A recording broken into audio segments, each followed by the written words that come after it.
Good evening. The Anne Arundel County Board of Education, January 22nd, 2020 meetings officially come to order. Please stand for the invocation and Pledge of Allegiance. O God, we pray to administer that which is just in all educational policies, being ever mindful of your guidance. Stir us to action with love, wisdom, and understanding. Pledge allegiance to the flag of the United States of America and to the republic for which it stands, one nation, under God, indivisible, with liberty and justice for all.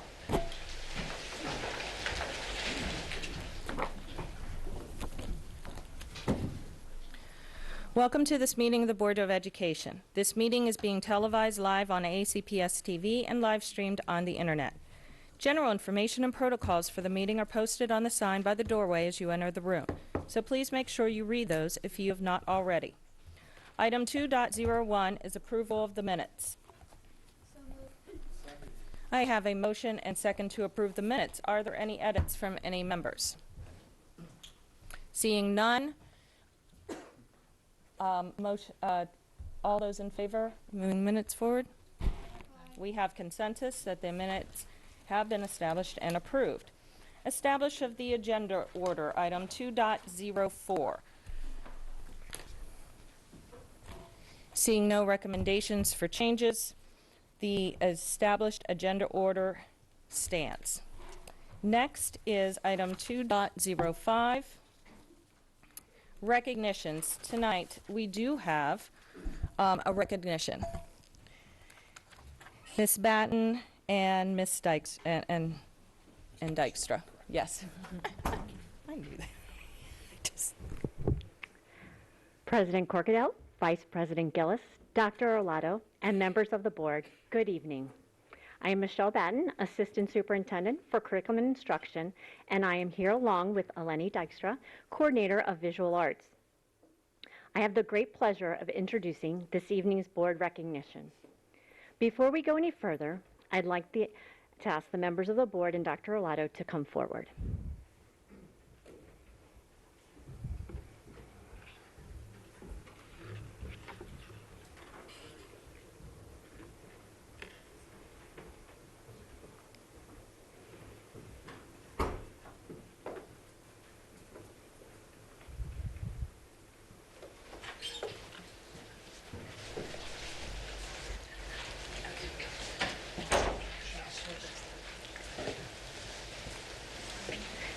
Members of the board and Dr. Orlado, as you know, and as you have seen firsthand, we have some extraordinarily talented artists in our school system.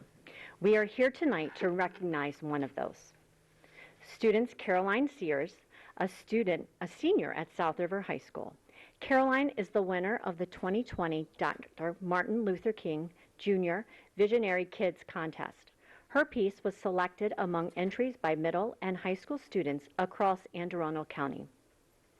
The contest, held in conjunction with the Dr. Martin Luther King Jr. Memorial Breakfast and sponsored by Anne Arundel County Public Schools, the Anne Arundel County Arts Council, and the King Memorial Breakfast Committee, asked students in grades 6 through 12 to create pieces through film, visual arts, performance, or creative writing. The theme this year was, "The time is always right to do what's right." In this statement, made in 1964, Dr. Martin Luther King referenced the turmoil and violence in our country, but through a vision and for a hope for peace. This year's contest encouraged students to reflect upon what the statement meant through their lens as a future leader and a change agent for peace and equality.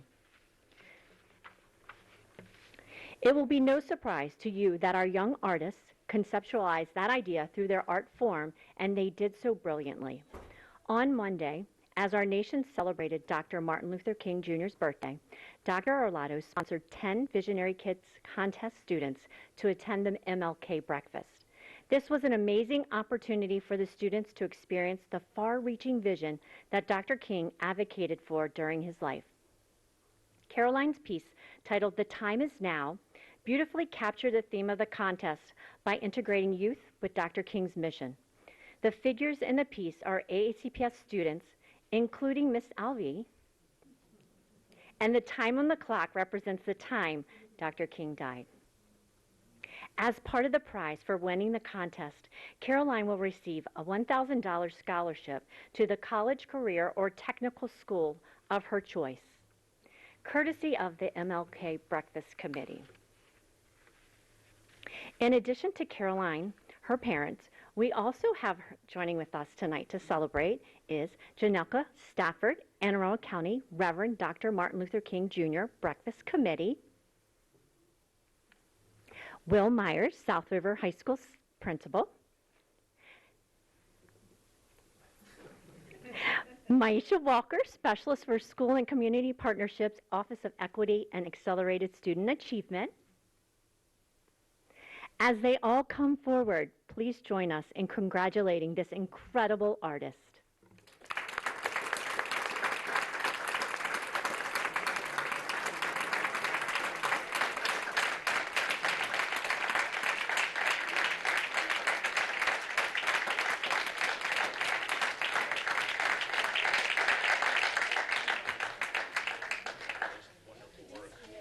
Well deserved. Congratulations. Congratulations. I'm so proud of you. Nice to see you. Congrats. Oh, sweetie.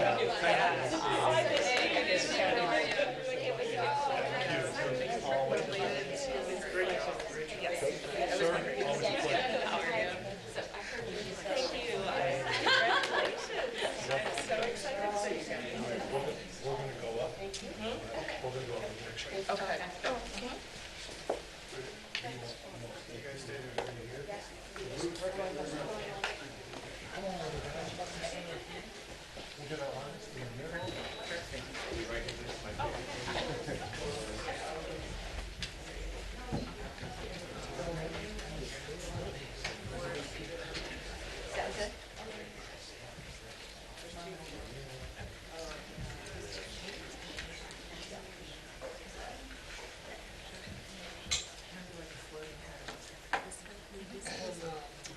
Mr. Gilliland, can you push the chair? Maybe Mr. Bradley, can you? Thank you. All right, everybody, that looks great. Take a few of these. Everybody keep looking this way, big smile.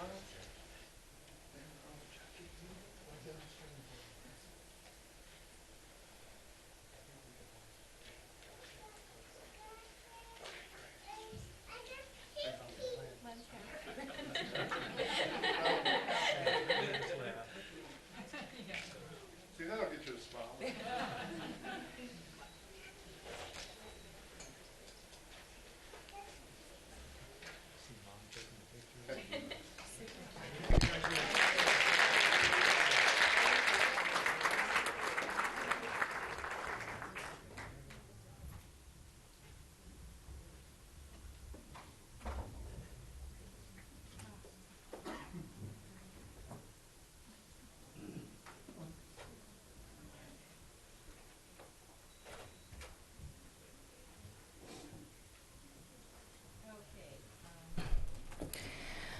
Item 2.06, school and community highlights. I have a couple of my own I would like to, and it looks like we have a few others. First, I want to thank Dr. Arlato and his staff for the presentation, as well as addressing the question and answer to our delegation this past Friday. I also want to extend thanks to Chairman Carey, Vice Chairman Chang, and the entire Anne Arundel County delegation for staying engaged and not being afraid to ask the hard questions necessary to gain insight to render the best decisions for our students, who are our most important constituent, of course. Second, I would like to say happy 45th to IDEA. IDEA, the Individuals with Disabilities Education Act, mandates the districts provide the access and support special education students need for a quality education. But many districts do have trouble closing that monetary gap between what the federal government promises to fund and what it delivers. I am proud of our students, staff, and community advocates who over the years, like our beloved Rosa, have been willing to advocate for those who don't always have a voice. And last, I want to thank our most recent donor to the 21st Century Foundation, Abundant Life Church. They donated enough to forgive $25,000 of unpaid lunch balances, reducing food insecurity for so many families, and most important, our students. The single act of generosity should serve as a model to all of us, because only together, hand in hand, with our communities, can we directly impact those grave challenges our students deal with each and every single day. Let this giant act of kindness serve as a call to action for all of us. Like shared during my greetings at the MLK breakfast on Monday, we do genuinely need all hands on deck to make a substantive and long-lasting difference. Once again, thank you, Abundant Life Church, for keeping the light of hope lit 24 hours a day, 7 days a week for our students. And with that, we have Miss Antwine, Miss Schallheim, Miss Hummer, and Miss Alvey. Antwine. Thank you, President Corkadel. Good evening, everyone. I have a few in addition to what President Corkadel just shared. Many of those occasions I was there with you, President Corkadel, and I wholeheartedly agree. I especially want to render Abundant Life is in District 1, and I sincerely want to extend my personal gratitude. You understand the food droughts in that area, and you stepped up in a remarkable way, so thank you for that. On continuing, I've been doing a reading tour and of some of our elementary schools. It has been so fabulous, and if you all ever want your day lifted, please go and read to our students in our first grade and second grade students. I go in thinking that I am going to make the difference for them, but they totally make the difference for me, especially at the end when they voluntarily run up and hug you. It's a beautiful feeling, and to know that we are impacting them in a positive way, and I'm hoping an indelible way, is amazing. So I'm looking forward to the other 3 or 4 tours that we are going to do, and I thank Hebron Harmon for your attention to detail, especially security detail, and for allowing me to come and read to the students. Then I want to extend a special congratulations to all of those who were recognized over the weekend at the King Dinner as well as the King Breakfast for your hard work and your contributions in making the dream a reality. Finally, last time I failed to do community highlights at all, and I have to say I have been feeling a bit guilty for the last 2 weeks because I attended the Avid Leadership Conference, and it was an amazing event. I thank the Avid Leadership for what you all continuously do for our students, and I want to congratulate the Avid students who were recognized at that conference. Thank you.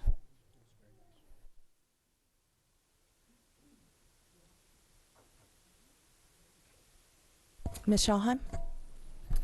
Thank you. I also was at the budget presentation to the delegation last Friday, and I just I'm grateful for the support we have in our Arundel delegation to our school, and you know, a lot is made possible because of our relationships with them.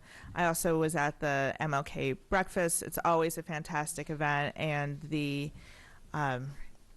contributions that those individuals that were honored on Monday were just simply incredible.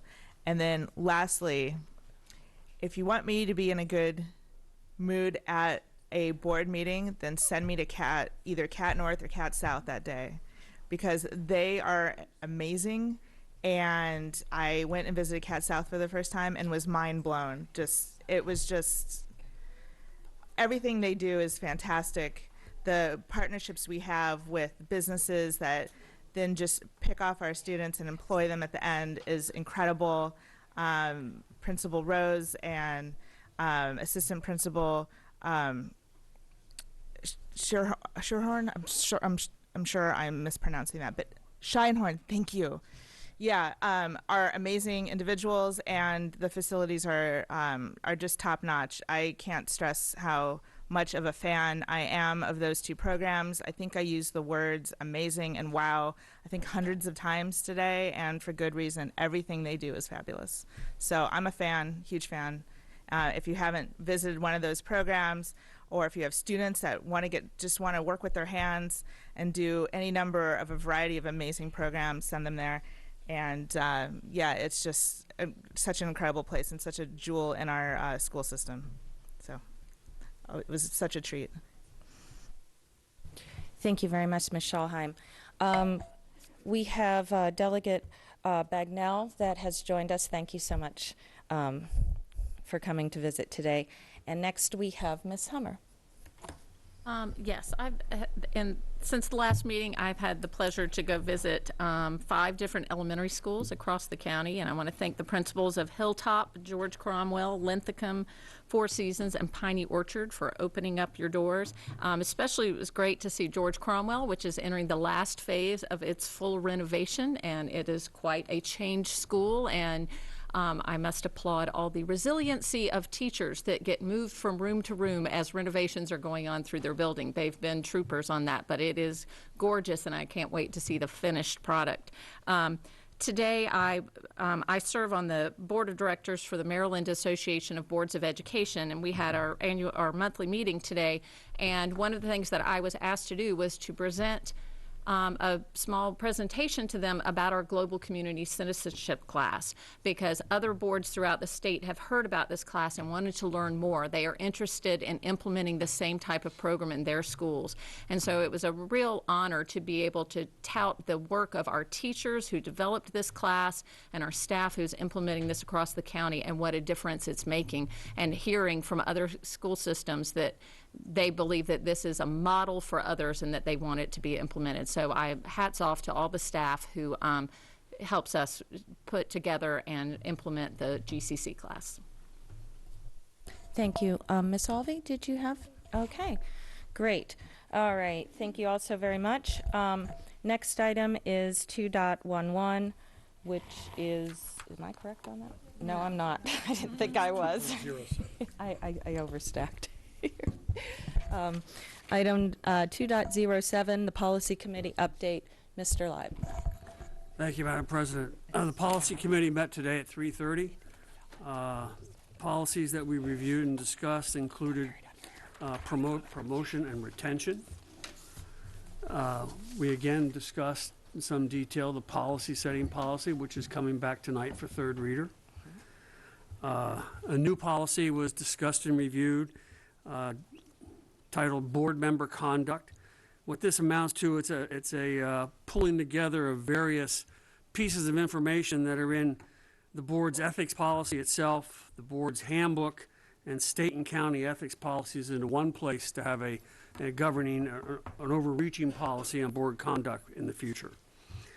Additionally, we had some discussion on the Citizens Advisory Committee policy, received some input from the CAC today, and we'll be looking to continue to look at that next month. As a matter of fact, the next policy committee meeting will be February 19th. It's at 3:30, and right here in the boardroom. Public is invited to attend, and so look forward to the future. Thank you, Mr. Leib. Budget Committee update. Ms. Ellis?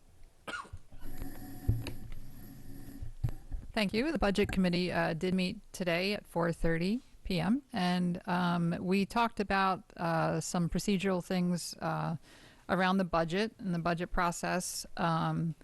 We discussed some formatting issues that might make it easier in the future for board members to review budget information. We discussed procedures in the bringing together of possible amendments, if any board members do wish to propose amendments. And then we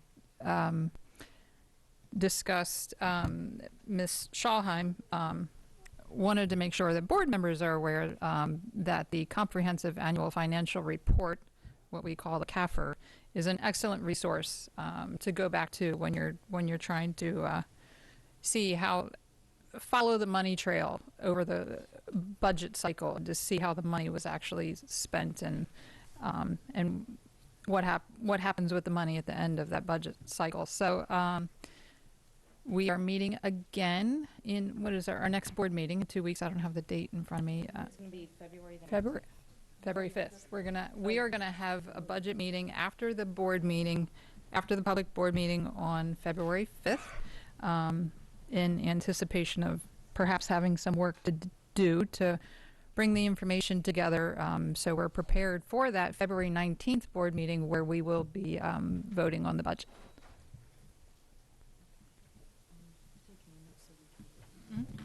Okay, thank you very much, Ms. Ellis. Item 2.09, the CRASC report.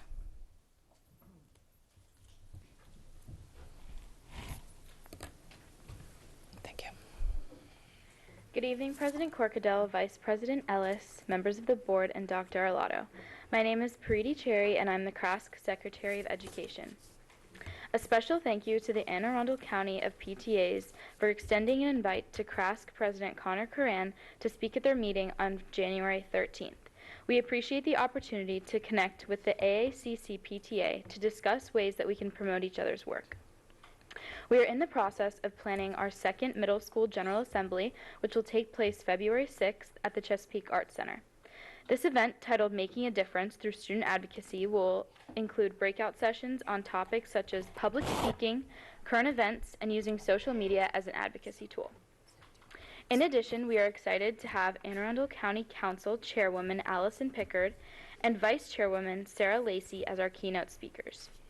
This past Monday, 7 CRASC members had the opportunity to attend the 39th Annual Martin Luther King Jr. Memorial Breakfast at Maryland Live.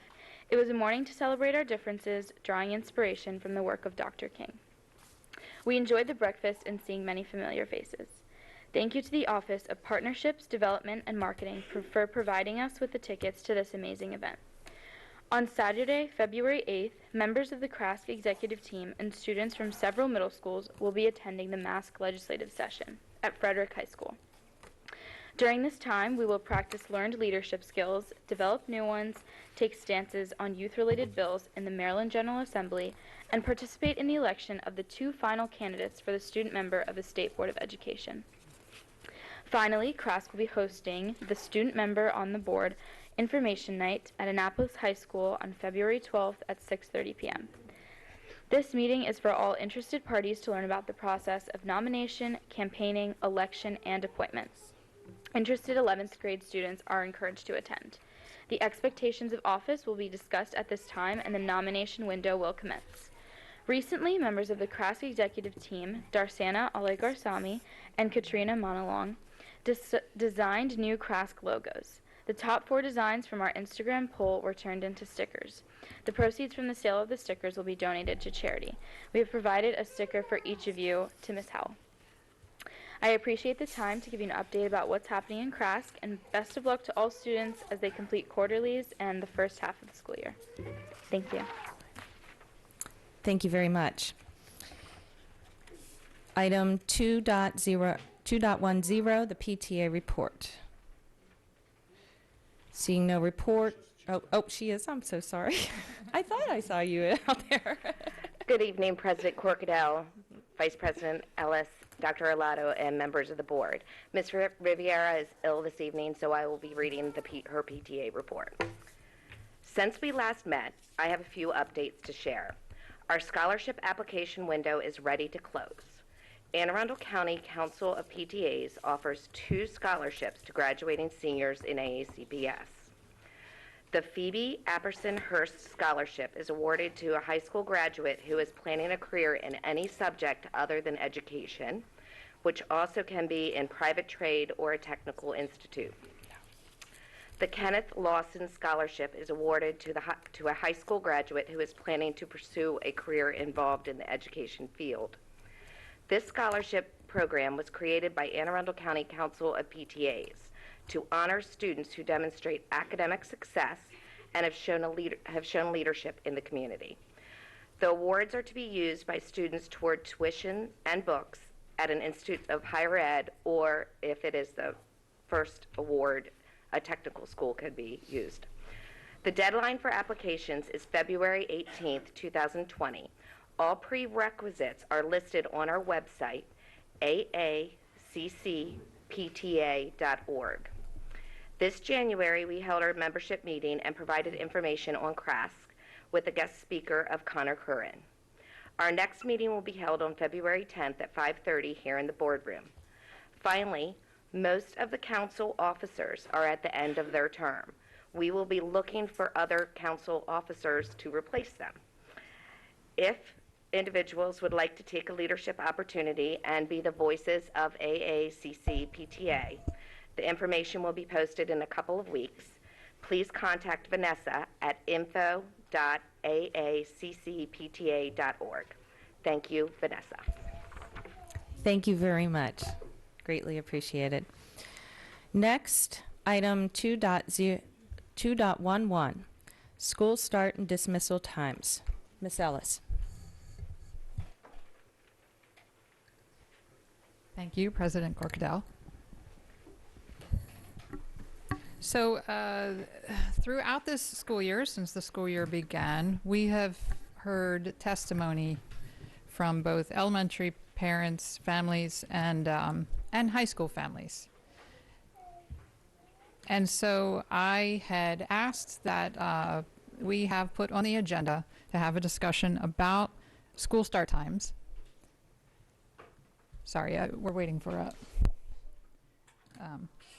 a slide. So I'd asked for a discussion about school start times so that the current board can all be in one place and be brought up to date on the history of this issue in our school system.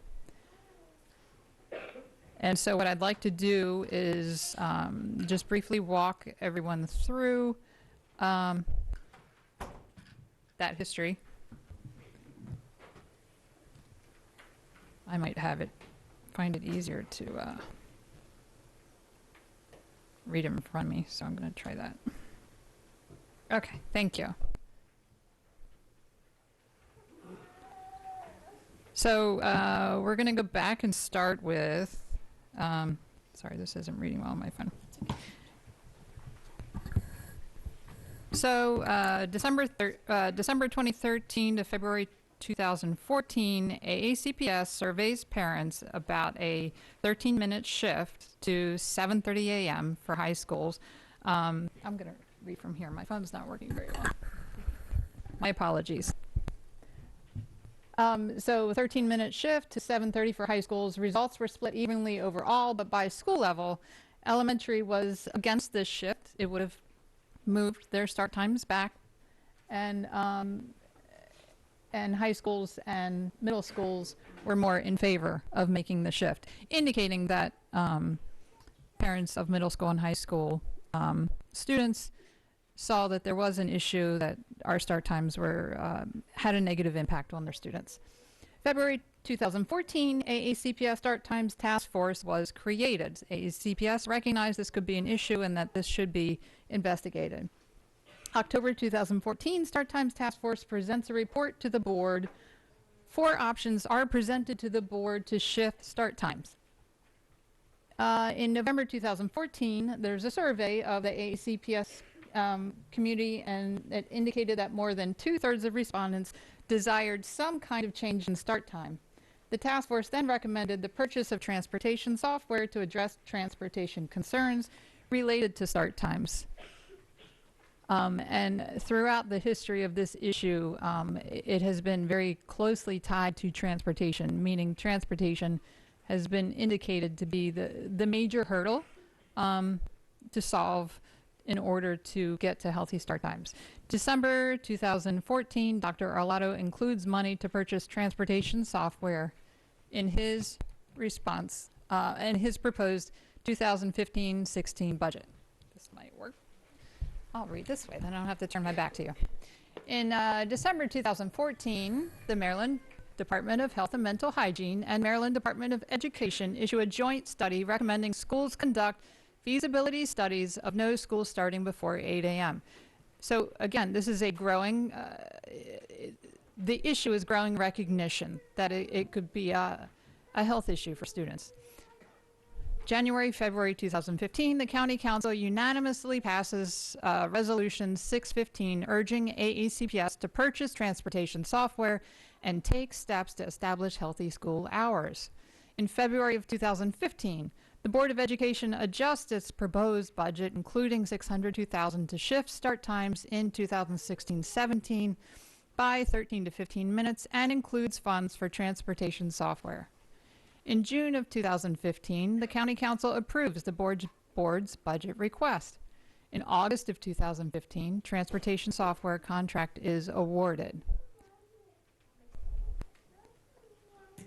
October 20th, 2015, there's a public workshop on school start and dismissal times. The task force information presented and representatives from Fairfax County, Virginia, and Montgomery County, Maryland, present about their bell time changes implemented in the fall of 2015.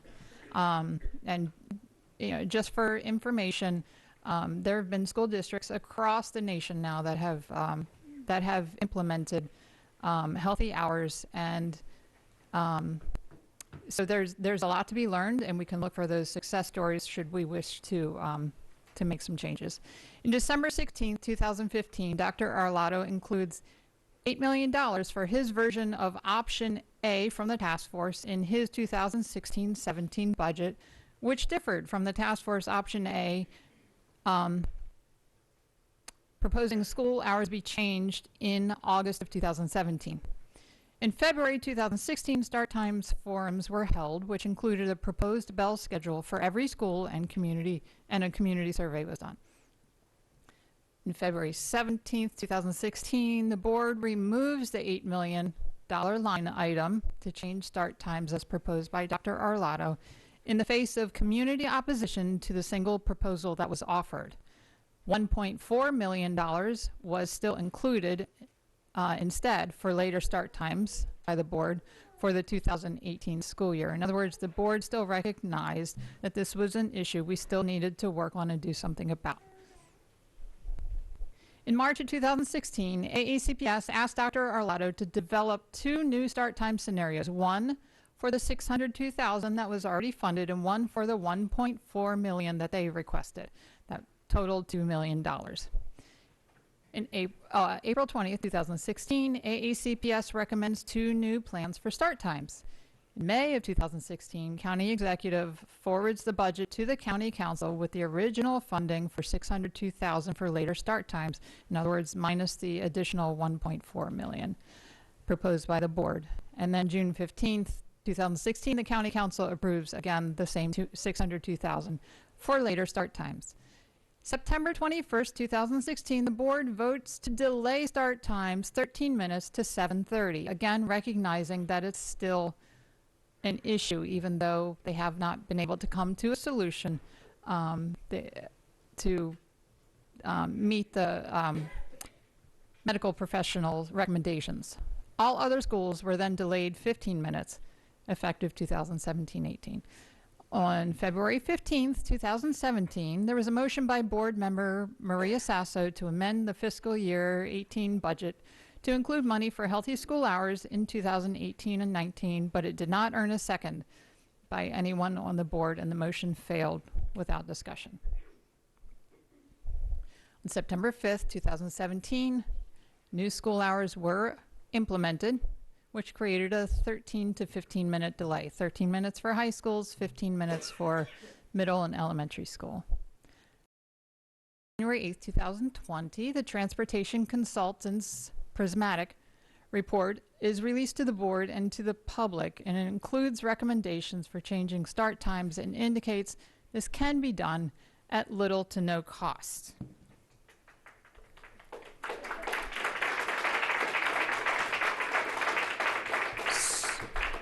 So I want to share a list, and this is a growing list, and this is a list of the major organizations who have come out with a position statement for healthy school hours for students, beginning in 2011 with the National Education Association. Then we have the American Academy of Pediatrics, American Academy of Child and Adolescent Psychology, American Psychological Association, the National Association of School Nurses, Society of Pediatric Nurses, the Centers for Disease Control and Prevention, the American Medical Association, the National Parent-Teacher Association, the American Academy of Sleep Medicine, Society of Behavioral Medicine. This is a health issue. It is recognized by every major health and mental health organization. There's a much, much longer list than this, but I'm just reading you the really major ones. So that being said, I personally feel that it is time to move on this and to solve this problem. I've been hearing our high school parents, I've been hearing our elementary school parents, and I'm concerned. I want to solve this. I want this board to solve this. So I would like to request, and I don't know honestly if this needs to be a motion, but I would like a task force as soon as possible. Not a task force, a work session, a workshop for this board to study this issue and to come up with solutions. If that's a motion, I'll second it. I guess I need to ask Dr. Arlotto, is that something that a motion is preferred, or are you? Like a workshop? Yep. We can do workshop. Okay. Okay, well, it doesn't sound like we need that, and it sounds like something we could get behind. Is everybody, do we have any notes of concern of the board? Okay. It looks like we will be preparing a work session. Thank you very much, Ms. Ellis. It looks... So... I'm sorry, I do want to add, absolutely. I do consider this a rather urgent issue because it is long overdue, and that's not pointing any fingers anywhere, but now that we know that it's perhaps possible to do it for little to no cost, it's time to jump on it. So I would like to request that workshop to be as soon as possible. I'm thinking late February, early March. Would that be possible? I'd love to get through the budget, get you through the budget process, Mm-hmm. get the budget off to the county executive, Mm-hmm. and then it's where we can, the board can put their time and energy. Right, that's That what I would was be thinking. my- That's why I that would be said my late suggestion. February, early March would be And we can fabulous. reach out also to Prismatic Yes, okay. and possibly join us. Yes, so perhaps then Ms. Ellis, if the board is comfortable, could take the lead working with Dr. Arlotto on that. Okay, is everybody comfortable with that? Seeing no opposition, Ms. Ellis will be our point person on that. Thank you very much for that, and thank you, Dr. Arlotto. We do have a couple additional comments from the board this evening on this topic. We have Ms. Schallheim, followed by Ms. Antwine. Ms. Schallheim. Thank you. I'm delighted that we're going to move on this and do a workshop. It's long overdue. I have some comments, so I'm just going to get started. So all of us recently learned the depths of the issues within our transportation department with the release of the 179-page report written by Prismatic transportation consultants hired by AACPS to evaluate department operations. What some of us suspected turned out not only to be true, but far worse than imagined. Neglected for far too long, our transportation department is severely understaffed, lacks formal processes and procedures and training in every facet of their work. But don't misunderstand me. Our transportation department staff are hardworking, committed, and I have no doubt they want what's best for our students. The issue at hand is that while we as a system were fatiguing from treading water due to mediocre funding over decades until last year, that we had to prioritize other items over ensuring that our transportation department had the management, procedures, training, and facilities that our staff and students deserve. And so now the result is that we have a system that's largely broken. Despite assurances that the software was implemented, it was only being used as a computerized version of hand-produced routes. Staff operate in silos instead of as a team. When a person is out, no one can fill in to solve problems, and routes are copied and pasted year after year with minimal change and unevaluated for inefficiency. Some of our buses are less than half full. Some are only carrying a handful of students. Others are bursting at the seams. We don't even know which students ride what bus. Change of any kind within the department is either non-existent or painfully slow and happening in single notes instead of as a harmony. Our transportation department needs our help now. This report has more than 24 recommendations that can be implemented now with existing resources, and I look forward to working with Dr. Arlotto, his staff, and this board to see through those recommendations. For far too long, the buses have driven us instead of the school system driving the bus, and this must stop. On the receiving end are our students who wait for the bus as early as the 5 o'clock hour every morning, students who drive drowsy to school every day, young students who start as late as 9:45 a.m., completely disrupting their parents' work schedules, extra school activities, family and playtime, young students who walk home or from a bus stop at dusk because our latest schools don't dismiss until 4:10. Some of our elementary students are still on buses at 4:45 p.m. every day. Oh, and on a 2-hour delayed start, some of our schools don't begin until 11:45 a.m., and that's absurd. We must finally recognize what experts have been saying for years, as Ms. Ellis just read the list of organizations, and healthy, safe, age-appropriate school hours matter. School systems across the country have implemented healthy school start times with amazing results. These include increased attendance, improved test scores, zero, yep, I said it, zero negative effects when it comes to athletics and student jobs, improved graduation rates, and improved mental health for our students. We are a data-driven, research-driven organization, so let me cite some research that proves all of these points. All you have to do is Google. According to a study published by Science Advances, researchers found that students who slept more achieved better grades and had improved attendance in school. Researchers from the University of Washington found that later school start times to be associated with reduced sleepiness, increased academic performance, and increased punctuality and attendance in disadvantaged populations, which, according to them, quote, could decrease the achievement gap between low and high socioeconomic economic groups. When start times were delayed by about 90 minutes in one county in Virginia, teenagers were involved in fewer weekday car incidents when compared to a nearby school with similar traffic patterns.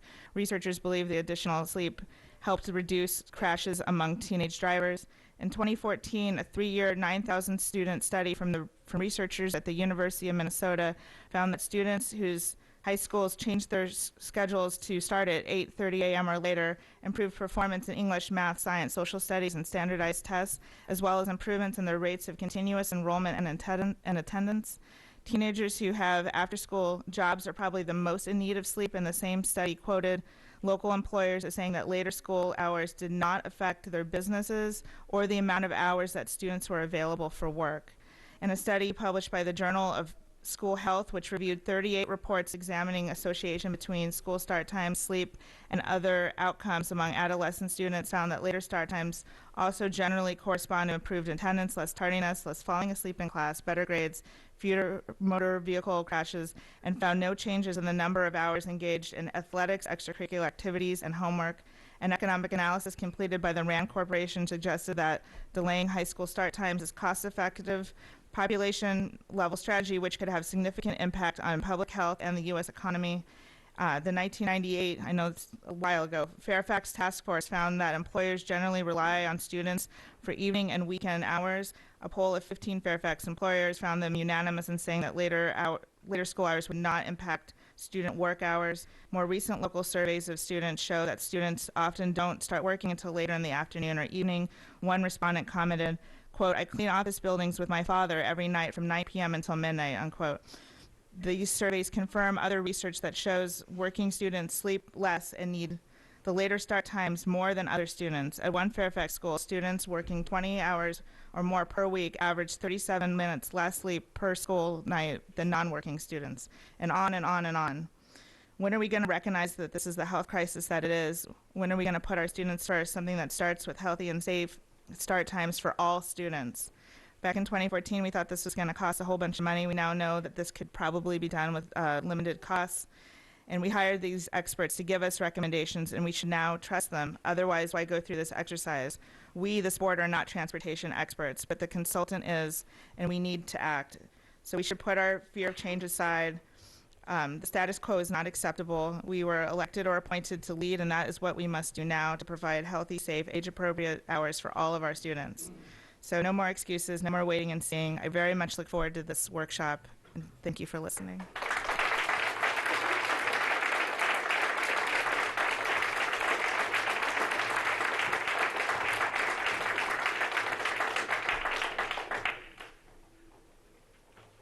Oh, I'm sorry, I forgot Miss Antwine. Thank you, Vice President Ellis. both of you have addressed some very key concerns in terms of start times. I would like to, and I appreciate that the board has, and Dr. Arlotto as well, been open to a workshop so that we can identify solutions.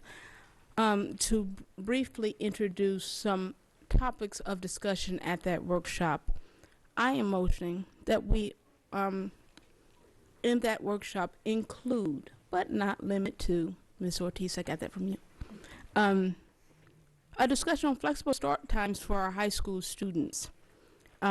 Perhaps an enrichment hour that will allow those students to avoid opportunities of truancy or coming not wanting or ready to study or learn.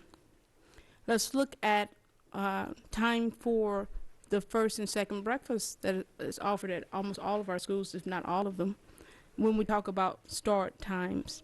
Let's also talk about the development in our counties, how traffic definitely affects our start times and our dismissal times. We need to definitely, certainly talk about the addition of pre-K pretty soon and how our start times will be affecting them. I am very concerned too for the opportunities for our students with disabilities when the start times are unhealthy. And finally, let's talk about the cost. I know that we'll be doing this workshop after our budget session, so I will request that our board members consider money for healthy start times. Thank you.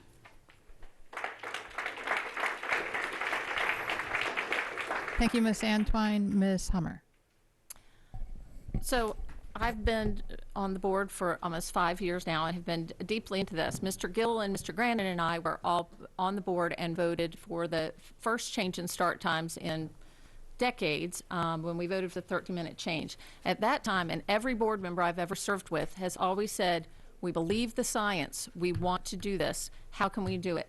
At that meeting, at that time, every board member stated, we hope that this is the beginning of an incremental change that we can build toward it. Unfortunately, the next 2 years saw us with a significant deficit in our health insurance fund, and every extra penny had to go for that. We didn't even hire teachers 1 year. And so start times could not be a priority. Last year, we had a record budget. It's fabulous, and we were able to hire many of those teachers that we had missed and give compensation. Now that we've gotten some breathing room, I'm excited that we now have the opportunity to really address this in a priority. The report, as Ms. Schallheim said, we have had well over a decade of less than optimal budgets that did not allow us to address many of the issues that we wanted. The priority was always made to put teachers in the classroom, put people who are dealing with kids, so many of our operational things were not funded. We're seeing that now. It's putting here in black and white in our Transportation Consultants Report the outcome of that lack of investment for a long time, that our transportation department is not where it should be. It's not as efficient, it's not as run. I'm encouraged by Dr. Arlotto's recommended budget that he has included 7 positions for transportation, which is more than is even recommended in this report, and that will be a great beginning. I hope this gives us a blueprint. It also gives us the data to support when we go to our funding agents to say this is the investment that's needed in our county to do this, so that we can actually now take the steps forward now that we're in a better fiscal place and that we have county government that is behind us on this. So I look forward to the workshop, and I look forward to us coming for a plan that can be put in place in a short time frame.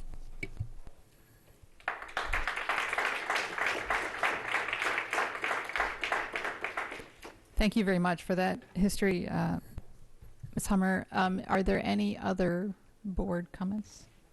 Okay. So at this time, we would like to invite the public who have, I have several cards here. I'm going to read, I think, 5 names at a time.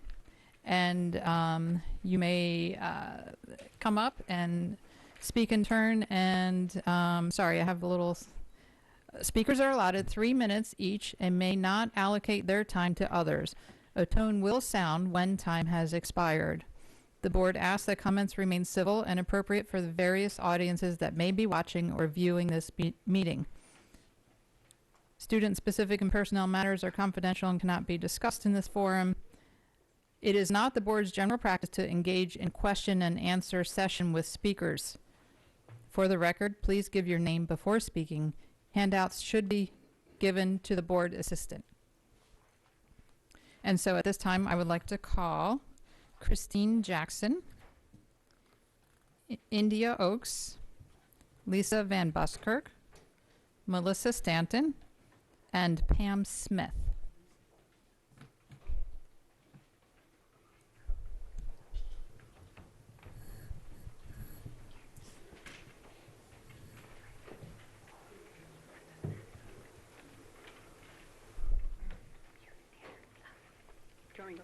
Okay. Good evening, Board of Education. Lisa Van Buskirk, representing Start School Later, Anne Arundel County, 4,300 petition signers, and over 2 decades of parental advocates who have sought later high school start times. And while Miss Ellis's history started at 2013, I'd like to note it's since at least the mid-90s that parents have been actively advocating before you. And certainly my predecessors have been talking with Dr. Arlato since at least 2006, when both Annapolis and Severna Park families wanted a pilot of later high school start times. Start School Later as a national organization started in the late 2000s, born out of frustration with AACPS's inaction on this topic. The Anne Arundel County chapter started a mere 8 years ago. I led the chapter since June of 2015, but began testifying before you 6 years ago when my children were 3 and 1. When I started as chapter leader, we had $600,000 from the county council to delay schools, the software, and I thought this chapter leader gig would just be a one-year thing. But I'm still here, and high schools still start too early. I admit I was rather flabbergasted in reading the Prismatics report. I knew based on my analysis of bus scheduling there were problems with routing and organization, but not on the scale described in the report. I was most surprised that, independent of addressing the other 26 recommendations that must be addressed, AACPS could reduce 4 bus tiers to 2 or 3 at no additional cost, with fewer routes and fewer miles driven. In comparing the 2 proposals, I refer to the standards identified in the 2016 legislation signed by Governor Hogan, the Orange Ribbon for Healthy School Hours. Every single Anne Arundel County delegate and senator in office at the time voted in favor of this legislation, and it was in fact even cross-filed by Senator Brian Simonaire. The Orange Ribbon awards the highest recognition to school systems with no elementary school before 8 and no middle school before 8:30, with some restrictions on bus pickups. AACPS could be the first to fully meet the criteria in the state. Option 1 would meet this criteria. Option 2 would meet the Orange Ribbon if everything was split 30 minutes later. Such a slide, however, doesn't resolve the late start release times that the board directed the consultant to see if they could push. Option 2's current 7:30 start time for elementary fails to address the safety concerns from winter morning darkness for bus pickups, so it's hard to support option 2. Which leaves us with option 1, or something similar at no cost, or delaying yet another year and requesting an unknown amount for some other unknown option. Given other budget priorities, a no-cost option seems like the best solution. I urge you to direct Anne Arundel County Public Schools to implement option 1 or similar during the 2020-2021 school year at no additional transportation cost. Based on a precedent set in 1986 when high schools were shifted from 7:45 to 7:30, such a change could even be implemented mid-year if all the things that must be resolved, like athletic practices, reviews, contract language, redoing bus routes, etc., can't happen by September 7th. If you need help with redoing bus routes because you don't think the current staff can do this, which is why we have a 179-page report, then please hire outside help to make it happen. Spending tens of thousands of dollars to save millions of dollars in transportation and implementing healthy school hours, as highlighted by Prismatic, seems like a good return on investment. It will require significant effort by AACPS to adjust this, but it can be done.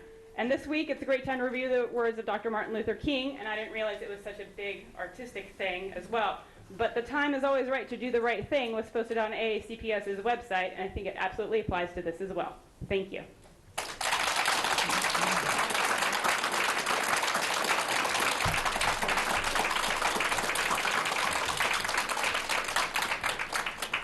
Good evening. My name is Christine Jackson. I'm the mother of 4 children, all of whom have been AACPS students, and the last 2 are at Annapolis High School. There's plenty of scientific research that adolescents' learning ability and overall performance are optimized when they begin school at a later time and are able to sleep longer into the morning hours. Tonight, I'd like to add my own anecdotal evidence in support of this change. To be honest, until my eldest son entered high school, I dismissed the complaints of parents with teen children and the early start times. I didn't research the issue, and I assumed the students were overscheduled, were too tapped into their devices and were allowed to self-regulate their sleep habits and were thus the creators of their own monsters. As has happened with so many new stages in parenting, I had to eat crow when my own teens needed to be dragged out of bed each morning and sent out into the dark to their respective bus stops. My children have kept reasonable bedtimes, but have tossed and turned for hours because their adolescent bodies were no longer able to turn off at 10 p.m. My children's many extracurricular activities only occasionally interfere with their ability to complete homework and other household responsibilities at a reasonable hour. Again, it is their body clocks that betray them at bedtime, not overscheduling. And we require devices be left outside of bedrooms overnight. So the sleep debt that my children accrue is not due to binge watching Parks and Rec, even though they wish it were. I've watched with dismay as the early morning starts create a cumulative problem for my children, leaving them exhausted by early afternoon and ineffective at their tasks. However, it actually placed everyone in my family in harm's way in December of 2015. My then 17-year-old was behind the wheel of our family's minivan, driving us all to a holiday light display. In a heartbeat, my son's driving caused an accident that totaled our car, sent one of us to the hospital, and involved another young driver. My son was not speeding. He was not under the influence. He was not driving distracted. He fell asleep at the wheel. It was 8:30 p.m. He fell asleep at the wheel, and I'm convinced that his school schedule was partly to blame for that accident. I could have lost my family that night. Thank God there was a median. Thank God there were few other cars on the road. Thank God my husband's scream woke my son. I honestly believe that we might have avoided that accident if my son's school schedule had been appropriate for his developmental needs. I'm convinced that correcting our school schedules to coincide with teen biology can improve my current high school students' lives and have an enormous and positive impact on all our students, their families, and our community. Thank you for allowing me to speak.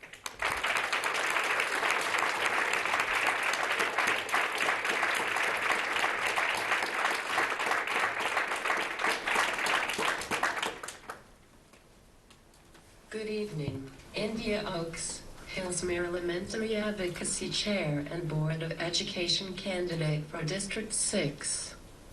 No one can dispute the science behind the main reason to shift to later high school start times, in that teenagers' bodies are biologically geared to stay up late, resulting in thousands of sleep-deprived students attending schools with early start times, which impacts grades and retention abilities, along with things like depression and risky behavior. What is not usually talked about is how start times impact low-income students. Studies show less sleep for low-income students results in more diminished cognitive outcomes, with one researcher comparing the impact early start times had on disadvantaged students as being like replacing an average teacher with a teacher who is only 1/16 effective. At the same time, statistics show low-income students benefit twice as much as other students when attending schools with later starts. The other issue I wanted to highlight was the impact on student nutrition.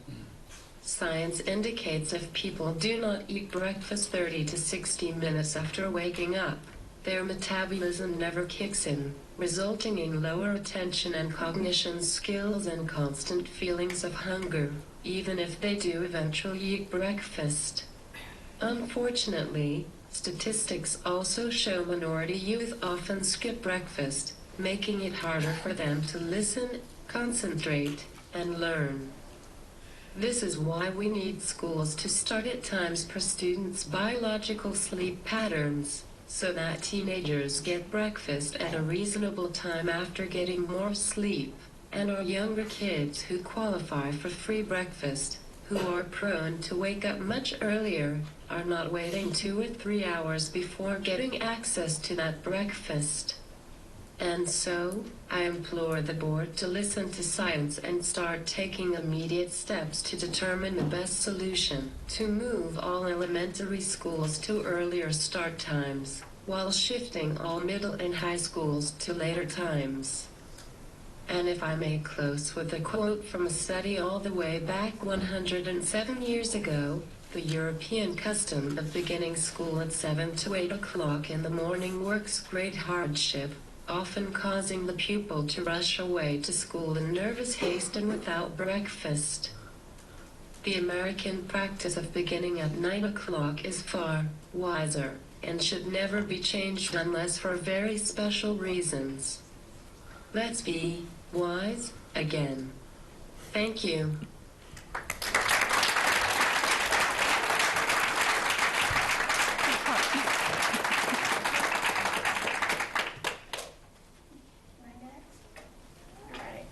I have some evidence that I need to bring.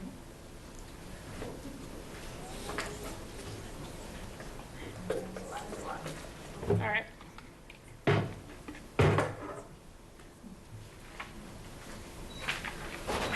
My name is Melissa Stanton. These beverages, Monster, Bang, this thing I don't exactly know what it is, some Starbucks double espresso, are now part of my 17-year-old daughter's daily diet. She's a high school junior, straight A, honor student, AP student, second degree black belt. She's on the track team and picks up work hours when she can because due to her coursework and demands of track, which practices 5 days a week after school, she recently quit her job as an assistant karate instructor.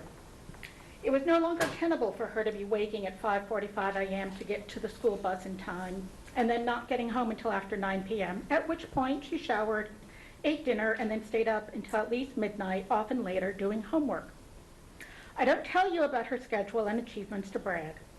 I tell you this because her schedule is the schedule of many high school students. I don't buy these beverages for her.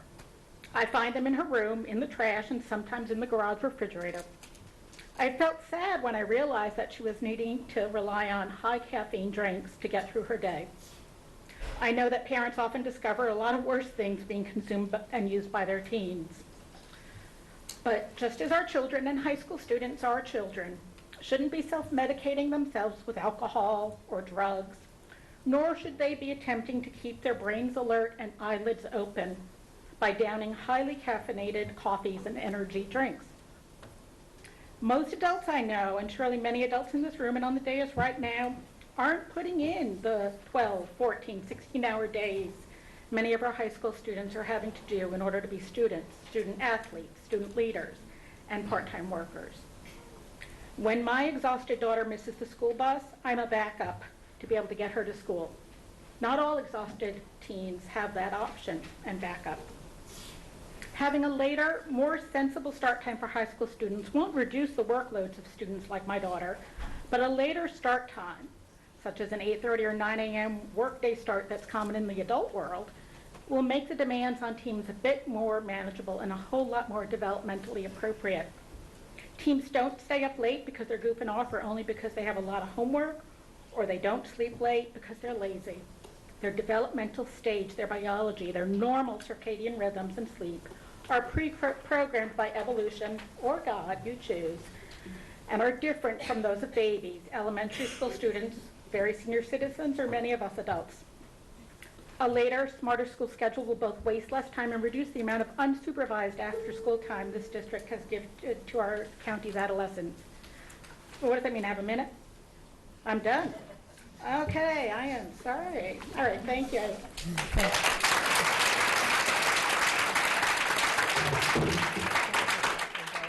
any of you are going to have a late night, you're welcome to any of these that have not been open. Do you want Okay.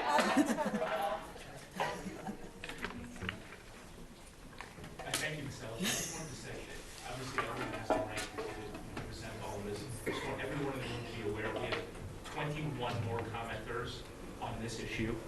And again, everyone's got the right to do that. This is a public forum. This is your forum. But there are also a lot of people here, families here with their children that are here to talk about redistricting tonight. And all I'm going to say is sometimes we should consider taking yes for an answer, consider submitting your testimony in writing. It will be part of the permanent record. We're having a workshop on this. This issue is getting utmost attention. So just putting it out there that a lot of families with kids who are sitting and waiting to comment on redistricting.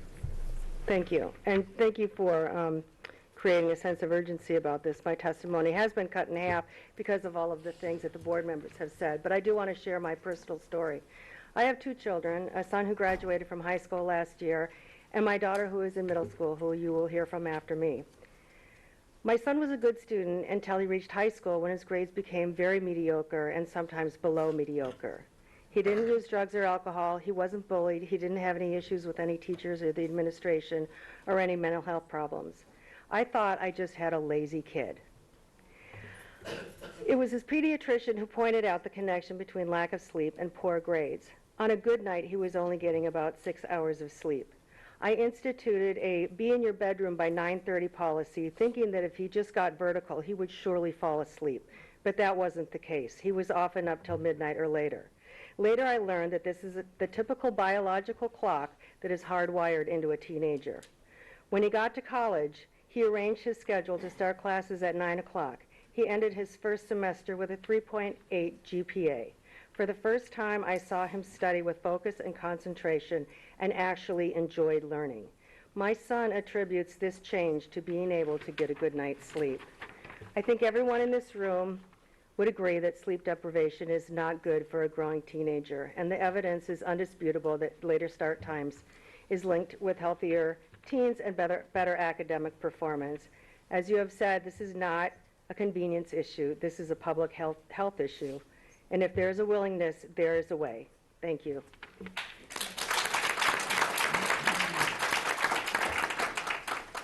Hi, my name is Katie Smith, and I will begin high school next year. I would like to get good grades so I can become a dentist. Last year, I saw how tired my brother was all the time and how difficult it was for him to stay focused on schoolwork.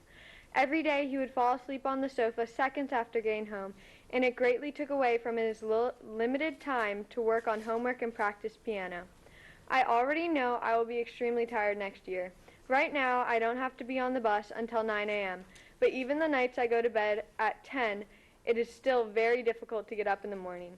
Already I see many of my classmates with bags under their eyes and them falling asleep in the middle of class. My classmates and I all agree that getting to school at 7 a.m. next year will be pure torture. It's not that we don't manage our time, but between school, homework, and sports, it's impossible to get enough sleep. Just today, my friend told me about how tired she was because she had a piano lesson, then sports practice, and couldn't manage to finish her homework until midnight. At my age, I can easily go to bed at 10 and sleep till noon, yet somehow still be tired the next day. I cannot say this enough. Starting high school later will greatly impact all students' success.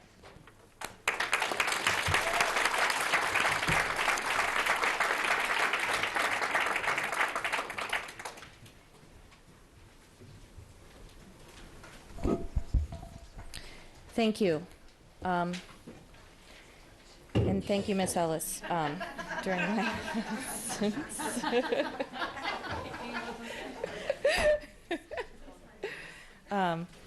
Next, we have Kathy Woods, Katie Akera, Deidre Ralph, Diana Tobin,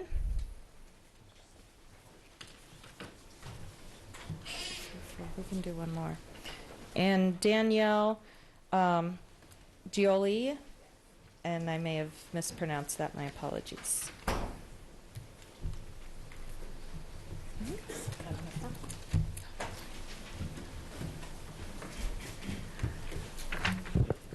Hello, my name is Kathy Woods, and I have a master's degree in psychology and one in social work. I worked for over 10 years as a psychotherapist with children and teenagers, but my most important job is I'm a concerned parent. According to the American Pediatric Association, no school should begin before 8:30 a.m. According to the journal, a scientific journal called Sleep, studies have found that teenagers have trouble falling asleep before 10:45 at night, and that their brain remains in sleep mode until 8 a.m. This is due to hormonal changes during puberty, and this disappears once they're in their 20s.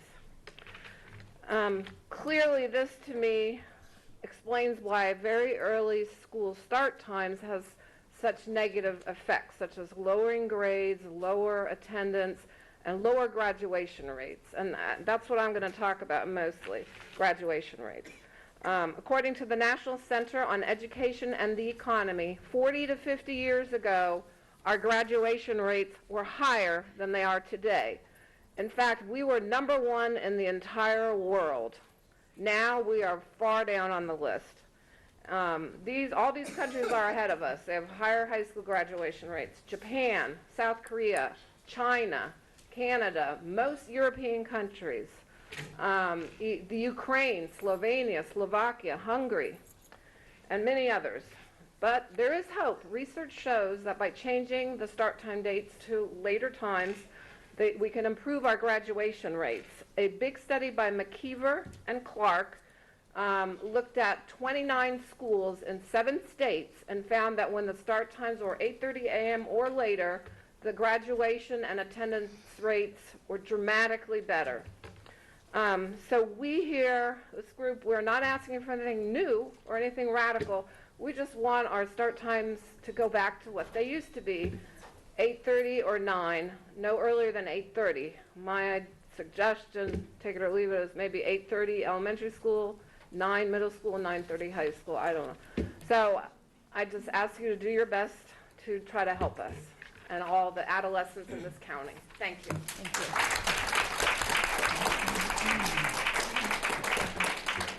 Good evening, members of the board. Thank you for your service and for the opportunity to speak tonight, and thank you for your support on this topic. My name is Katie Eckert, and I am the mother of a 2nd grader and rising kindergartner at Folger McKinsey Elementary School. I am here today to request action in changing school start times. My request is for school start times to be intentional, not a byproduct of decades of this is the way we always do things. My request is for school start times to align with the mission of Anne Arundel County Public Schools to educate, empower, and improve the quality of life for our children. The current hours are not supportive of this mission, and worse, the hours are not safe for any age group and they are not healthy for high school students. I shared with you my concerns when I testified at the November board meeting. I stayed with my daughter until 10 p.m. because this is something that our family feels very strongly about. I also brought hard copies of emails for people that could not come here tonight because they are caring for their children. You received these today, and I will give them to you after I speak. Today I would like to outline recommendations for considerations in setting school start times that perhaps you consider using at your workshop. We should follow the American Academy of Pediatrics recommendation that middle and high school start times start no earlier than 8:30 a.m. We should not start elementary schools before 8 a.m. to ensure the recommended 9 to 11 hours of sleep for elementary school-age children. A start time before 8 a.m. would require putting my children to bed before 8 p.m.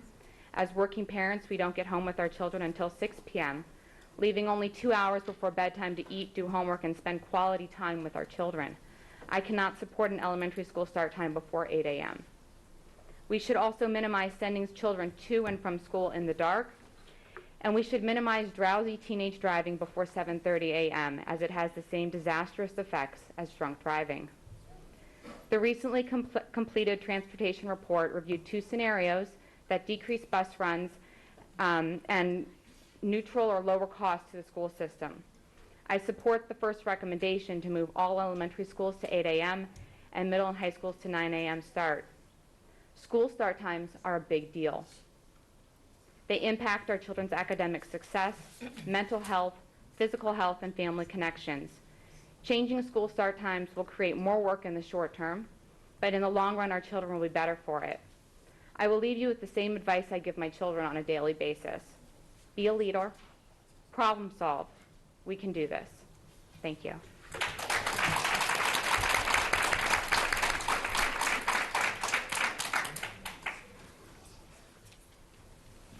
Good evening, Board of Education. The highly anticipated AACPS Transportation Report has been completed and released to the public. The data from Prismatic shows what was suspected by many AACPS employees and parents. Inefficiencies do exist in the processes used by the Transportation Department to route buses for Anne Arundel County elementary, middle, and high school students. The Prismatic study concludes that if the inefficiencies identified were improved at no additional transportation cost, as we stated, bell times could be adjusted to meet start school later's requested start times. This is amazing news. My name is Deirdre Ralph. I'm the parent of 3 current Annapolis High School students. Our students now cannot imagine life before the 13-minute delay that was implemented. This was an important improvement, but as we've said, it is still not enough. Starting school later would not only encourage bus ridership, but more importantly, it would help our high schoolers get the recommended 8 to 10 hours of sleep on school nights. Anne Arundel County students still suffer from sleep deprivation with the 13 minutes, and they do not follow sleep patterns driven by teenagers' biological clocks. Due to delayed nighttime sleep phase in adolescence, teenagers are unable to fall asleep early enough to receive the optimal sleep required each night while still getting to school on time. Since the 17, 18, 13-minute delayed start was implemented for the 12 Anne Arundel County public high schools, and while Prismatic was performing their audit of the AACPS transportation system, the state of California became the first state to mandate later start times at all public schools. This new law requires that middle schools start no later than 8 a.m. and high schools no earlier than 8:30 a.m. Congratulations to the state of California on their start school later statewide mandate, which takes into account objective research and puts children's health and welfare ahead of resistance to change. Anne Arundel County needs to make a similar decision. I respectfully ask this Board of Education, all of you who are now aware of relevant research, to implement healthy, safe, and age-appropriate school hours for the 2021 school year.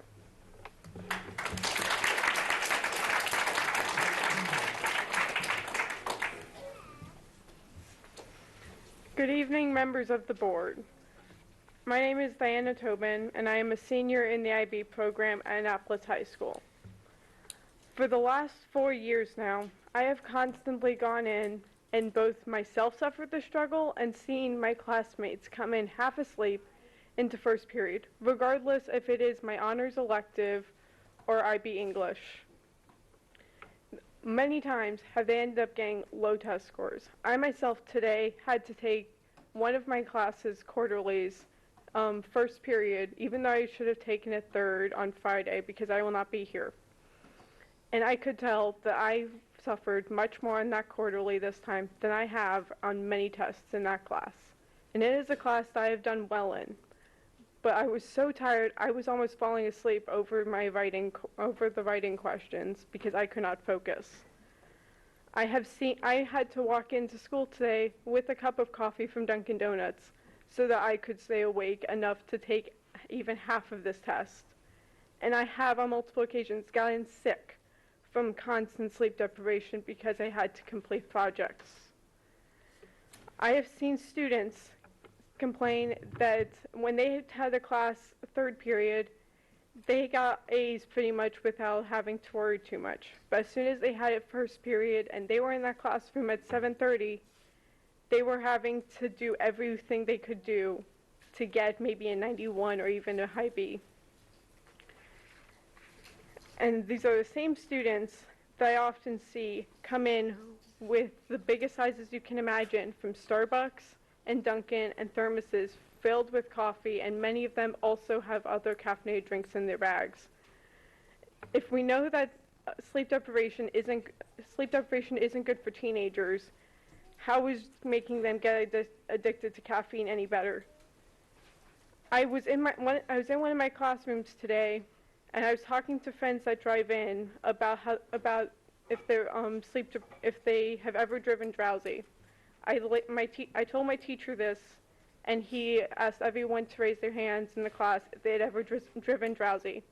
This was a fairly large class, about 30 kids, and about 80% of these people had said that they had driven drowsy on multiple occasions, some of them for many times. This will not get better The only way for any of this to get better is for these start times to be pushed back. Otherwise, it just will be getting worse in many ways for teenagers. Thank you.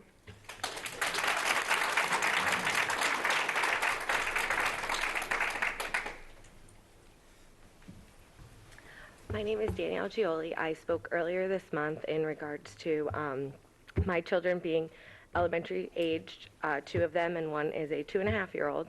They go to Folger McKenzie Elementary School. It is a 9:40 start time. As you can imagine, that is not exactly the correct time for an elementary age child to be starting school, just as Prismatic has presented to us earlier in the month. I basically know that you've heard everything I've had to say and everyone else, and I really hope that it is something that can be changed for the 2021 school year. With that being said, thank you for listening to all of us.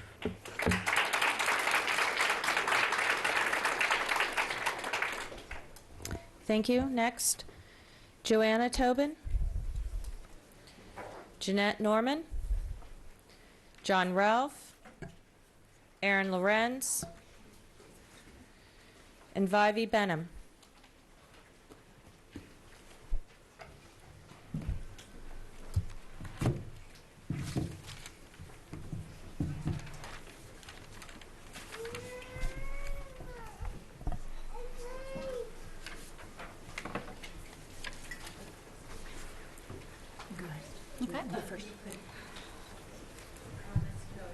Ms. Tobin was the first name called. And okay, thank you.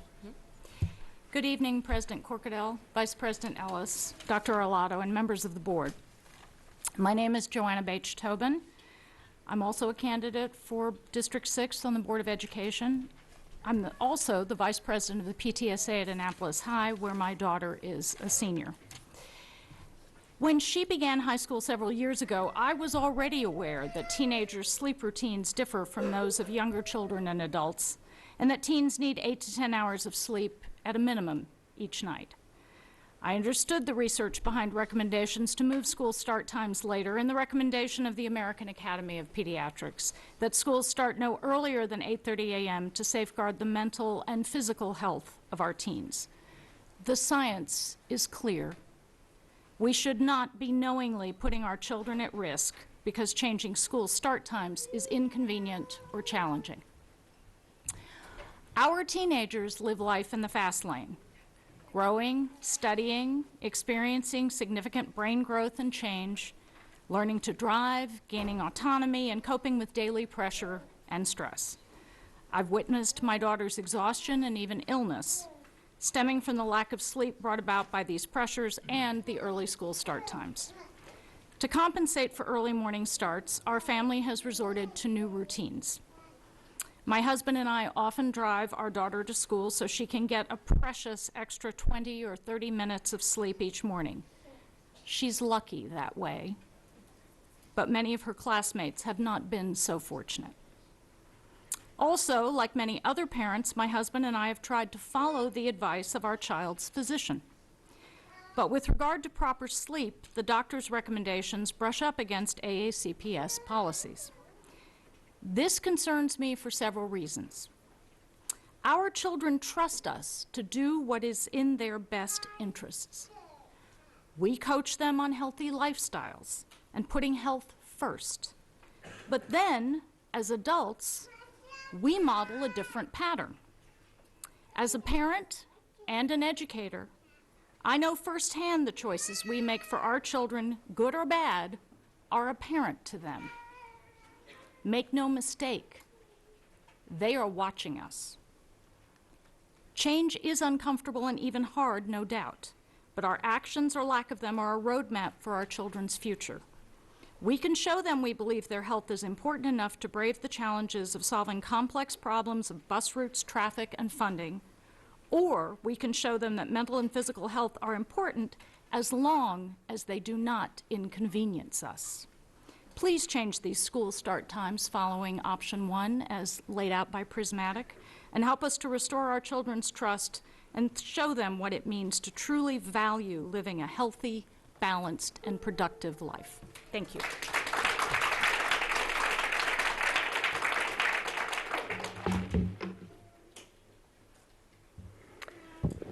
Good evening.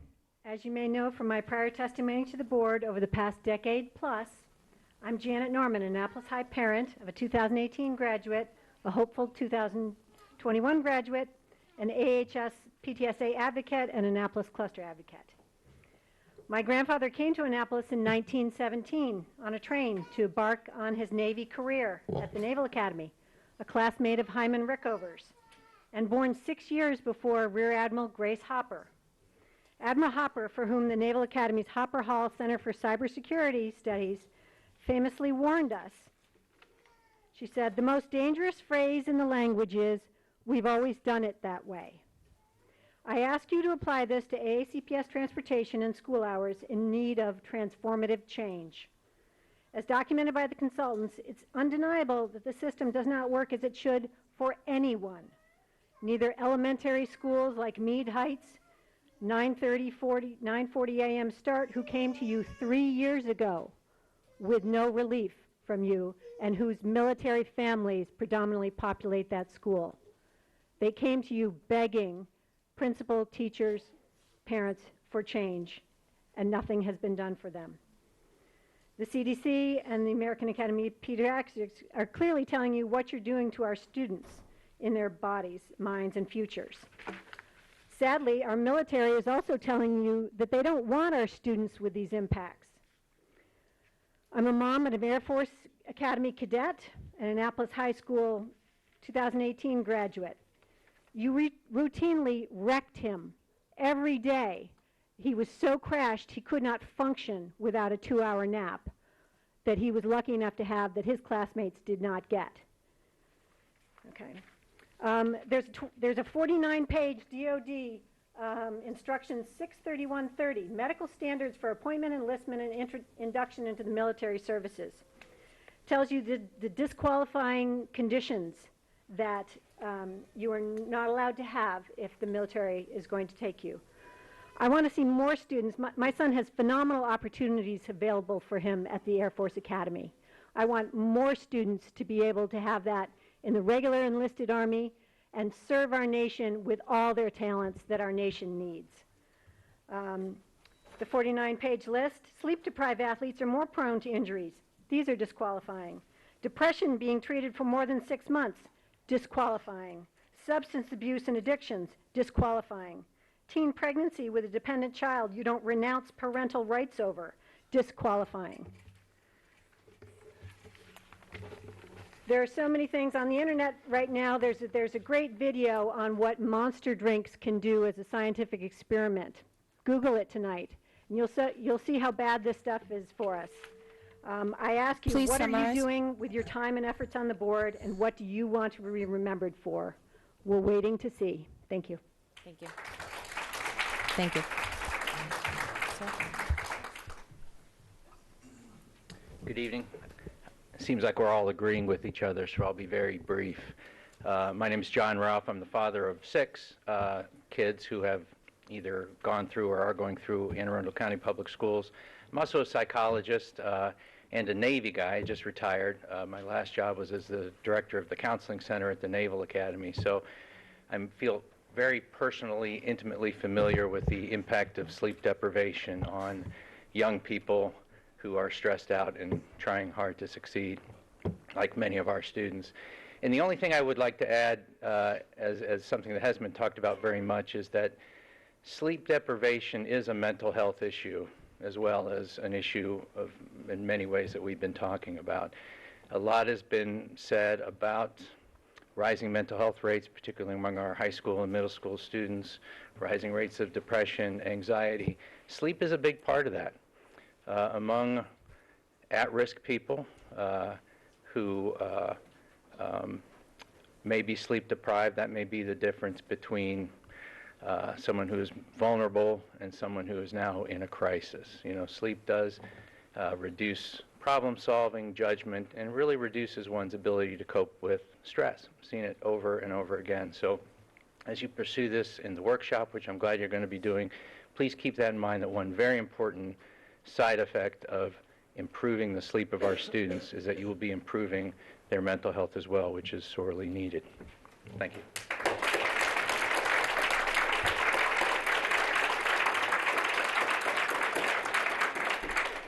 Good evening. I am Erin Lorenz, a teacher at Annapolis High School and a candidate for Board of Education in District 6. There are plenty of people here who have and will enumerate the evidence for later start times, but I will not repeat that information here except to quote the evaluation where it states, "In what should likely be considered the final word on the subject, the American Academy of Pediatrics has recommended that middle and high schools not start before 8:30 a.m. I'd like to shed light on a bit of an unfortunate narrative that has circulated throughout this process. The story that many of us teachers heard throughout all of this time was that this change would only occur if funding was able to provide step increases for teachers. And this narrative, while well-intentioned, unfortunately pits the needs of students against the needs of teachers. And we have to break this narrative. We can thank you. We've been able to secure additional and more adequate compensation. Thank you for that. We're still working on it. But I can also confirm the drowsiness of students in first period, the endless stream of Dunkin' and Starbucks beverages that make it to my first period, and inattention that is not present in later class periods. Our needs operate in tandem, and any plan to improve our school system must reinforce that in its budget and policies. What teacher benefits from students arriving to school overtired and potentially underfed?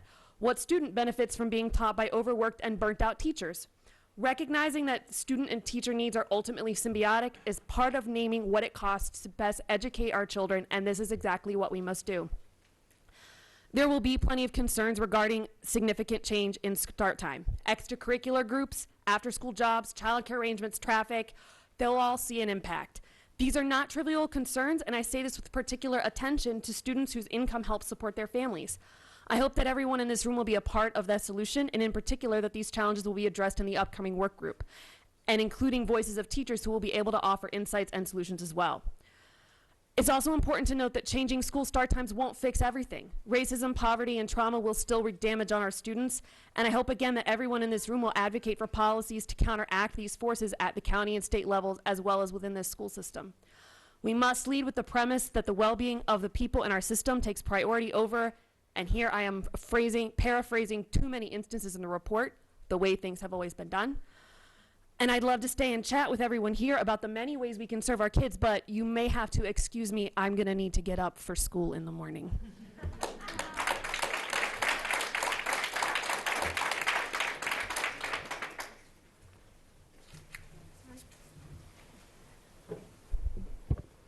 Hi, is that on?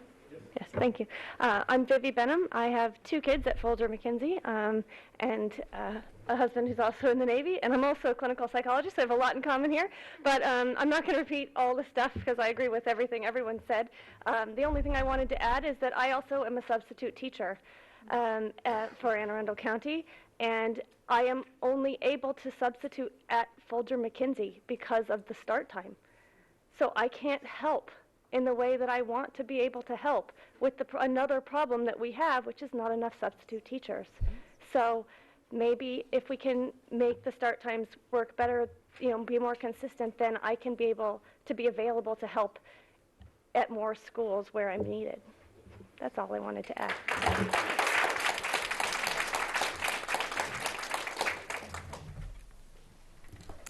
Thank you very much. Next, we have Maribel Ibrahim, Natalie Harden, Jeff McChris, Peggy Williams, and Pamela Bellanay. Okay, I was close. Closer than I thought I'd land on that. Thank you. Sorry about that.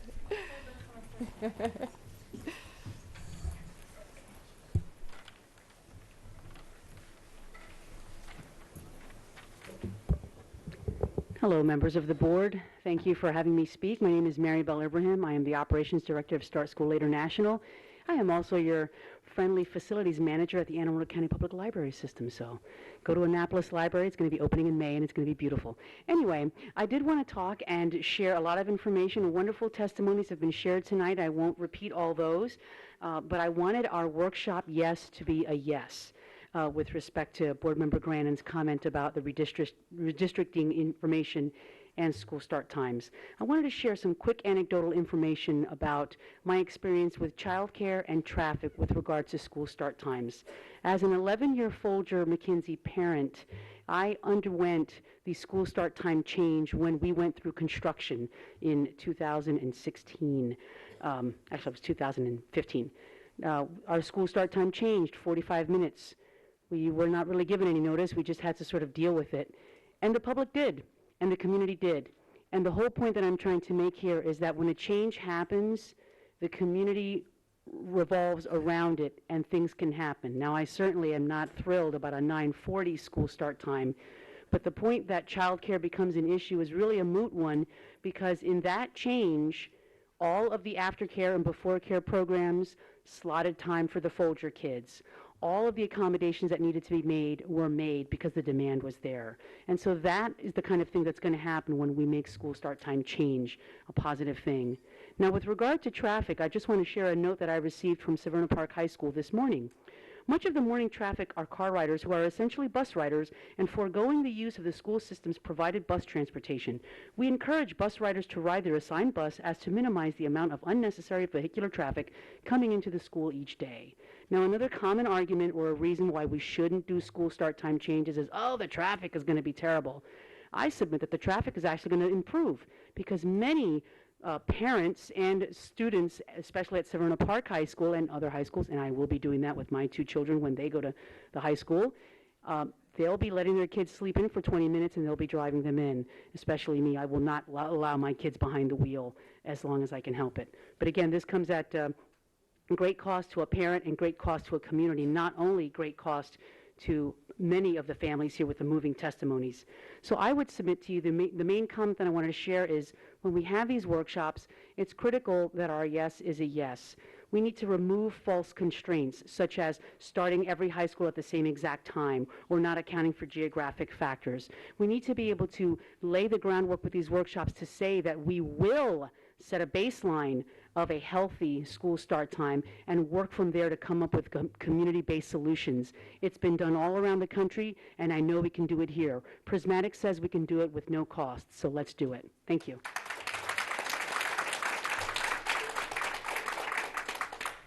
Good evening. My name is Natalie Hardit. I'm a senior at Annapolis High School, and I'd like to share some of my experiences with the school start times. Since second grade, but specifically 9th, 10th, and 11th grade, I rode the bus to school. My bus stop was one of the last stops on the route. My neighborhood's only 15 minutes from the school, and I would consider it a very safe neighborhood, but I was still waiting 10, 15, sometimes 20 or 25 minutes for my bus in the cold, in the dark, partially because of the transportation issues and logistical issues, but also because the school start times are so early. I would be waiting in the dark for months out of the year, and that's at in a neighborhood that's only 15 minutes away, at one of the later bus stops in a very safe neighborhood. So I don't like to think about what would happen if I was in an unsafe neighborhood, waiting 6:10, 6:15 at a bus stop much farther away from the school. As well as that, on B days, my first period class is AP Physics 2. It's a class that no one is in unless they really want to be in it. And the students there are all top of the class, working as hard as they can, and constantly about a quarter of our class is late, 10, 15 minutes late. And again, it's because people slept through their alarms. The people they were getting school rides from slept through their alarms. And they just couldn't get to school on time. And problems like this keep bumping up everywhere in every single community that goes to our high school where the start times are just not working. Members of the Church of Jesus Christ of Latter-day Saints, Mormons more commonly known, I have a lot of friends, they go to seminary in the morning before school, which starts as early as 6 a.m. So they have to go to their 6 a.m. seminary and then go to school. People who swim before school, ice skate before school. It's just not feasible on almost any level to have school start that early. And even this, by the time I get home, it'll probably be after 9:30, which is when I would need to be asleep, not in bed, but asleep, to get 8 full hours of sleep. And so after this, I'll drive home from being awake since 5:30 to get not enough sleep, and do it all over again, day after day. Thank you. Thank you, Natalie. Go ahead. Thank you very much, Natalie. I just wanted to say how much I appreciate you coming out here, and I know you guys are in the midst of midterms and a lot of exams and projects due, so definitely well spoken and great job. Sir. Hi, good evening. I'm Jeff McCrease from Annapolis. My wife Jennifer and I are the proud parents of 5 present or former public school students here in Anne Arundel County. I'm a 15-year PTA member. I'm serving this year as well as the chair of the Annapolis Education Commission and the co-chair, along with the Deputy State School Superintendent of the Maryland State Family Engagement Council. I'm here tonight to thank the board and the administration for commissioning the transportation study, and I urge you to act on its recommendations. The study confirmed what parents have known for a long time, that transportation, sadly, reflects the weakest link in our otherwise very good public school system. In my hands right here are emails that we received this year from the Annapolis Education Commission. Overcrowded buses, buses that came late, buses that never showed up at all, bus stops that disappeared without parental notice, overcrowded buses, bus stops that required students from walking across busy streets, an unresponsive and an overcrowded transportation office that dumped parental complaints into a voicemail, never to be responded to. It's a huge safety issue, and quite frankly, it's an embarrassment to the county. One of the great benefits of adopting the report's recommendations is the ability to start our secondary schools later. I stood in this very same room about 12 years ago, a dozen years ago, when the issue of school start times first came up for a vote. At that time, brain science was just beginning to suggest the benefits of aligning the school day with the brains of adolescents. I was amazed then when the board voted it down. You know, since that time, the volume of scientific literature has exploded, and its conclusions are irrefutable now. The benefits of later start times, furthermore, are most pronounced in our at-risk youths, of which Annapolis has many. We teach the scientific method in our schools. We promote basing decisions on science and on hard numbers. Please, let's begin to practice what we teach in the classroom. So please, let's not squander another dozen years. Let's adopt the recommendations of the transportation study, and let's let science guide the way that we teach, and please, let's start schools later.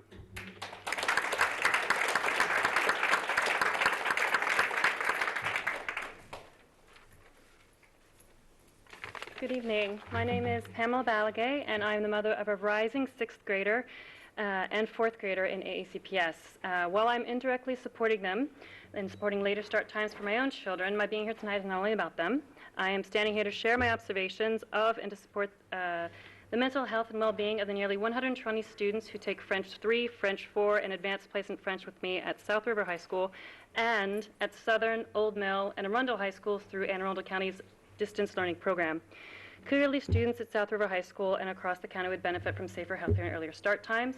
As we know, the American Academy of Pediatrics has warned us for years that students who don't get enough sleep often suffer physical and mental health problems, an increased risk of automobile accidents, and a decline in academic performance. And I can say I see these risks played out in my classroom among my students every day. Many of my students drive to school, and they've expressed concerns about the dangers of driving half awake or half asleep, depending on the day. I even have students from Southern High School who started as distance students but prefer taking Advanced Placement French in my classroom, so they drive extra miles to join their South River peers and then drive back to their home school. The toxic stress and fatigue levels my students experience clearly have a detrimental effect on their quality of life. I watch as my academic overachieving juniors juggle to balance 4 and 5 advanced placement classes for college credit with extracurricular activities and jobs. My senior students are under intense pressure for college applications and planning the next step in their lives. And my sophomore students, well, the fatigue is etched into their young faces as they try to get through yet another class of the day. Today, my French 3 sophomore students had absolutely nothing left fourth period. Their eyes were glazed over and their shoulders slumped as they attempted to write their persuasive essay on their quarterly exams. And I'm blessed to work with some of the top students at South River High School whose engagement, curiosity, hard work, and desire to encounter the French language and Francophone cultures is a source of daily professional enrichment and satisfaction. Several of them were here tonight to gain your support for improving the quality of life for our middle school and high school students, and they left to go home to sleep. The recent transportation report finds that we can start school later in Anne Arundel County at no additional cost, and I urge you to do what is in the best interest of our students and start school later, beginning with the 2020-2021 school year. Thank you so much.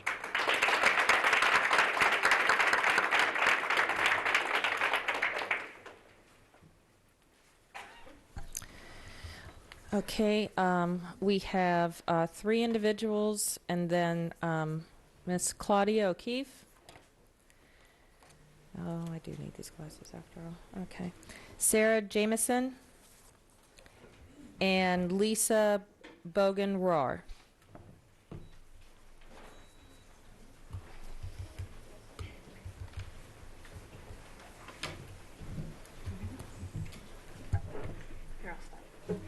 I'll cut my comments short. Most of what I would say, a lot of other people have already said. I wanted to touch briefly on sports.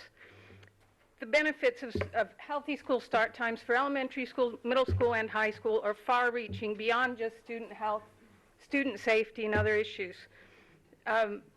In addition to just getting a good night's sleep and being healthy for school, adequate sleep dramatically reduces sports injuries, allows for better athletic performance, better control of emotions on the field and off the field. But besides just the students, we have trouble getting coaches at school. Practice starts at 3 o'clock. A lot of our coaches aren't teachers. They can't get to school for 3 o'clock. That means either practice is cut short or kids have to miss out. It starts when the coach can get there, and we would have a much better time getting coaches if they could start after 3 o'clock. They just can't give up their work schedule to be coaches in the middle, what's basically early afternoon. They need to work for a living too. We don't pay a living wage to a part-time coaching job. 5 p.m. pickup for after practice. A lot of parents work till 5 o'clock. It's very difficult to get out of work and still go pick up your kid at the narrow window 5 to 5:10 or 5:15, as late as the coach can manage to stay to wait for you to pick up your kids. Later school hours for high school would push the practice window later. It would be easier for kids to participate in sports. A lot of schools in the area have later start times. Half of the high schools in Prince George's County, half of Baltimore City, all of Washington County high schools start between 8:30 and 9:30 a.m. It's certainly something that can be done. All Loudoun County high schools start between 9 and 9:30. More locally, Indian Creek School starts at 8:45 specifically to address student health needs. And many DC schools start after the CDC recommended 8:30 a.m. start time, including the school the superintendent's children attended, which starts at 8:55. We know athletic programs still work with later times. We know students are better off with later start times. And now, thanks to the transportation report, we know that it costs almost nothing or possibly nothing at all. It might even cost less. And they even mapped out a way to do it. We're not asking you to reinvent the wheel. This has all been done by other jurisdictions. We're not asking for millions of dollars. The cost is little or nothing. We're just asking our students be given the same healthy school hours that the superintendent and his family have benefited from for years. Please follow the recommendations of the transportation report and give all of our students what has been denied them for far too long: age-appropriate school hours and a chance, just a chance, at a good night's sleep. Thank you.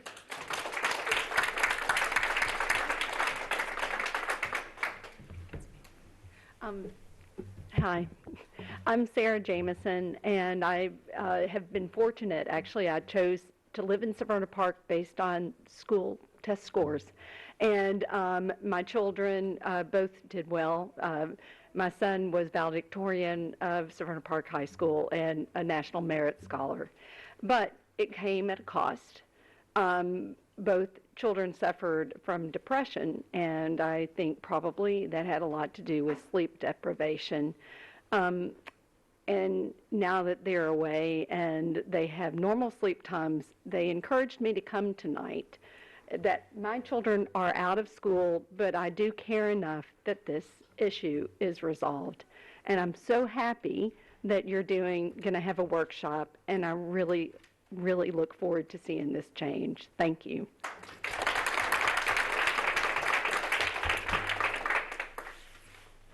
Hi, I'm Lisa Bogan-Rior. I have 4 kids in Anne Arundel County Public Schools. 3 of them are in high school.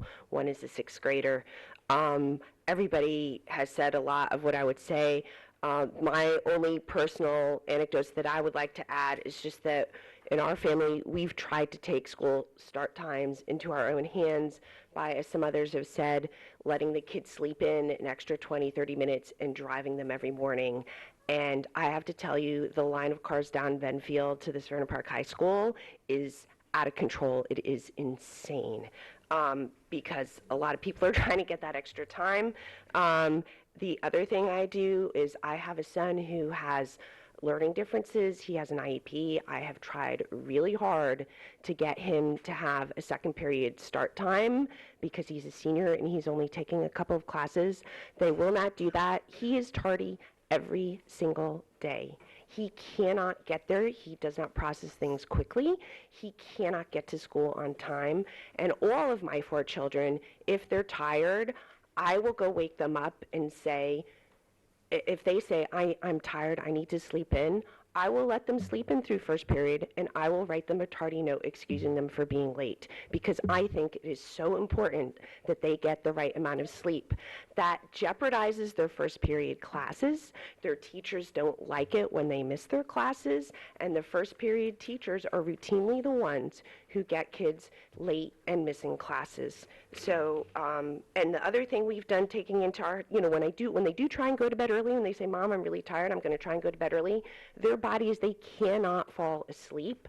I stock melatonin, I stock tryptophan, I have tried all sorts of natural remedies to try and help them fall asleep at night so they can actually catch up. And on weekends, they are sleeping in, trying to catch up on sleep deficits. So I think those are all my points. Anyway, so thank you for having the workshop, and thank you. I really hope we can implement this for next year. Thank you very much.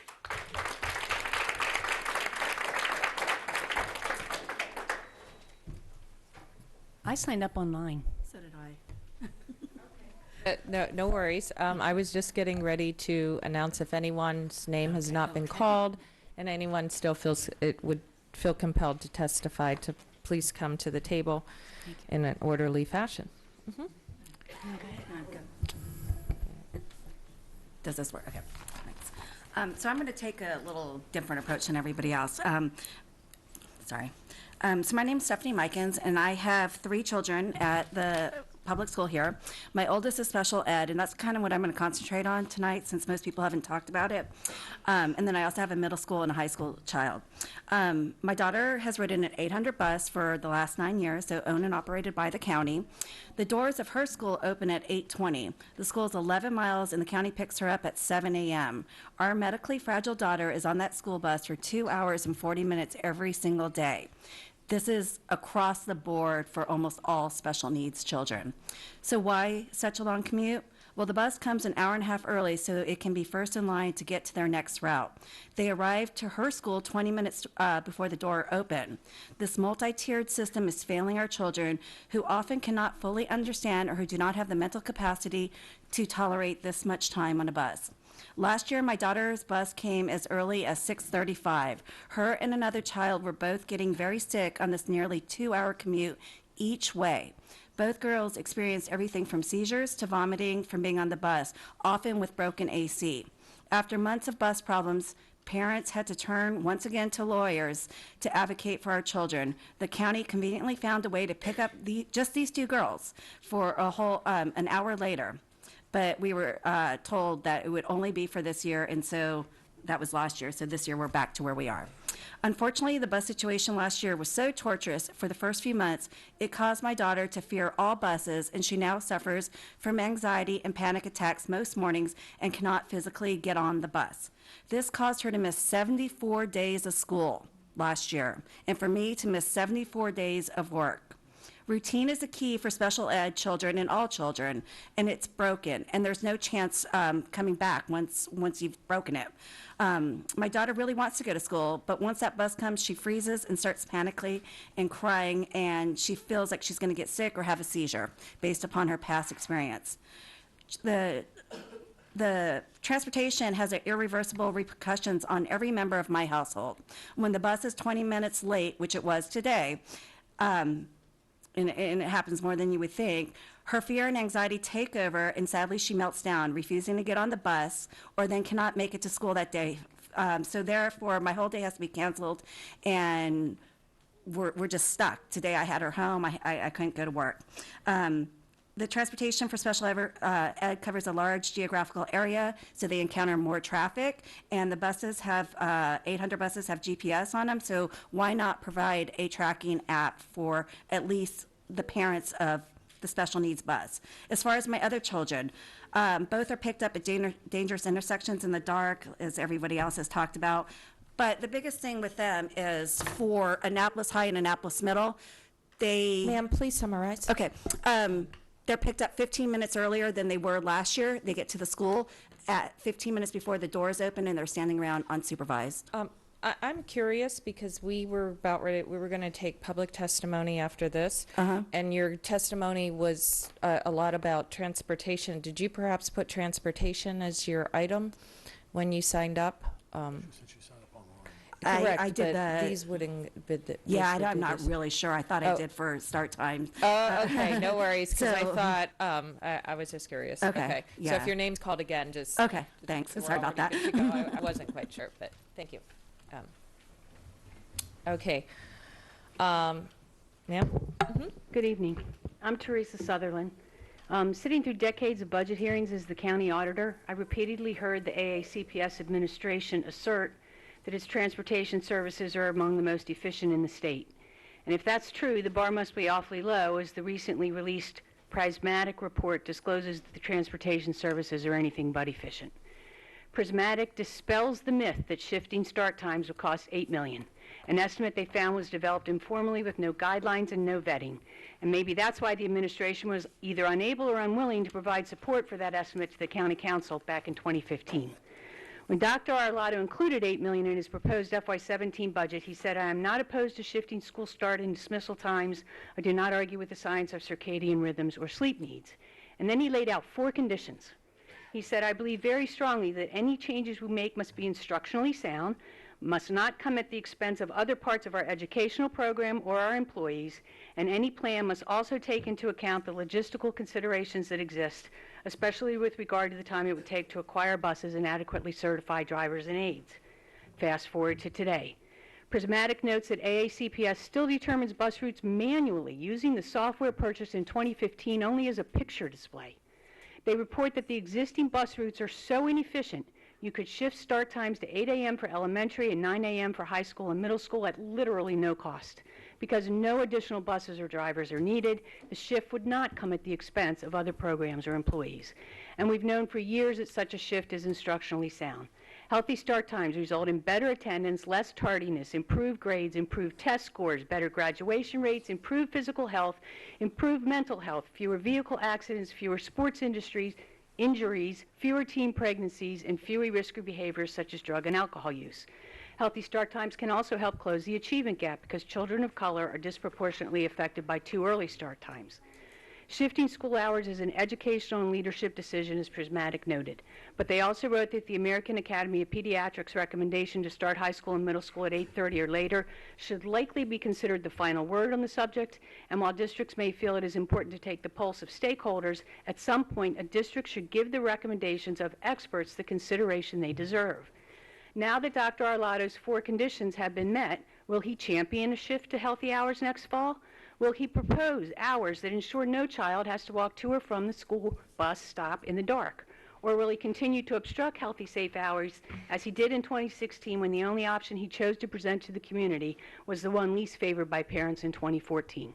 This board is obligated to the taxpayers to hold Dr. Arlotto accountable for correcting the gross inefficiencies noted in the transportation report, and simultaneously you can seize the opportunity to elevate all students and eliminate all gaps by shifting start times to 8 a.m. for elementary and 9 for middle and high school this fall. This decision is yours to make, not Dr. Arlotto's, and both the children and the taxpayers deserve action now. Thank you.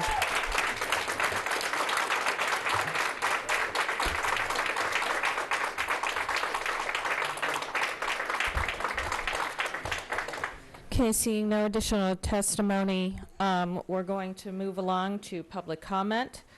The time and everything else does stay the same. And so with that in mind, we are going to, anyone wishing to speak on the items not contained in today's agenda will be presenting testimony at this time. And first up, we have Stephanie Mikens. Oh, but they are also separate on a separate item in addition to that. This is now public comment, so they would not be repeating, hopefully, because we do have a couple folks that had general public comment. Stephanie Mikens, Melissa Stanton, Jan Camarera, Peggy Williams, and Randi Williams.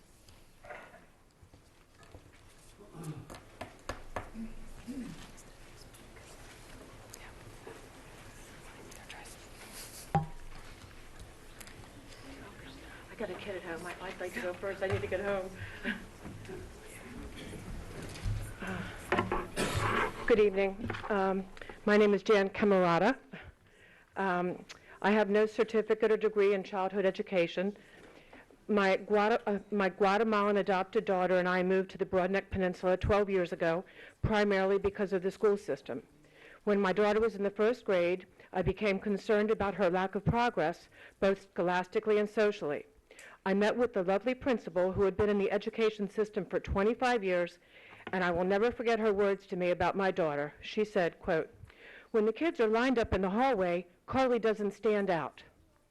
I've been working since then to get Carly the help she needs. Several years later, she was diagnosed with autism. Lucky for me, I had a family friend who was a retired special educator who helped me navigate through the very difficult IEP process. As a single parent who couldn't work full-time because of my daughter's needs, I wouldn't have been able to afford the thousands of dollars that some parents are forced to spend on attorneys in order to get their child the type of learning environment their child requires. These kids lose precious time in the rigorous year after year process of the school system trying to prove that the child doesn't need something different. Thus, the child falls further and further behind. I am so grateful that finally, in the 8th grade, the county approved a special school environment for my daughter. She wasn't invisible anymore.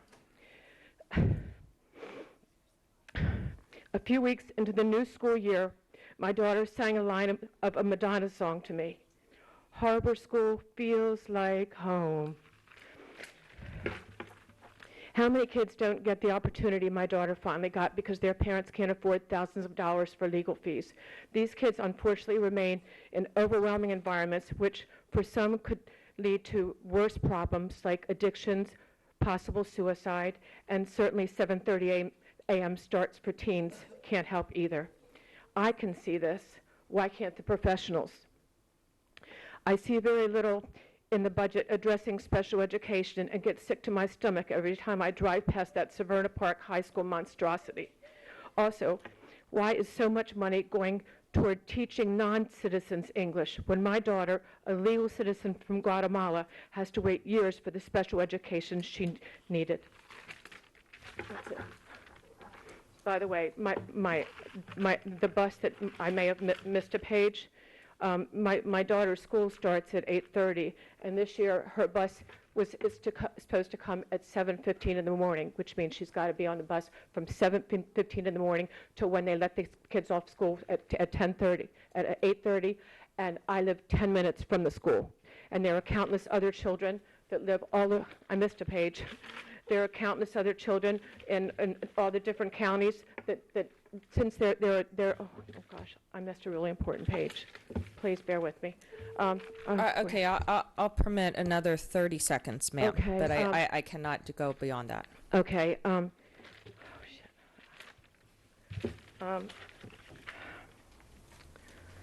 Okay. I'm so sorry. I'm nervous. Okay, I found it. Thank God for Harbor School. I'm lucky to live only 10 minutes away. However, the bus schedule this year had her on the bus for 1 hour and 15 minutes to get to school. Imagine the poor kids that are bused from South County, North County, PG County, or Howard County. Some of these kids are on the bus for an hour and a half each way. Many of these kids struggle socially. This is very cruel for these kids. For after-school activities, parents must drive hours in rush hour just to pick up their children. We need local, small, special ed schools with small class sizes, not an hour and a half bus rides away, so that these kids don't have to wait till the 8th grade to get the help they need. Thank you for giving me that extra time. Okay.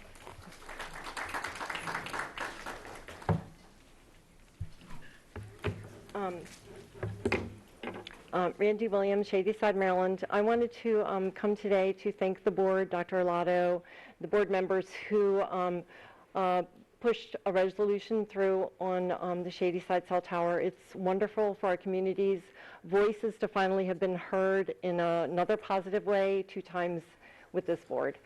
So I wanted to speak a little bit about the future of the contract with Milestone and the cell tower issue. I have a quote. This is from the president of Milestone.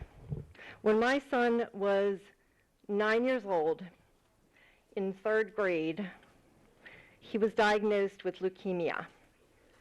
He went to a school where there was a cell tower. This is an actual quote that occurred at the first community meeting at Shadyside. His statement following that was that he stated there's no clear evidence. Well, there is clear evidence now. So I just wanted to remind you of some issues as you go forward with the Chesapeake High School cell tower, which is also Chesapeake Middle School and Bodkin Elementary School, that we really need to look at this contract. Many parents are not aware throughout the county that PG County Public Schools stopped their contract with the cell tower company, the same company we're dealing with, in the fall of 2017, just as Shadyside was really getting started in our opposition.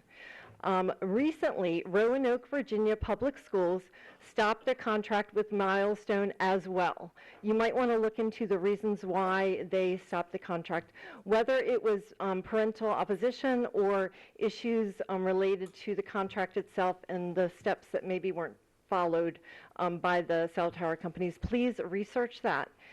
The American Association of Pediatrics, as we well know, has been heard today. They state in a letter to the FCC that children are not little adults and are disproportionately impacted by all environmental exposures, including cell phone radiation, which is the same radiation that comes off of a cell tower. The American Association of Firefighters, as you have heard, many of you have heard this repeated over and over again from some of our members. They have a position that does not allow cell towers to be placed at their fire stations. So why, and they don't want them placed there until they know it's proven safe for their members. So why would a school system allow a cell tower to be placed at a school when it has not been proven that is safe for our members, the children? Accepting money for cell towers is just accepting money for putting our children at possible health risks in the future is not in the mission statement of our county. Thank you very much. Thank you, Ms. Williams. Peggy Williams. I have 2 children at Severna Park Middle School and High School. I'm here because I oppose cell tower construction near our schools. In fact, I got involved in this issue when I noticed all the antennas on the county-owned water tower at Severna Park Middle School, and started doing some research. Peer-reviewed published studies have found negative health effects at levels far lower than FCC's 24-year-old exposure guidelines. Chronic levels of exposure near cell towers have never been tested for long-term effects, nor have they been determined to be safe for children. In fact, reports from radio frequency measuring companies never say that the levels are safe, only that they are FCC compliant. I encourage parents to educate themselves about cell tower radiation from sources such as ehtrust.org. There you will find independent peer-reviewed science on this very important matter. Please, in Arundel County, please stop allowing the construction of cell towers and other telecommunication structures near our schools. Thank you. Thank you, Ms. Williams.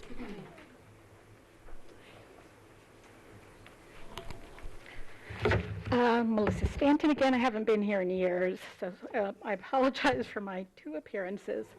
At first I was going to testify about this transportation services comprehensive evaluation. People in the audience, if you haven't looked at it, I strongly encourage you to download it, look at it. It's a page turner, and it's upsetting. But it also made me think about there are lots of other things that this board might consider hiring outside consultants to evaluate about our school system. One of which is the size of our system. You guys know better than I do, about 80,000 kids, enormous geographic area. Lots of large school systems like ours, they're one school system, but they kind of subdivide. They make decisions based on geography or feeder system, or they might have like a high school superintendent. You know, we might be in a county that it's just too much for one superintendent and one board to handle. Something to look at and research. The other issue is about special education. I have a daughter who has special needs. She is a very bright child with complicated learning differences. She does not have a cognitive impairment, physical, medical, nothing like that, nothing that would be suitable for Central Special, although this county did try to send her to Central Special, which would have been totally inappropriate. She's a junior, she has been through 7 schools, infants and toddlers, early childhood intervention, Davidsonville Elementary. We had to pull her out of there because it was so inappropriate for her. We wound up paying nearly $100,000 in tuition at the Lab School in Baltimore until we couldn't do it anymore. We had to battle the school system with an advocate and eventually won and got a placement at High Road Academy, which was a miserable place to go to school. Teachers were good, miserable environment. Got her out of there, got her into Summit School for 2 years. That was the perfect school for her, but by that point it was kind of too late. Now she is at the Kennedy Krieger Institute program at Southern High School. How many members of the board know that about that program, know that it exists? Okay, a few of you, not everybody. It's a very good program. A lot of people don't know about it. A lot of families who need it don't know about it. We learned on Friday that that program is ending. The reason that the non-public placement office gave to me was that Kennedy Krieger had made a business decision that they could no longer sustain the program. Ms. Stanton, please summarize. I will. I get that. But one of the problems with them not being able to sustain the program is that the barriers to entrance into the program are so high, and AACPS is the gatekeeper. There are kids who need to be in that program and would benefit from it. But if Thank you, ma'am. AACPS won't let them in, I need to stop can't it go. now. Please stop. Thank you.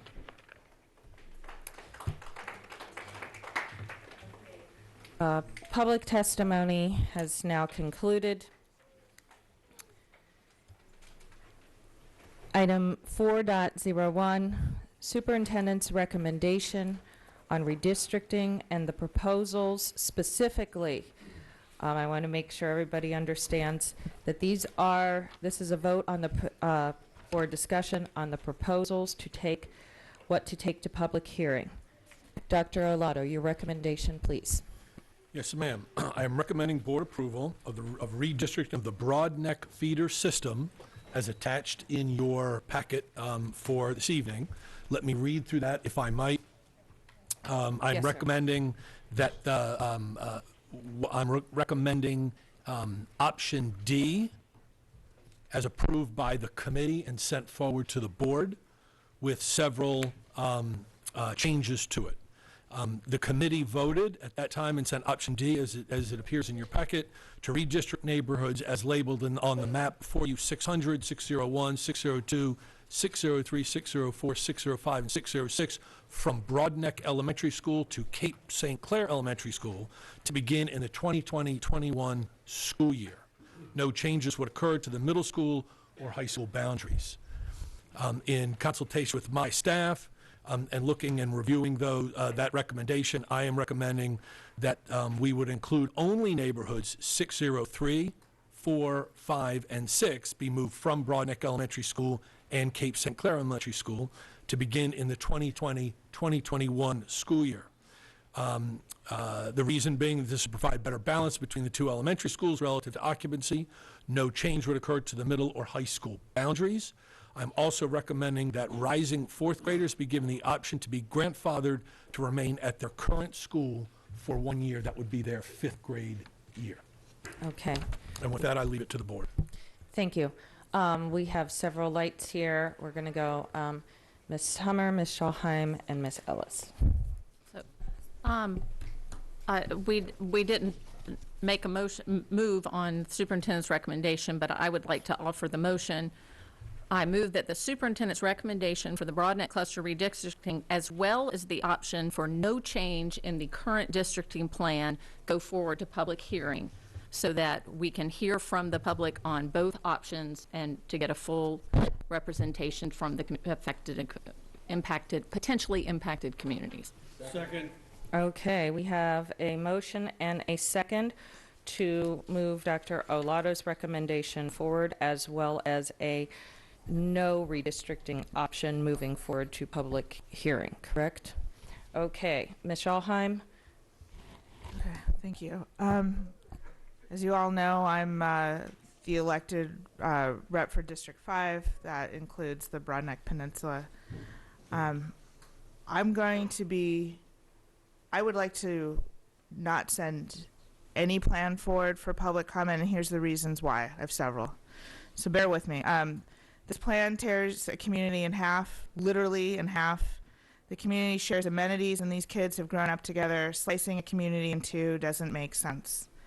The plan will transport students back to Bay Hills and then on College Parkway to Cape St. Clair Elementary, more than doubling their ride time to school, and that's when traffic is light on College Parkway. This plan moves a community to the next community over, away from where they live, play, shop, etc. I can't ignore what this plan does to the diversity of Broadneck, moving a large percentage of their African American students to a different school. Instead of solving the problem, this kicks the can literally down the road to Cape St. Clair, moving the problem of higher class sizes from one school to another. If implemented, it will open Broadneck Elementary School to more development because Broadneck will be less than 95% full and an open school. There are zero expansion plans on the Broadneck Peninsula due to stable or decreasing enrollment, as evidenced by the facilities master plan we as a board approved last spring. And I have not heard from anyone, not one single person, until today, I guess okay, let me rephrase it. I've only heard from one single person out of all the emails we've gotten who wants this plan to be implemented. I have, however, heard from many parents and students, all constituents who oppose this plan. So I'm just going to reuse a phrase. The juice clearly isn't worth the squeeze, and I urge my colleagues to vote against moving this plan forward for public hearing. Thank you.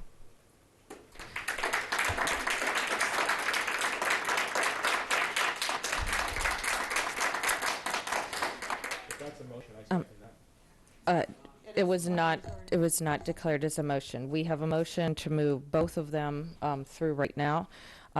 I just wanted to, and I probably should have did this before we started, at our previous meeting where we introduced Dr. Olato's recommendation, there was a consensus at the time to separate Ms. Ellis's proposed amendments that she was willing to share with us well in advance with that. Before we proceed, I just want to get consensus that there is still a desire to separate these two as it relates to votes and motions. Is there any opposition to that? Well, we have Ms. Hummer's motion currently right now. Yes. Yeah, but before we proceed, yes, correct. So I just wanted to clarify that so that all members have an opportunity to present what's presented. So recognizing that we're going to handle that. Do you want to? This will be on Broadneck right now. I'm just going to speak briefly. Sorry, just going to speak briefly.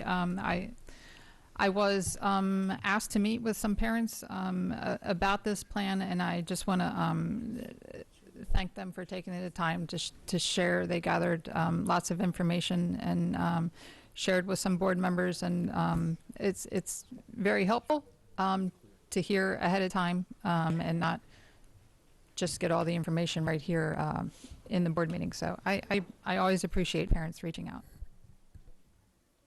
Thank you very much, Ms. Ellis. And I need to apologize. Ms. Alvey is, of course, just like that senior we heard from earlier regarding start times and a couple of our other students. They are missed their midterms and their projects as such. She is a student who needs to do very well at school, so she asked for her apologies extended out tonight because she could not stay for the entire board meeting this evening. And so she is staying engaged in all these matters and is looking forward to working with everyone on the items that she was not able to attend for. We have Mr. Grannon next. I guess just as a point of clarification, so Ms. Schallheim's motion can be considered after this motion? Well, this is, we have right now a main motion to bring forward to public hearing both Dr. Olato's recommendation as well as the recommendation for no action, for both of them to be heard in public testimony. That is the main motion as it's relating to Broadneck right now. If there are any amendments, they would have to be heard now before we move on to Four Seasons. But I guess my question is whether Ms. Schallheim's proposal is going to be put forward as a motion is going to influence how I would vote on this, because my preference would be to vote for hers. So we vote on that one, and then we vote on that. That's how this works. Okay, why don't we stand at ease for a minute if we're going to propose a technical difference of how we're voting. I don't mind there being an up and down vote on Ms. Hummer's motion as long as we know that we have an opportunity to vote for a different proposal after that. Yes, we do. I'm going to need to get clarification on that, because typically we declare in advance if we're doing like multiple option sets, and I believe that was done during the actual vote for them. That's why I think that would make more sense. Okay. I just want to make sure we're going to be okay, so why don't we stand at ease for just a minute and let me get some clarification, if I could. If I'm going to go get Mr. Burns here real quick. I just want to make sure that it doesn't. That it's done. He's right there. Call him up. She's trying to. Right. Right. Yes. Yeah, I understand. Yes. That's what I want to do. Yes. Because Julie's motion's on the table. So vote on hers and then vote on mine. What the crap? Yeah, I hear what you're saying.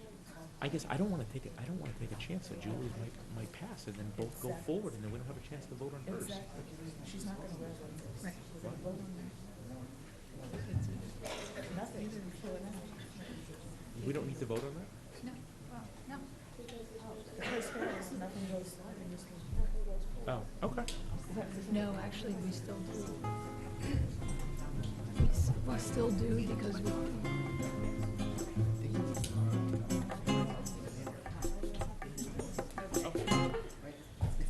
I apologize. There is a little bit of overlay I wanted to get clarification on. So in these particular types of votes, when we're discussing possible options, yes, we can have multiple motions that may contain similar language throughout. So right now, we have the motion from Ms. Hummer. And if there are no amendments to hers directly, then we can move forward or discussion or debate. Ms. Hummer, if you would like to comment. It's kind of, this is the second time Broadneck has come up, and what I heard from people after the last vote was, we did not contact the board ahead of time or come to meetings because our understanding was that the recommendations would go forward to public hearing, and that's when we would have a chance to speak. I believe because this recommendation was put out as a superintendent's recommendation, there could be people in the community that have held back because they believe there will be a public hearing. I think in the interest of transparency, that we need to give the opportunity for everyone to speak on this. This is not saying I'm not putting forth that I'm in support of either plan, but I want to hear from the community, from everyone, to come out, not just the one neighborhood. Their voices are very important, and I've read everyone, and I'm happy to hear from them, but I want to make sure that the entire community has a chance to give their voice as well. Thank you, Ms. Hummer. We have Ms. Schallheim and Ms. Antwine. I submit that the community has had ample opportunity to contact myself and my colleagues and to meet with myself and my colleagues, which some of us have done, and I'm grateful for that opportunity. I don't want, by moving the plan forward to public hearing when it is so clearly not a popular one amongst my constituents, would just be a torturous next couple of months. So let's just end this here and be done.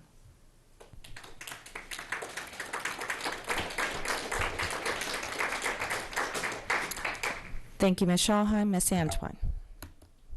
So I'm definitely on the fence. I'll vote one way or the other, because I'll share eventually. I'll share with you guys that I truly believe that there's always an opportunity to speak on a situation for sure. Our pushing into public comment allows every opportunity for those that want to say something to say something, and but my concern is too that I too have had phone calls, meetings, and otherwise with parents that are saying, look, this is the way we feel about it. And I don't live in the area, but the strong consensus is let's keep the status quo. So that is definitely my confusion at this time. So with that said, once we do vote, I'll have my mind made up. Thank you, Ms. Antwine. One more comment. I will give the author of the motion final. So we have a detailed policy and regulation regarding redistricting that has a laid out timeline that is published months in advance for people to know. And so anyone from the public sees it and sees all the opportunities for public input, including a public hearing at the end. We have this procedure in place to offer the utmost transparency and involvement by everyone in the community. There is nothing to be lost by giving an opportunity for everyone on both sides of this issue another opportunity to come out and speak to us in a public forum. Mr. Gilliland. Thank you, Madam President. I was going to make a comment as well, but I think in deference to people who've waited for now 2.5 hours, if we can move to public comment, if that would be okay with you and the board, especially we've had some children here waiting as well, so thank you. Okay, it doesn't look like we do have any more board comment, going once, going twice. Okay, let's move ourselves to comments on redistricting. And there was a couple that did not designate because you would not be aware of that. So if I'm missing you as it relates to the Broadneck Peninsula, we will address the others later. I have 3 people signed up for testimony. Courtney Sperry, Krista McNam, I know, and I should know how to pronounce it by now. My apologies. And Jen Denny.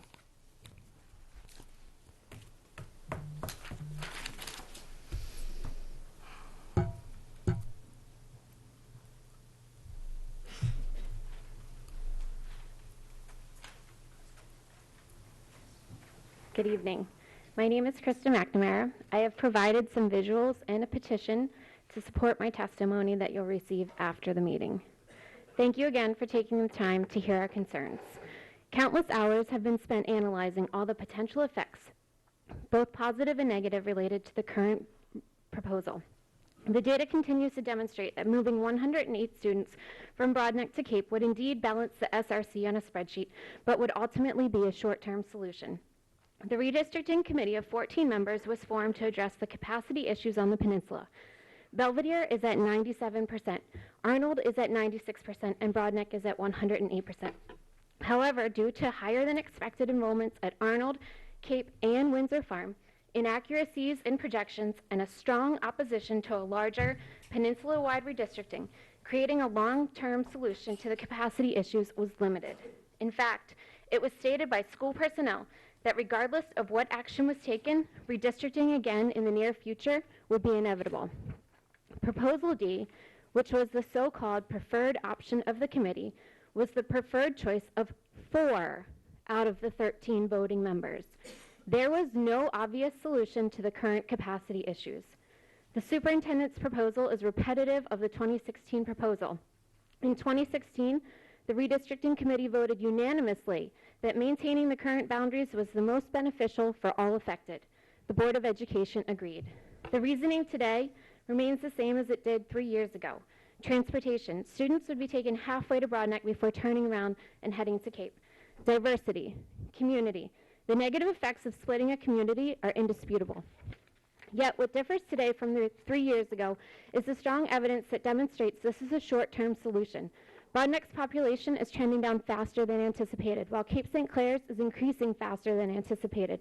Maps of future public water and sewer systems demonstrate that planned service for the Cape area, potentially making this area more desirable for new development. A quick survey of the area makes it obvious that there's plenty of land to be developed. The facilities master plan states that it did not anticipate a new school effect at Arnold Elementary. Yet that is exactly what occurred, causing the brand new school to be at 96% capacity the day it opened.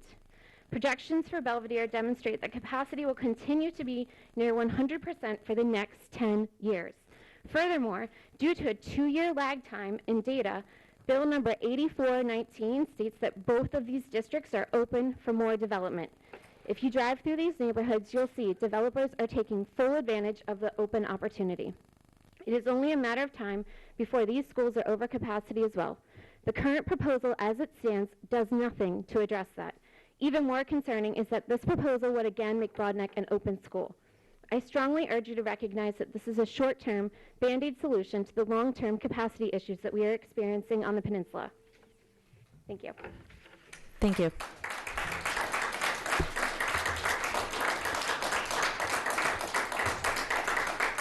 Hello, I'm Jen Denny, and thank you all for hearing out our concerns on the redistricting of the 108 Broadneck Elementary students to Cape St. Clair Elementary.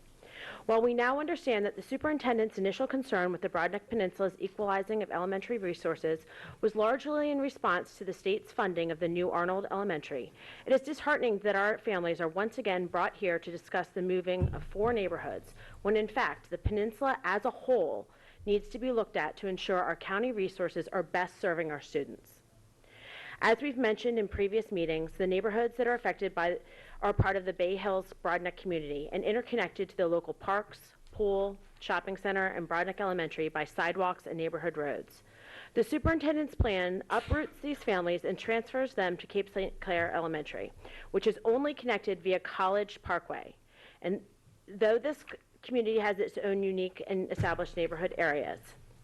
In fact, the Transportation Department's initial plan for the redistricted bus route takes our students through the Bay Hills community halfway to Broadneck Elementary to make a safe left turn at Bay Hills Shopping Center.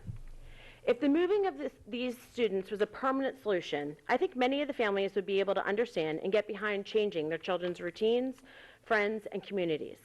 However, it will only be a Band-Aid solution for a small period of time. Ultimately, the increased enrollment numbers at Cape and the decreased projections for Broadneck Elementary will require redistricting in a few short years. How unfair and unnecessary for our families affected. Broadneck Elementary has adapted to the enrollment numbers in their current state. Our students enjoy many school-wide assemblies, staggered lunch schedules, after-school activities, and special visitor days throughout the year. While the parking lot is full, parents regularly attend holiday parties and parades, and drop-off and pick-up procedures run smoothly. I have major concern for the lack of resources at Cape St. Clair Elementary to be able to handle and make these procedures seamless if the redistricting happens in September. While Broadneck has had years to figure this out, Cape will only have a few short months, and in this time, infrastructure changes will need to happen. With the transition of resource rooms to classrooms needed for the redistricted students at Cape St. Clair, the school will likely have the same complaints as Broadneck: shared gym space, media center, EEE, special ed, and resource classrooms.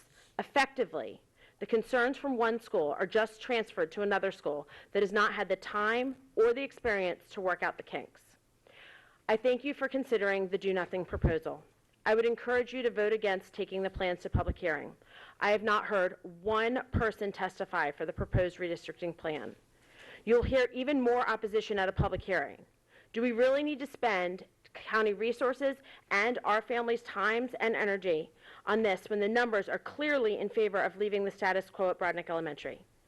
Thank you for your time and dedication to making the county schools the best environment for our children. Thank you.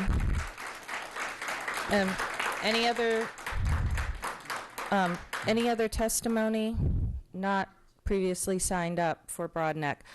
Before I take Ms. Antwine's, I did want to, I felt a little moved by some of that testimony, but it also kind of firmed up, and I just think it would be important for the public to understand my votes moving forward on both items.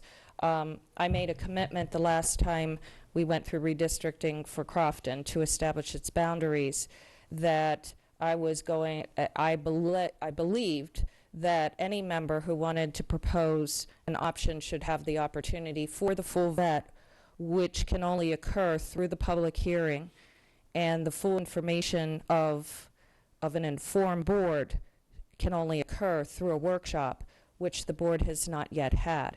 And so I will be extending that same consistency because I was not compelled that thwarting of public say when it is very prescribed how we address this is appropriate, I think, in all cases. And I welcome the opportunity to learn more details and have the time with staff on whatever may be presented, what is in front of us here, and what may be presented here in the near future. And so I believe that all options that the members may want should have that opportunity of vetting. This is not a vote as to whether or not to do the redistricting. And I always appreciate having as much information prior to this phase, but I will be moving for options that our members want to consider forward on both matters. And so I just wanted to share that before we go in. Ms. Antwine, I believe you have comment. So, thank you, President Corkadel. That was part of my question. So, in this moment, though, we only can vote for one to move forward. No, any option.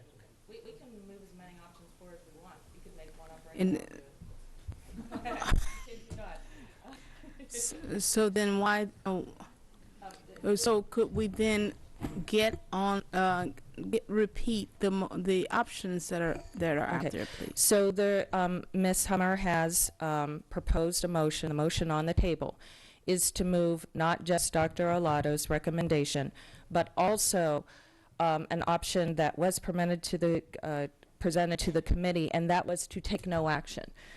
So just as the committee had the choice of not moving forward with redistricting any further, and not recommend any move, that is what Ms. Hummer is proposing, that we consider both the recommendation as well as not redistricting altogether. And those are the two options that Ms. Hummer is proposing we move to public hearing, and this is the decision of the vote. Was that clear? Yeah, sure, okay. And that aligns with Ms. Schallheim's recommendation that we do nothing? No. I believe Ms. Schallheim was advocating for one of the two options that Ms. Hummer was presenting, which was the do nothing option. But but she is, unless, I can't honestly speak for a member, and I don't want to So- really so be I'm put in a requesting a point of position. clarification. So, I am happy to allow a member to clarify, but I don't want to be put in a position to speak on someone's No, behalf. I'm recommending that we send no option to public hearing. Okay. Mr. Granum. Yeah, I just want to say, in case I confused the issue earlier in further consultation with some other members, as I understand it, if Ms. Hummer's motion does not pass and no other motion is made, then that's just it, we're done. Nothing will be going forward. So we won't require a separate vote on Ms. Schallheim's suggestion. That sounds accurate, yes. Well, nonetheless, we have a motion on the table, so let's address what happens after that motion thereafter, which was one of the reasons I was receiving consultation in advance on this. Ms. Howe, would you please call roll? Mr. Leib. Aye. Ms. Hummer. Aye. Ms. Ellis. Nay. Mr. Grannon. Nay. Ms. Schallheim. Nay. Ms. Antwine. Aye. Mr. Gilliland. No. Ms. Corkadel. Aye. It's a 4-4. Motion fails. Motion fails. Okay.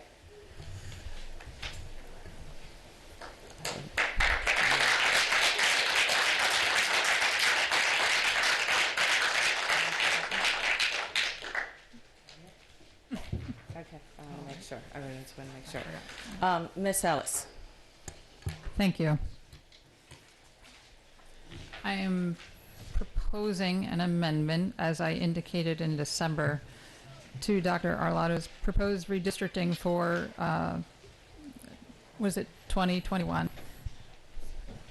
And that proposal is to move the families from the village of Wall Chapel from Piney Orchard Elementary School to Four Seasons Elementary School. And so first of all, that's my motion. I'll second that. Okay. Okay, we have a motion and a second. I believe for Ms. Howe's benefit, if we could just, if you wouldn't mind, repeat the motion. I'm proposing that we move the families, the elementary school students, from the, I guess I'll say the designated 1038C community from Piney Orchard Elementary School to Four Seasons Elementary School next year. To public comment, of course. Actually, no, there's more to that. I'm also proposing that we, alongside that, move forward a proposal of no change for the Arundel cluster. So those together are my motion. And I'll second all of Okay. So we have a motion presented to redistrict neighborhood 1038C from its existing designation of Piney Orchard Elementary to Four Seasons Elementary, and a second option brought alongside with a second option of no redistricting occurring is now on the table. And so Ms. Ellis as the motion maker, and then we have Ms. Hummer.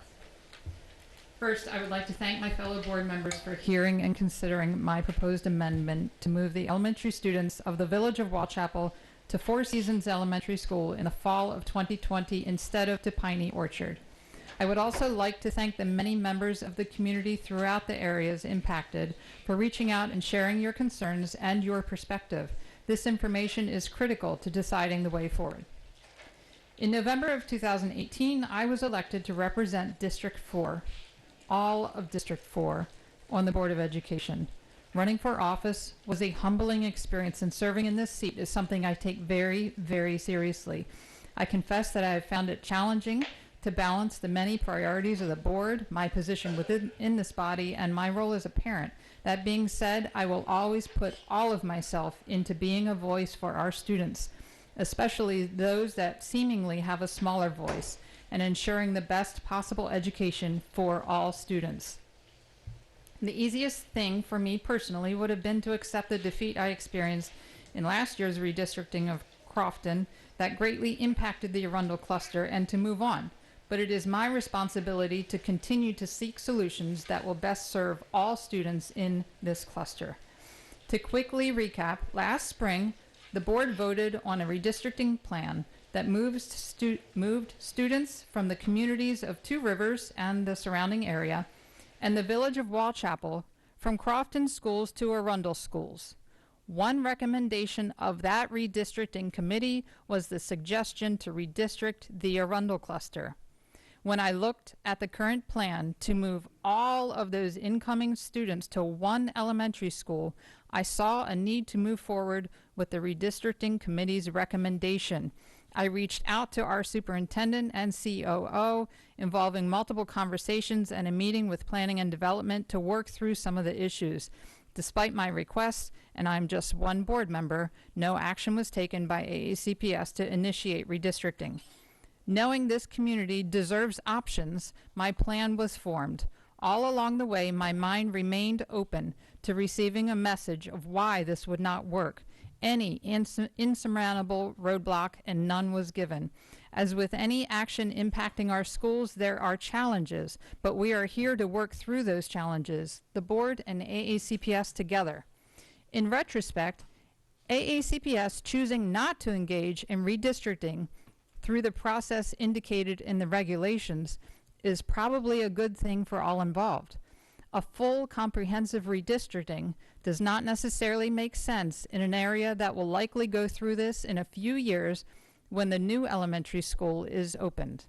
That being said, that does not mean we should not explore alternative options to do what is in this board's purview through the policy, which is to, and I'm going to, shift to the policy. This is policy JAA, and the first position in the policy is a fundamental goal of the board is to balance the utilization of facilities and provide capacity for programs and services as they develop. Sorry, there was another part I was going to read.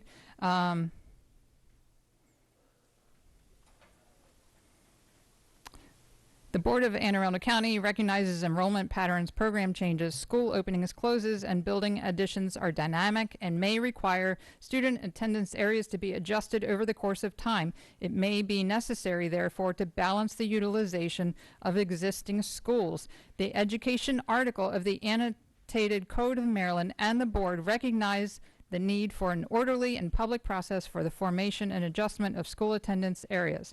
In accordance And finally, in accordance with the authority vested in the board pursuant to the Education Article, Annotated Code of Maryland, the Board of Education, upon advice of the superintendent, shall determine the attendance area for each school.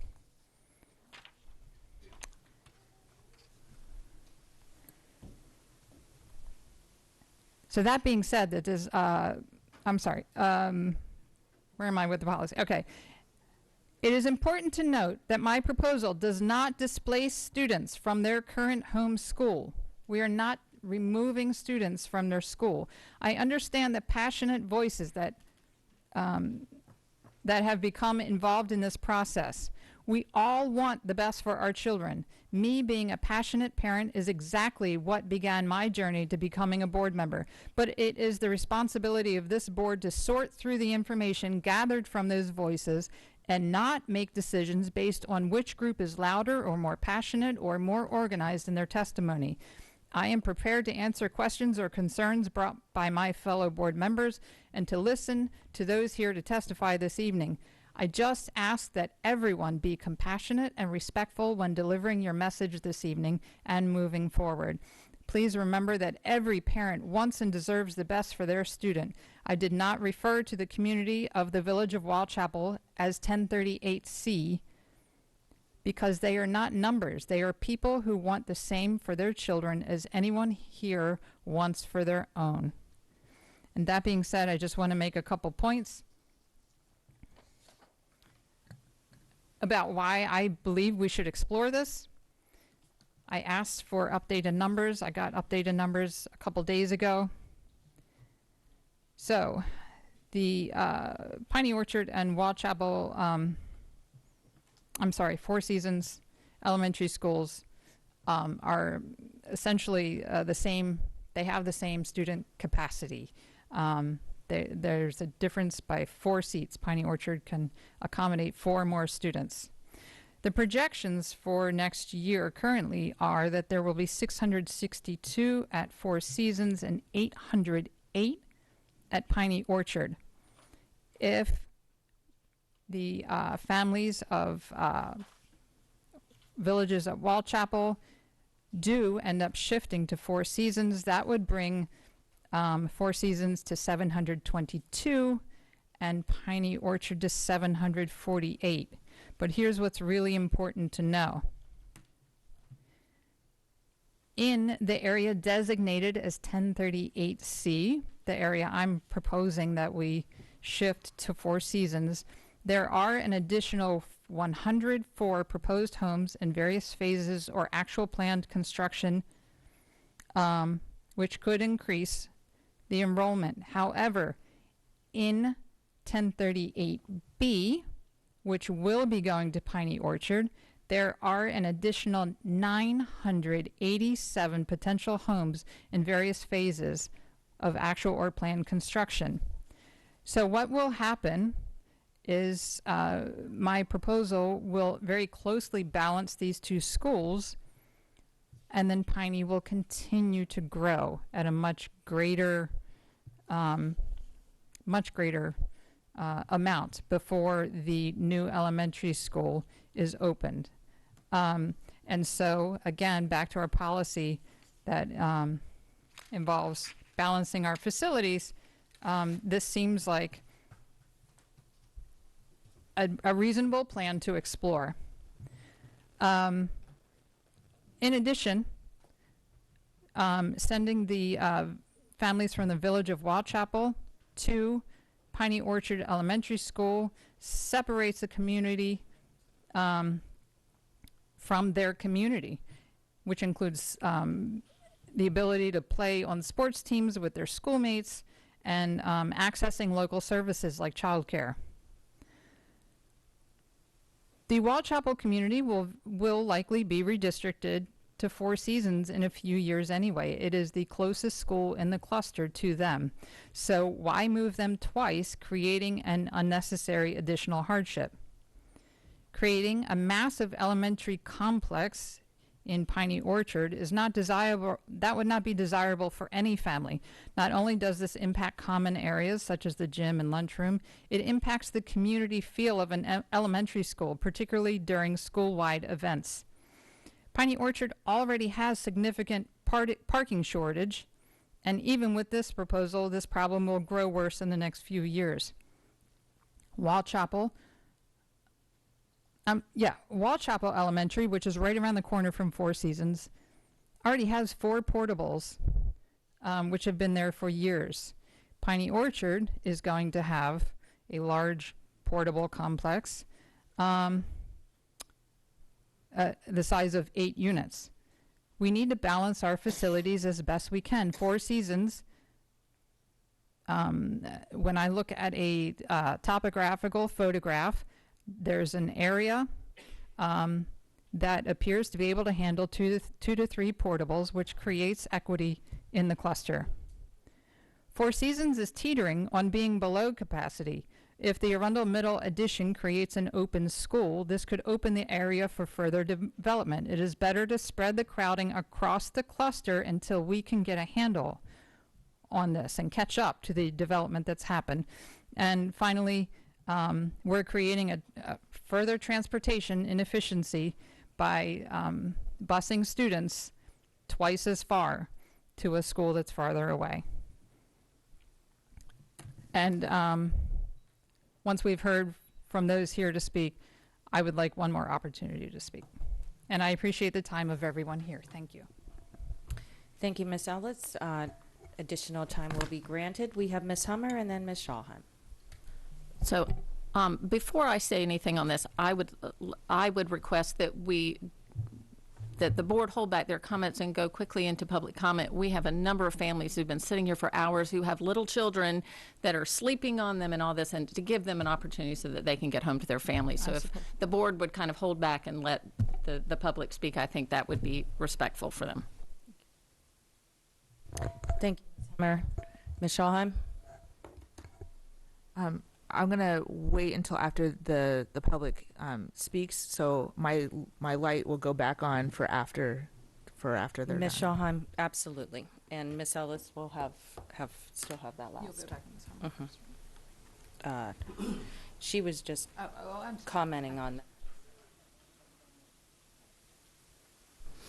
Okay, if we have consensus on moving to public testimony, which it appears we do, I'm going to call this, we have a total of 11 folks signed up and maybe one or two others that may decide to jump in. First up is Christine Williams, Laura Mishaga, Joshua Mishaga, Tommy Murray, and Bethany Lee.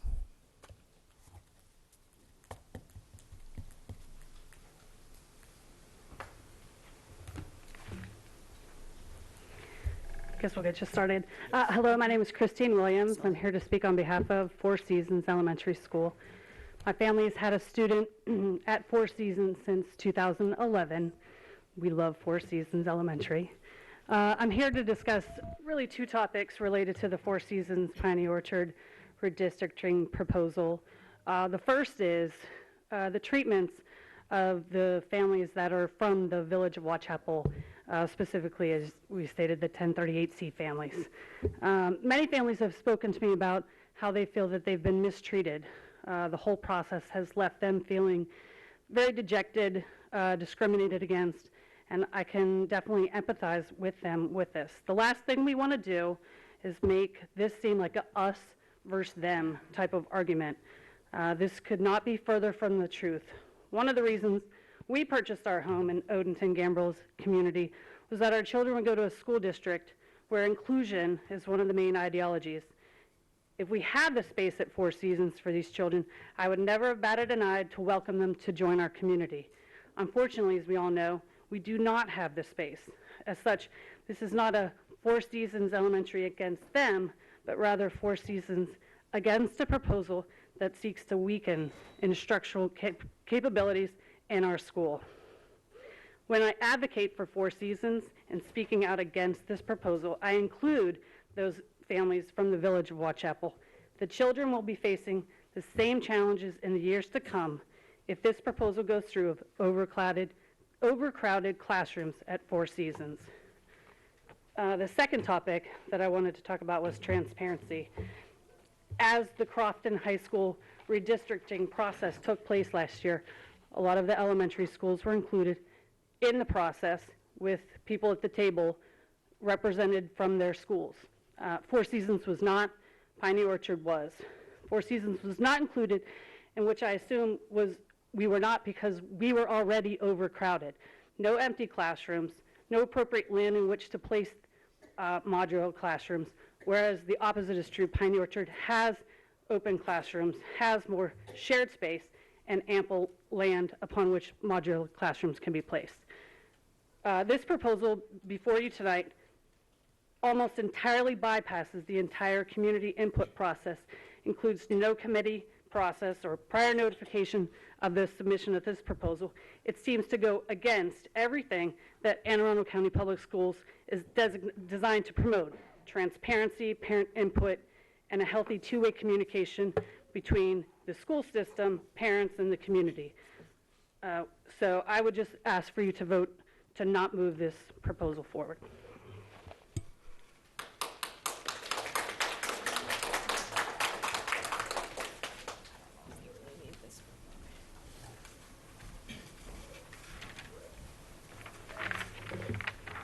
Hi, my name is Bethany Lee. I'm the parent of Usiah and Aviella Lee. I would like to illustrate why Four Seasons is not the right choice when it comes to this redistricting proposal. Firstly, I would like to clarify the perceived bus route of the 1038C students. Ms. Ellis has confirmed that the 1038C students would be bused down the safer and closer Waugh Chapel Road, not down the Patuxent Road from earlier plans. The difference in proximity from Four Seasons to Piney Orchard is only 2.4 miles, or about a 6 minutes drive. It is understandable why 1038C families may want their children to be at a closer school. This is not a strong enough justification to overfill classrooms and jeopardize their learning environment. If it were me, I would advocate to have my child be driven 6 additional minutes to an equally wonderful school that has the space and capacity to teach them. While I can appreciate that 1038C neighborhood is close in proximity to Four Seasons, now is not the time to try to clean up the school boundary lines. A large number of Four Seasons families drive by 1 or 2 other elementary schools on their way to Four Seasons. If the proposed West County Elementary School is built in 2024, this would be the time to propose new redistricting guidelines that follow a closer proximity to area neighborhoods. Sending students from 1038C to Four Seasons simply on the justification of proximity alone is not wise. Four Seasons does not have the space for any students, and Piney Orchard does.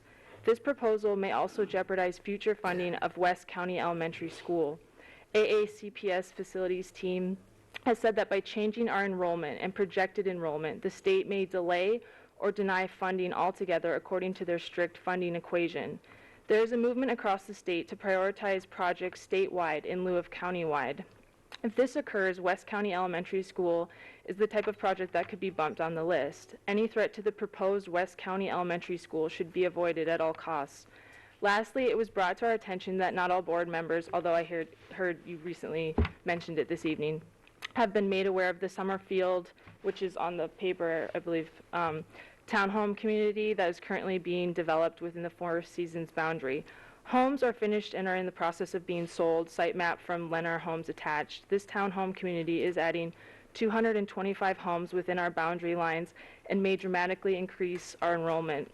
Even without the addition of 1038C students, Four Seasons will be drastically over capacity next year as it is. In contrast, I ask you to consider once again why Piney Orchard was thoughtfully chosen over the course of many hearings last year. Piney Orchard has empty classroom space plus the 8-unit modular addition that will be completed. There is so much space that even after receiving all 200 students, they will still have additional room and classroom space that is unused. This has been confirmed. Moving these students to Four Seasons just does not logically make sense and will negatively affect our entire student community in addition to the students of 1038C. Ma'am, please summarize. That's it, yeah. Thank you. Thank you. Mhm.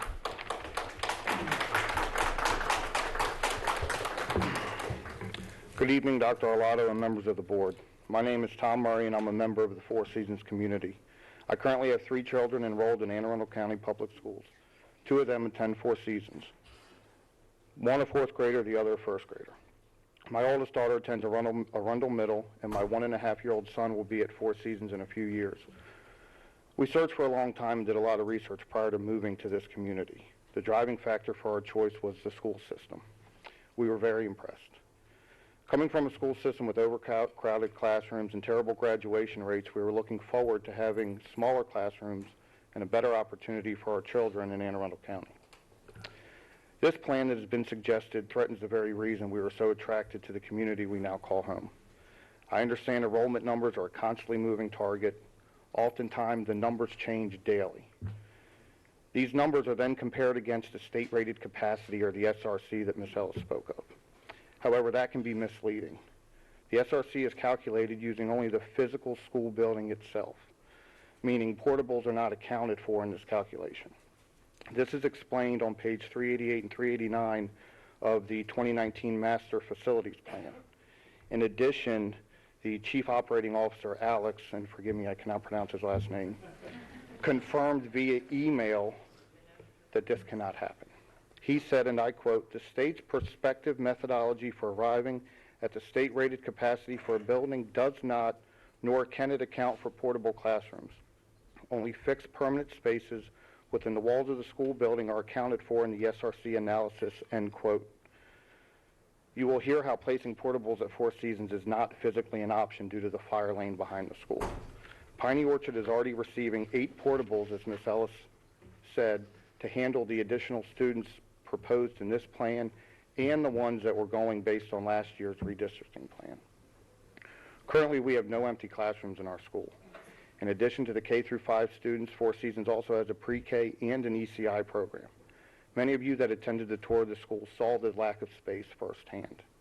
There's just no room for these students to join our school. If there was, we would open them. We would welcome them with open arms. In contrast, Piney Orchard currently is not using all their classrooms within the building.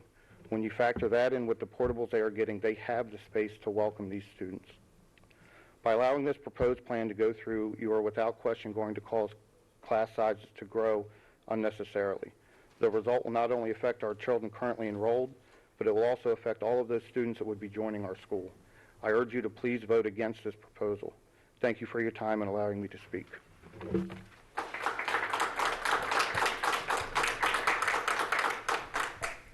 Okay, next we have, we do have 6 seats, so if everybody's okay, because there's 6 people left to sign up, if we could do that, that would be great.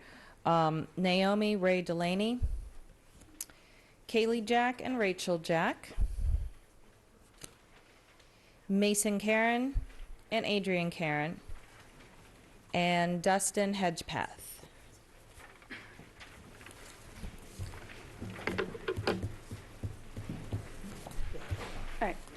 Good evening, ladies and gentlemen of the board and Dr. Arlotto.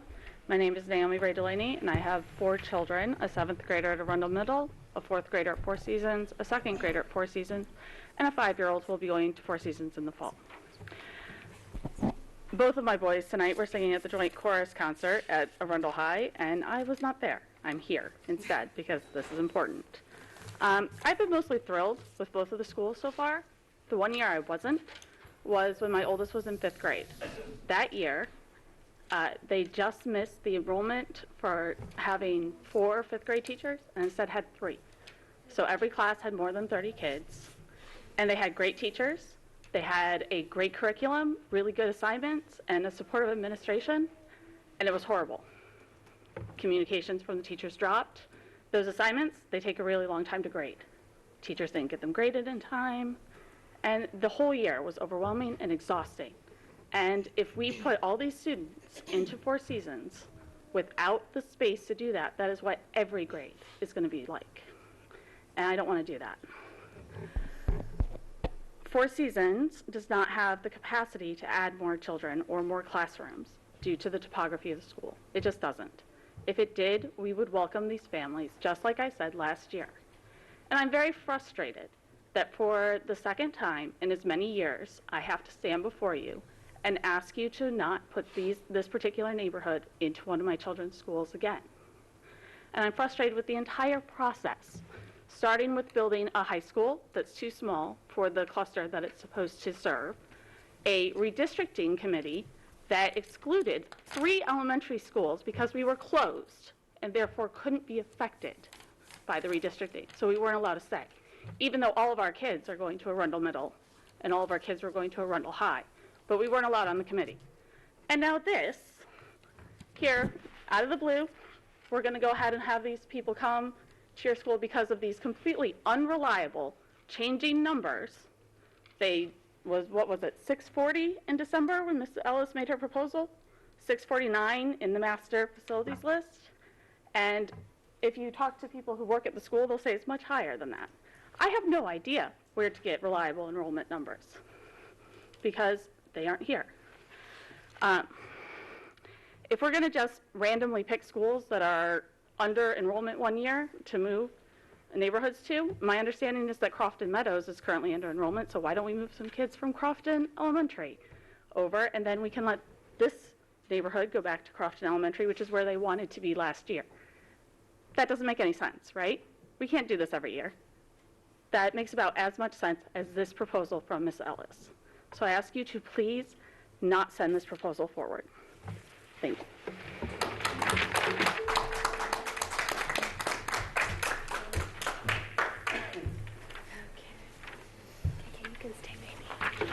All right, hello, my name is Rachel Jack, and I'd like to tell you a little bit more about why I'm against this proposal. When I reached out to the Chief Operations Officer, Alex Savanowicz, he was able to tell me that portables are not able to be placed at Four Seasons due to the topography of the land, and in those areas that you mentioned earlier, Melissa, they are, in fact, fire lanes. Right here, I believe, is the area with which that you had mentioned when we spoke on the phone. He was able to further clarify that they are not able to be put on the field due to the topography of the land, and he said that it was basically a non-conversation, that it wasn't available. As such, the only way that new students will be able to join us is by adding them to our existing classroom sizes. I have a unique perspective on this issue, as next year would be my 10th year as a public school teacher in a neighboring district. So I know firsthand that class sizes matter greatly. And to me, that is where the difference in these two schools lie. The students, if they would come to us, our class sizes would rise because we do not have additional classrooms. We do not have the ability for portables or additional space. If the students go to Piney Orchard, as they were thoughtfully chosen to do, their class sizes would remain about the same, or at least not rise so drastically as ours would. Students who are most gravely affected by large class sizes are low-achieving students. As such, increasing class sizes would only serve to increase the achievement gap and put them at a further disadvantage. As a teacher who has worked my whole career in a Title I school, I simply cannot support a proposal that will target and harm our students who are most seriously affected by the achievement gap. Dr. Arlotto spoke on the county's resolve to reduce the achievement gap earlier this year. The county's own strategic plan states that AACPS is committed to creating smaller environments. The proposal in question seeks to directly contradict one of these key strategies in a move that will harm our students and those who are joining our school. When I introduced this topic to my first grader of adding students to her classroom next year, an immediate look of anxiety crossed her face. And my daughter, who is joyful and loves making new friends, this was not normal for her. When I asked her to explain herself, her first words were, "But Mom, there's no space. They won't even be able to have color cards." I asked her to explain this as I didn't understand, and she explained to me that there are so many children in her classroom that there is not even room for them on the color-coded classroom behavior chart. Teacher stores don't even make behavior charts for classrooms like this. I wish that I could bottle up the anxiety and concern that was written on my beautiful child's face and handed it to you for the board to experience and understand. As parents, we will do almost anything to protect our children from unnecessary harm. And packing 30-plus 6-year-olds into one classroom when a school with empty classrooms sits 2 miles away is one of those unnecessary harms. I implore you to hear these testimonies here today and vote against this proposal. And remember why Piney Orchard was chosen in the first place. They have the room and space. Four Seasons has none. Thank you for your time.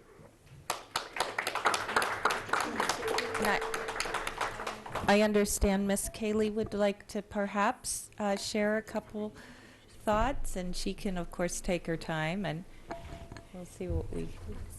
Thank you so much, Kaylee. No, that's okay. You can use your recess voice instead of the black stick if you want. That's cool. There are 26 kids in my classroom. This may not seem like very many, but we can barely all fit on the carpet together. I would love to make new friends, but if we added more kids to my class, we would be really squished and would not be able to fit and see the board. And my mom told me that there may be a decision to add more students to I got very stressed. There are already so many students in my class that I don't always get to go to the things that I want or things that I love. We don't have enough space on the behavior chart. I don't know how we could fit any more desks or chairs to our classroom. If we had to add more students to my classroom, I'm afraid that we would lose space for my favorite places.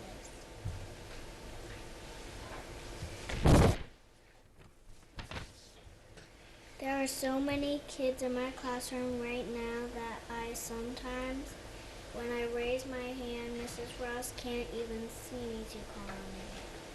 And hear what I have to say. It wouldn't be fair for Mrs. Ross either, because it would be too many kids, and it wouldn't be fair to the kids either, because there's only one Miss Ross.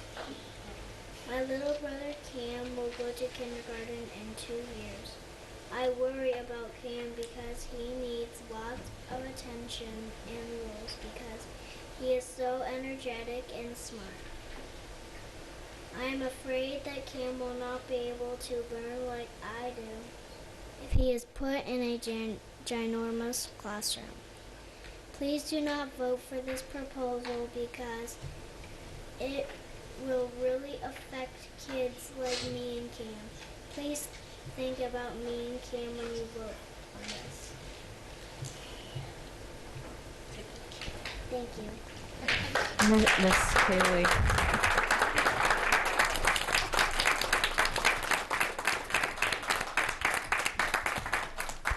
Do you mind if I just say a word? I just want to thank Ms. Kaylee Jack for her wonderful testimony. It's really wonderful to hear from our students and hear them speak about what's important to them. Thank you. Yeah, I don't want to go through a roll of comments, but I do want to just recognize that your reading skills and your speaking skills, Miss Kaylee, is absolutely outstanding. I just extra kudos on that. Oh my goodness. Thank you. Okay. Next, we have one more of our young students, and hopefully they'll get a little bit of pass if they need to sleep an extra hour tomorrow morning. I don't know how that works. I don't want to break my own. I suggest a break of policy, but Adriana as mom and Mason. Would you like to go first, Mason? Okay. Yes. Does this work without just take your time. Go ahead, honey. Hello, my name is Mason Karen, and I am in second grade at Four Seasons Elementary. My mom said that it is possible for 56 more students to be added to our school. Our classes will be larger next year. Making new friends is always good, but the one thing that will be hard is sharing and taking turns more often. For example, we take turns using the computers in our class for AR quizzes, the Chromebooks for first and math. I barely get a turn once a week. With more kids in the class, there will be weeks when I won't get a turn at all. Our teacher, Miss Leiden, is awesome. She always helps all of us, and some of us need more help sometimes. With more kids in the class, we will have less of her time when we really need her. We barely fit in the lunchroom, and in cultural arts, my class has to split and we go with other classes because there just isn't room for all of us. Some of the kids at Wall Chapel Village are our friends, and we play baseball at Cork together. We all want the best for one another, and if Four Seasons had room, we would be happy to go to the same school. None of us want to be in classes with 30 kids, that's all. Please vote to keep Four Seasons Elementary as great as it is today. Thank you.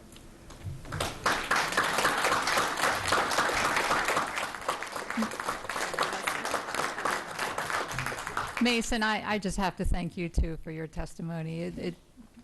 It's a very brave and grown-up thing to do, to come and testify, and I really recognize that.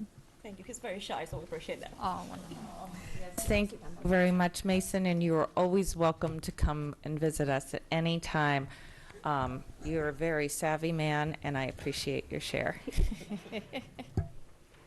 Thank you. Hello, everyone. My name is Adriana Karen. I am the mother of that young man and the 2-year-old who caused havoc about half the meeting here.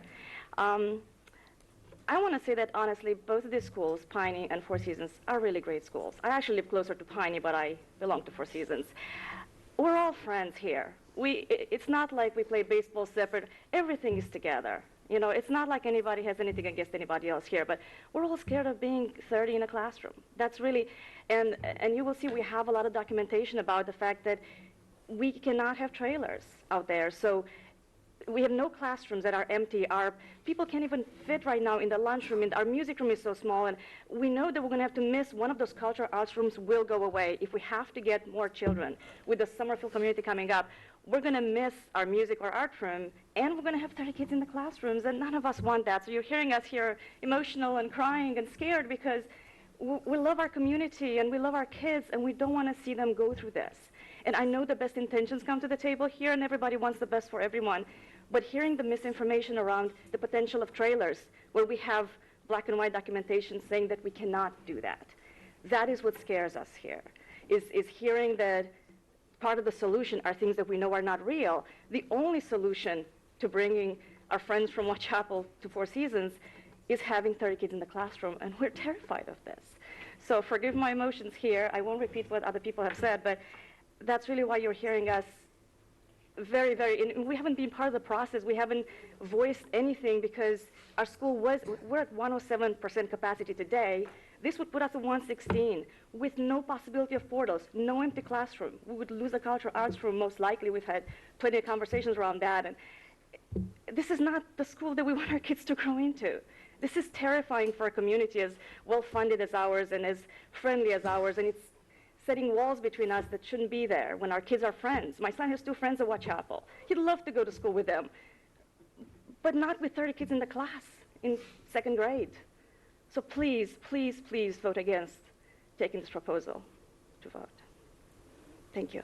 I haven't read any of my points, so I don't know. Good evening, members of the board. My name is Dustin Hedgefeth, and I'm here on behalf of Four Seasons. Excuse me. My son had 36 kids in his class last year. His teacher this year doesn't know his name. He's been called Andrew, Adam, Jack, Samson, and Paul. His name is Cameron. It's not a common name. It should stick out. Why does he not have a name? I have nothing against anyone that's here from the village of Whitechapel. I coach kids in soccer, and I love our community.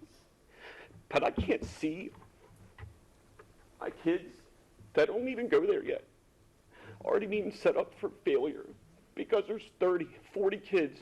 There's no music. There's no art. There isn't even a room for ECD or EC, was it ECP, ECI? I'm sorry, I'm emotional right now. I don't understand how we can even propose to put something in place where our children are going to fail. I see so many communities around that are just failing epically because we're overcrowding, we're underfunding, we're putting them in situations that they will never succeed. It doesn't matter how great of a teacher, how great of a kid they are. If you put them in a bad situation, they're never going to succeed in life if they don't have a hope. You are putting the opportunity of hope, you're taking away the chance of friendships because they're going to be competing over the attention of a teacher that they can't get because they need something. I watched my son have to go to therapy for last year because he was talked to like he was supposed to act like the other kids. It wasn't his fault. He learns differently. He learns better visually than he does by dictation of something that's written out by the teacher or even verbally by a teacher. Without having that opportunity of having a smaller classroom, adding more students to that classroom, it is making kids like my son, like many other kids, especially nowadays, with the fact that so many kids are obsessed with electronics, constant stimulation, it's going to make it that much more difficult for those kids. I had this long speech. You can actually still submit that so we have a chance to read it in I'd love addition to what you're doing. But Ms. Howe would be happy to. I couldn't sit here and say this because the emotions of everything. I just really hope you don't think about numbers in the sense of dollar signs or proximity. The community we moved from, my son literally, we lived 8/10 of a mile away from an elementary school. He had to get on a bus to go 8 miles away because our community was overbooking that school. The whole proximity aspect and geographical thing doesn't make sense to me. It's not a matter of if a child has to travel 2 extra miles or 2 extra minutes. It's a matter of how much education that child's going to be able to obtain from a teacher who isn't able to reach them. Thank you for your time. Thank you, sir. And as I said, they'll be happy to make sure that's adequately disseminated. I have no other folks signed up, so I'll open for a couple additionals that may have missed. I see the delegate and a constituent.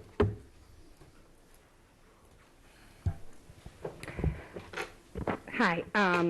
I would like to speak today on the topic of special teachers losing their classrooms, because if this proposal goes through, that is a very real possibility.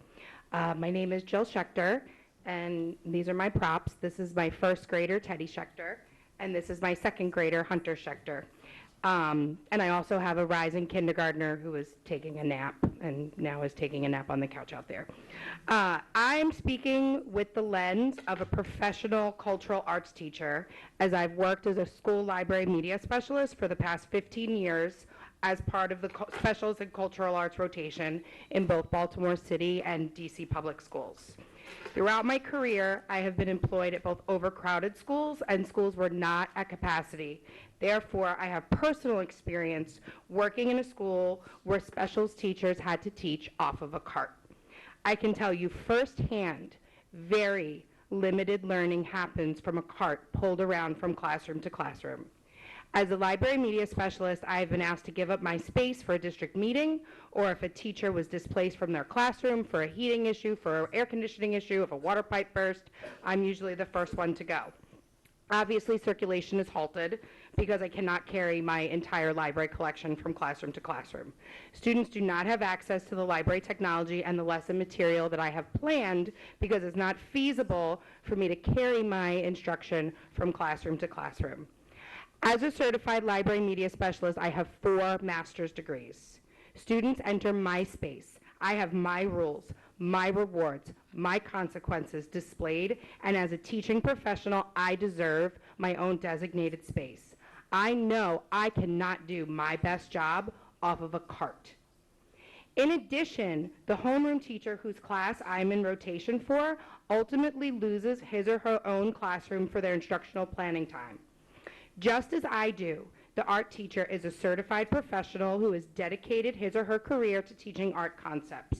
He or she needs access to material for different projects, for different grades, and it is not realistic to think that they can fit the diverse range of materials for a pre-K to 5 school on a cart. In addition, often projects take more than one class period to complete. How can we expect that he or she keep work from week to week on this cart? Moving art from a classroom to a cart would greatly diminish the quality and rigor of the art curriculum. Music has also been proposed to be moved. I can tell you our music teachers are 2 of the most seasoned and best I've seen. My son Hunter came home in kindergarten and said, "Mommy, I love my music teacher. Please sign me up for music class." We went to a music studio and there was another kindergartner from 4 Seasons whose mother told the same story. She should not be moved to a cart. I cannot imagine, even if we find an alternative and appropriate location for these 2 cultural art classes, which seems like an impossible feat, the students that are placed in those classrooms will be completely cut off from the other Ma'am, please grade level summarize. classrooms. Thank you. Thank you.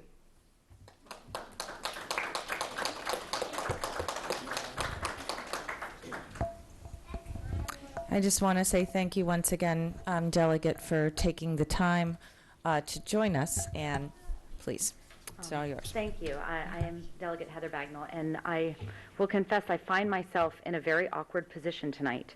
I've been here before advocating on behalf of the Board of Ed, on behalf of the budget, on behalf of our teachers, but I am here actually in opposition of what I've witnessed tonight. I try to stay in my own lane, but when my inbox fills up with constituents concerned that they have been left out of a process, it becomes my lane.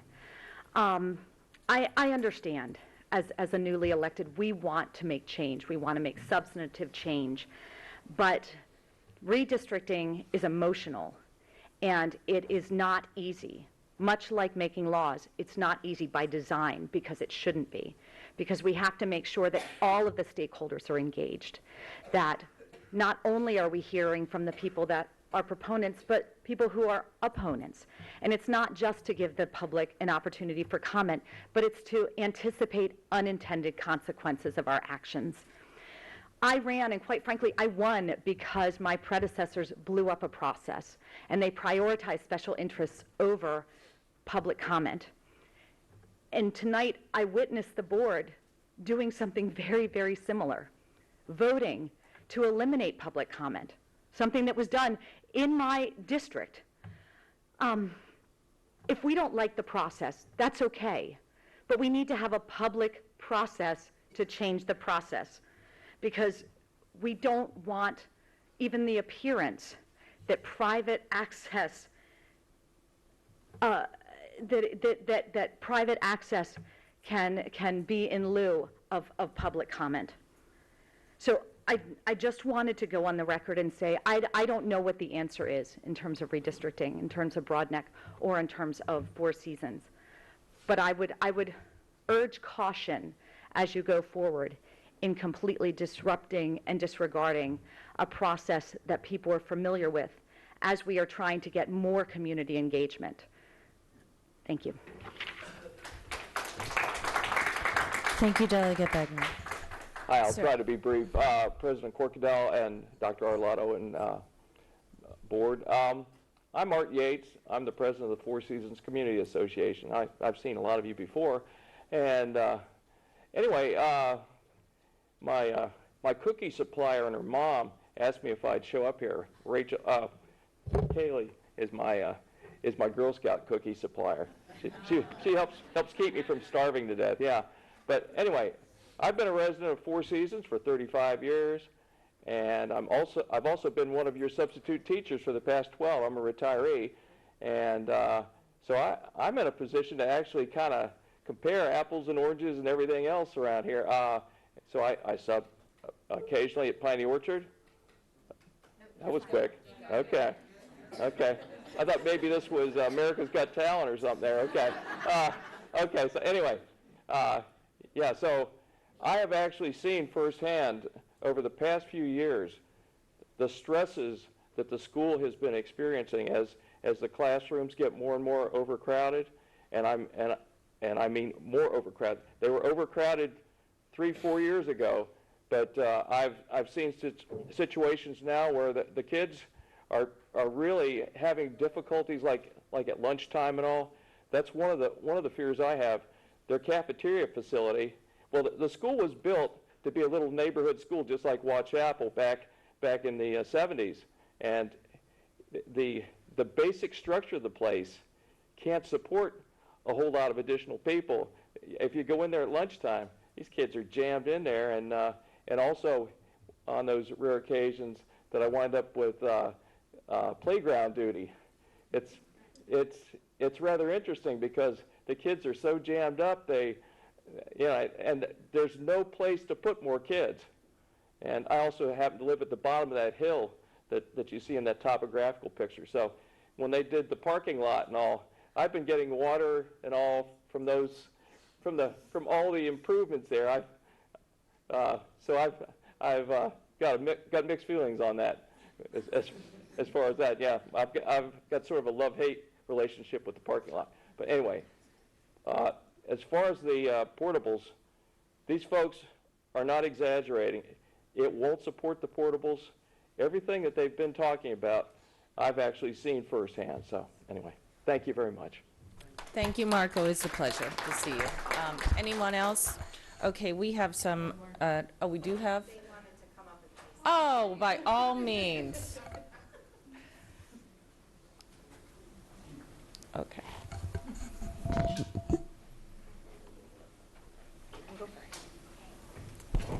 Okay, so my name is Teddy, and I go to Four Seasons, and I am in Kaylee's class.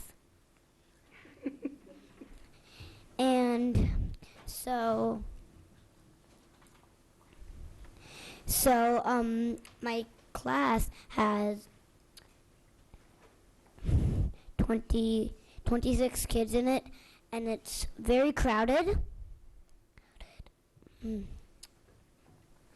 And I love art so much, and drawing is my favorite thing to do. And that's it. Teddy, thank you so very much. My name is Hunter Schechter.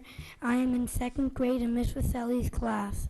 I have a lot of troublemakers in my class. If we get more and more students, there will be more and more troublemakers. And it will be way more harder to concentrate on tests and reading. Thank you guys so much. That was awesome. I just want to say, Teddy and Hunter, thank you so much for your willingness to share and your candor in doing so. Thank you once again. And thanks, Mom, for giving them that opportunity so we can hear from them. Anyone else we have not heard from? Seeing none, we have, looks like we have several folks that want to make comments. I have Ms. Schallheim, followed by Ms. Antwine, Mr. Gilliland, and then Ms. Hummer. Thank you, and thank you all for your testimony, and thank you all for your emails and your phone calls. And I hope that I responded to all of them. And I've talked on the phone with several of you, some of you several times, and I just really appreciate your advocacy. I have a couple of questions, and I'm not sure who to direct them to. I don't know if it's a Mr. Sheknovich situation or Dr. Arlotto, but I would like to know the townhomes that they're referring to. I believe they're behind the Safeway, if I'm not mistaken. Have those, A, are those in process, and B, have those been decided that they're going to go to Four Seasons? I think it's Mr. Sheknovich time. Sorry. Yeah, if they're attending it now, there's no changing that now. Wait, but no, the ones that are being built, they're not attending because there's nothing built there yet, right? There's behind Safeway. Yeah, they're like probably 50 homes that are already built there and they're occupied. Okay, we're going to get staff to come up here so we can make sure. So I was on the phone with Ms. Jack the other night, and we were looking at Google Maps together, and so I just need to understand what other developments are in process or about to be, and if they are already designated for Four Seasons, or if we're too early for that. I'm just curious. There are some homes that are under construction, I think was mentioned, along Watchapel Road. Anything that's currently under construction are in the projections. For So Four that's the first thing. Seasons. For Four Seasons, because those go to Four Seasons, so we have included those homes in the projections. Whenever that we you get have sketched, the we numbers. include them. There are the 104 that is listed for the 1038C. Those are the areas south, basically Evergreen Road. They're under construction right now. They're kind of south of Wegmans Shopping Okay. Center, if you know where the water tower is. And There's- those are for Piney Orchard at the moment. Correct. The board approved them to go to Piney Orchard as the redistricting was approved last Okay. year. But there are no other developments that we have drawings on that are in the permitting, planning and zoning review. I mean, naturally, This is helpful. There are developers. Developers are scouting sites all over the course they county, are, yes. right? But there is nothing that is in the development and regulatory review process pipeline as we speak today. So there's not a new bunch of trees or whatever that are going to be taken down to put something I else. think later in your agenda, you'll see the construction status report. In the Yes, back of that, indeed, yeah. you'll see the last pages are any subdivisions that we have reviewed or saw basically by the end of December. Okay. A lot of that huge number that came in is because of the Forest Con bill that went through. Everybody wanted to submit before that December 15th, so there's a lot of stuff that Oh, we yes, saw here it that is. crossed our desk. Okay. So you'll see it in the I back. have a couple, thank you. I have a couple other questions, and maybe, I don't know if this is for y'all or for Dr. Arlotto. Is there any way to move up the building of the West County Elementary School? I'm sorry I took your question. I'm sorry. Is there any way, like, you know, I know that there's like a process and there's a list and there's there's some acronym IEC, right? Is there any way to move to like fast track that? I don't even know if we have land. Well, the Can you speak to that at all? county the county is entered into an agreement to purchase land on paper. That agreement has to be approved by the county council. That has not yet occurred. That is in the process, however. The budget that was put forward by the superintendent is asking for 100% of the design money to be funded effective July 1 of 20, so 5 months from now. So the sequencing would be, hopefully, between now and June 30th, the council approves the acquisition of the property.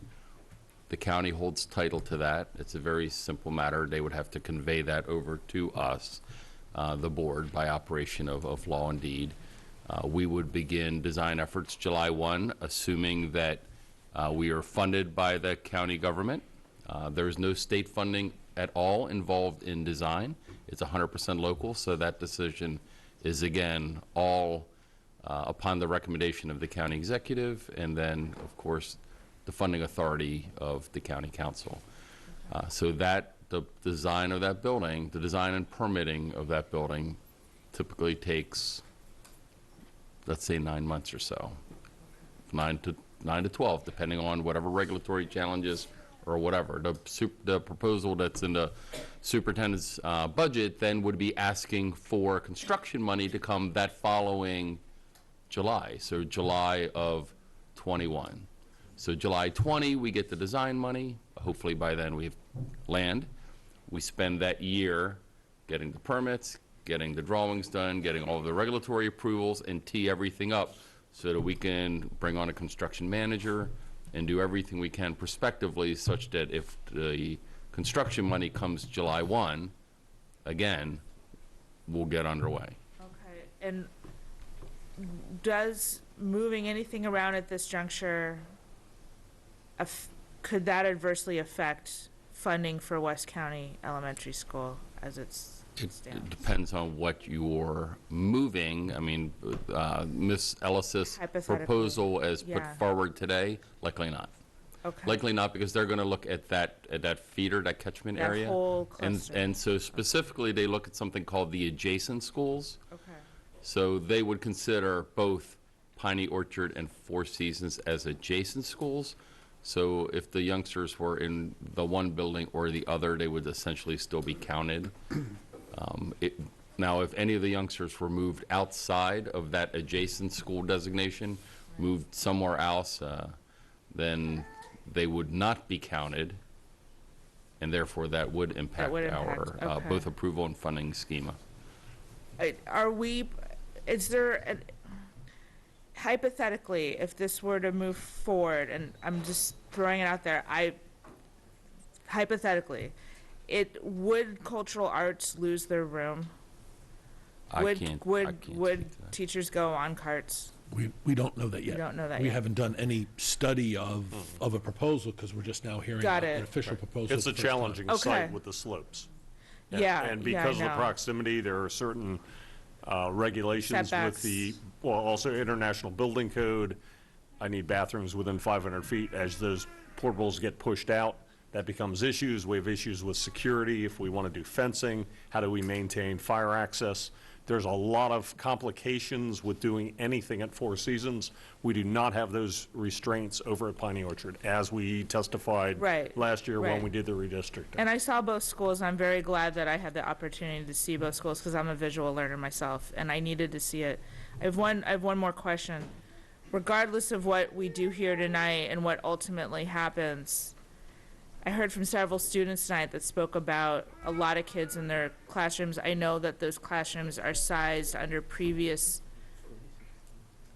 codes. That the occupancy and we might have exceeded the occupancy, the 26 kids and 30 kids and whatever.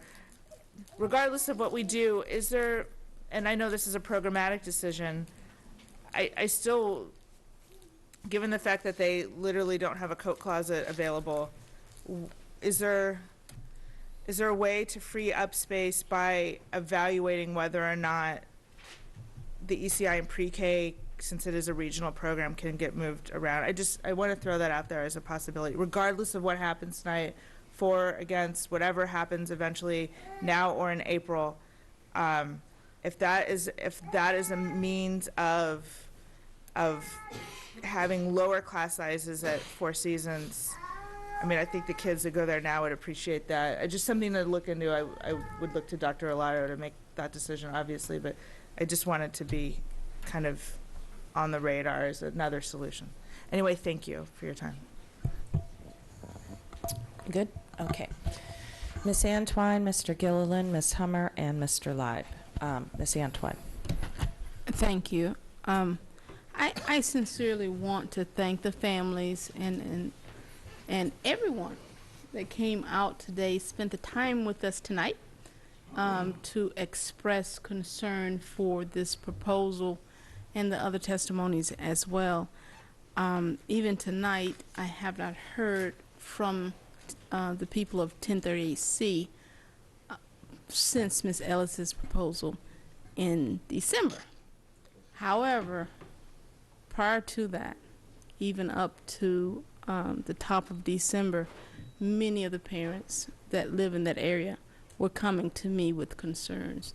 They did not necessarily say, hey, send us over to Four Seasons, but they did express concerns that I think one of the first testimonies shared.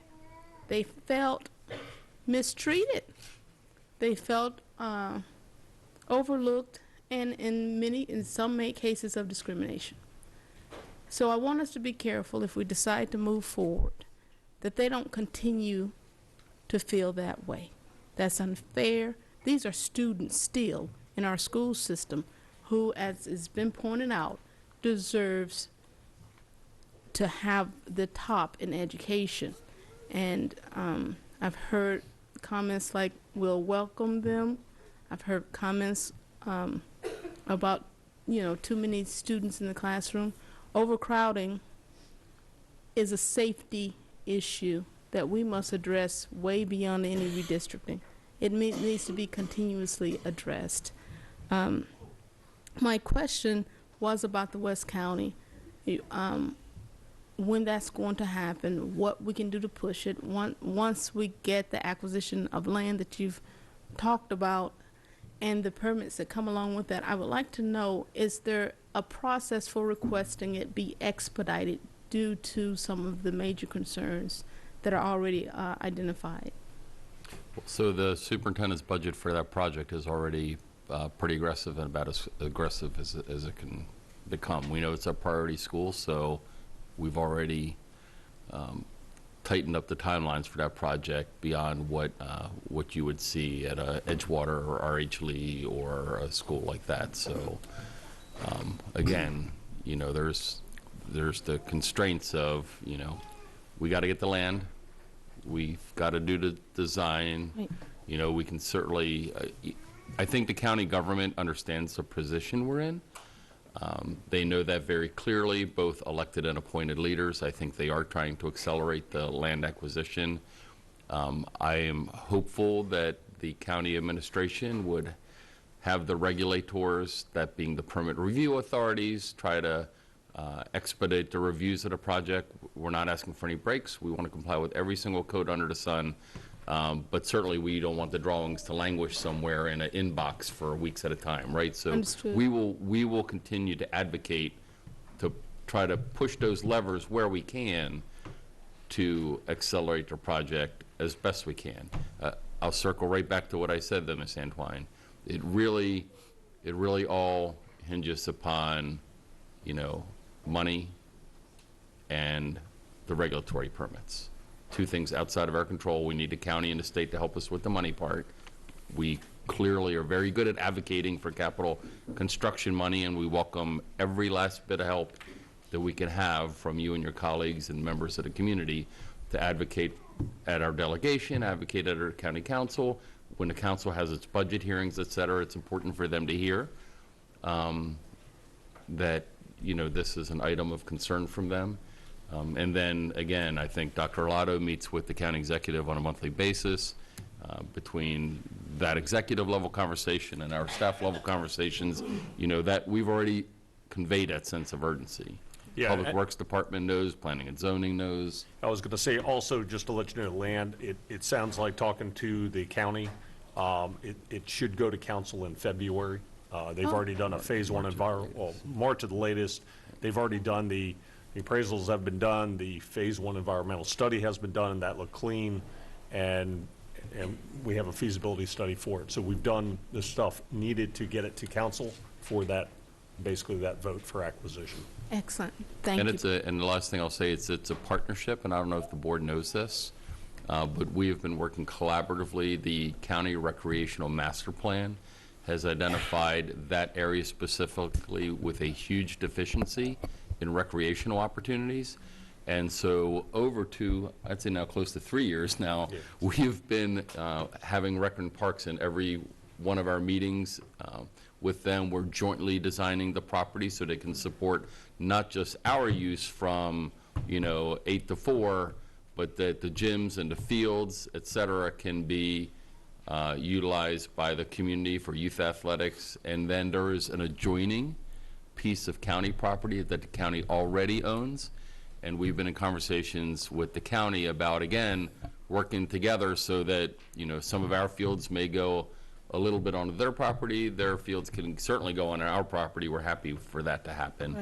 Right. But we want this so we're talking about school today, and I know that with the kids and the class sizes, but this is going to be a long-term solution to a lot of long-standing issues in that neighborhood, and that collaboration between Rec and Parks and us, I think, is going to get us to where that entire community has long needed to be.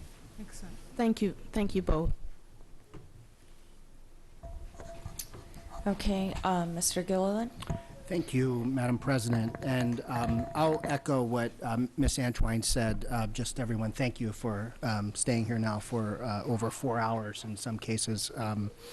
I can't say it any better than to say it's good citizenship, so thank you for your advocacy. I want to say something somewhat parenthetically because the process has been mentioned tonight a couple of times. And Ms. Ellis has been mentioned a couple of times. When Ms. Ellis first brought this to the board, I shared some of my concerns with her, and I've got some questions tonight that I am going to ask due to those concerns. But I just want to be very clear, and I hope, Mrs. Ellis, you don't mind me saying this. She followed the policy. And, Hunter was talking about troublemakers in his classroom. I'm one of the troublemakers up here, so I say some things I probably shouldn't sometimes, but I will. When the redistricting laws were done at the state level, the General Assembly, in its, I think, best of intentions, ensured that there was enough opportunity for the public to have input into a process that was intended to be collaborative, and then certainly the authority rests with the board to make that final decision. And when it comes to this vote that we're about to take, and certainly the last one as we did with Broadneck, I am 110% in favor of public transparency and public input into the process, et cetera. But when these laws were originally drafted by the General Assembly, passed by at the state level, signed by the governor back then, and then the board, of course, does its policies, whether it's at the state board level or local board level, to align with those laws. They were done prior to the ability for the public to engage with the board on a 24/7 level by way of email even. Social media certainly came much later than that. And this time around, I think on the topic of Four Seasons and Piney Orchard, I had about 100 emails. On Broadneck, there were about 80 that I received. 80 of those emails were all in favor. I'm sorry, were all in opposition to the recommendation that was before us. Not one email that I received was supportive of that. And while I am always going to support public transparency and public involvement in the process, the public had its opportunity as well in that process. So for someone to come before this board and say that we were not transparent and we did not allow the collaboration and the two-way cycle to unfold with regard to Broadneck's very insulting. So I just want to be very clear. you know, if the General Assembly wants to update the, I'm hoping they keep the hearings that are required by law. But I just find it insulting when a comment's made about our vote on Broadneck not involving the public, because, again, much of those laws predate what we have in place now, and that's 24/7 communication. As it relates to this, again, if we've got a problem with the policy, let's change the policy so that a board member can't do what was done. But Mrs. Ellis followed policy, and I commend her for thinking outside the box. I may disagree with her a time or two, and we'll get into some of that momentarily, but that thinking outside the box and being bold is the type of leadership we need here. My questions, though, and the concerns I've expressed to Mrs. Ellis early on in this process, one is financial in nature. The other deals a little bit with the topography at Four Seasons. I was not at the tour last week. I was at Four Seasons, I want to say about 2 years ago. I was at Four Seasons in Wall Chapel in the same morning. And I do remember the topography. I pulled up Google Earth, and I know somebody had it look like an 11 by 17, which we may not have access to right now. So I'm toggling here and looking at Google Earth, and just this layout. My first question is, if this hypothetically went to public hearing, and hypothetically, I know you don't like answering hypotheticals with hypotheticals, so bear with me for a moment. If I know him well enough, if that were to pass, and you know, by April 30th, as prescribed by state law, and we have this redistricting process occur between April 30th and the start of school in September, where would these portables go? I do not believe there's sufficient space to be able to provide the approximately 5 code-compliant portable units that are going to be required on that property. We've got an issue with topography, so that's the first one. So the portable units have to meet essentially 3 basic codes. You have to meet ADA. ADA has to do with, you know, things like slopes and cross slopes and widths and paths, et cetera. So there's that issue. There's the county fire code that talks about separation distance between combustible buildings and non-combustible construction, non-impingement on fire lanes and fire hydrant coverage, et cetera. So we have to meet the fire code. There's naturally the building code with regard to the building of the structures and access to bathrooms that, you know, Mr. Stewart referenced earlier. So those are 3 essentially code-related challenges. The fourth concern is with security. So we have, as you know, and even as recently as Mr. Leib's recent amendment, I mean, we have completely revamped our security protocols. I see our security team is here, and we've invested a lot of fiscal resources and programmatic SOPs at the elementary school level to essentially fence in our portables and create a system where the youngsters are within this code compliant, fire marshal approved, fenced in area and can ingress and egress from the portable units within this fence secured environment and walk in a continuous fence secured environment all the way to a secured door in the building. And so if you take a look at the building, you could, at the drawing on the map that Ms. Howell graciously pulled up, and you can say, well, gosh, maybe we can, you know, put some portables in that big circle out there in the front, right? Okay, so maybe, but how do I get a contiguous fenced-in enclosure from there all the way to the front door in the building without closing off the fire lane? I'm sorry, the bus loop, the circular loop in the front. Same thing in the back. There's a fire lane that goes all the way around the entire back length of the building and then goes down and around and past the new pre-K structure. So any portables that are put to the right of that, again, have the topography issue. And then again, how do I put a fence and enclosure that goes continuously across the fire lane? So the fire marshal wouldn't allow that to happen clearly. So, you know, this site just provides us with a tremendous amount of logistical issues, and we know that we would need about 5 portables there with the youngsters and the cultural arts specials, et cetera, that was alluded to earlier. And I'd just be honest with you, to get 5 portables there, and it wouldn't all be to get them all together, and forget even economies of scale, because even that wouldn't work.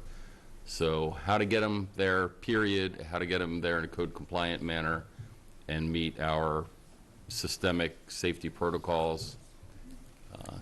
It's in the And tough to do, Bucks. if I can add a comment, you can actually see the old portables. Those are those little squares or rectangles before the addition was built. That predated the current fire code that was passed just, I think it was last year, that required a 30-foot separation. Those are about 6 feet apart. So back prior to that, we were able to basically cluster a lot of the portables around the county. You'll see them where we shared decks. We brought them together. They're still grandfathered. Right. But any new portable, we have to do these basically 30 feet apart. That's the new code that we have to comply with. So that kind of, you really can, yes, you can fit maybe 1 or 2 or up in that top area, but you do need to make sure you maintain access to the, for the fire lane to get all the way to the back. So I think when I looked at it, the other concern we have is that's in the middle of the playground, a hard surface area with the number of children. I basically put them further down, and as you go further down off that to the grass area, that starts to be in 500 feet away. And because the only bathrooms that are group toilets are in the center of the building, the 2-story wing.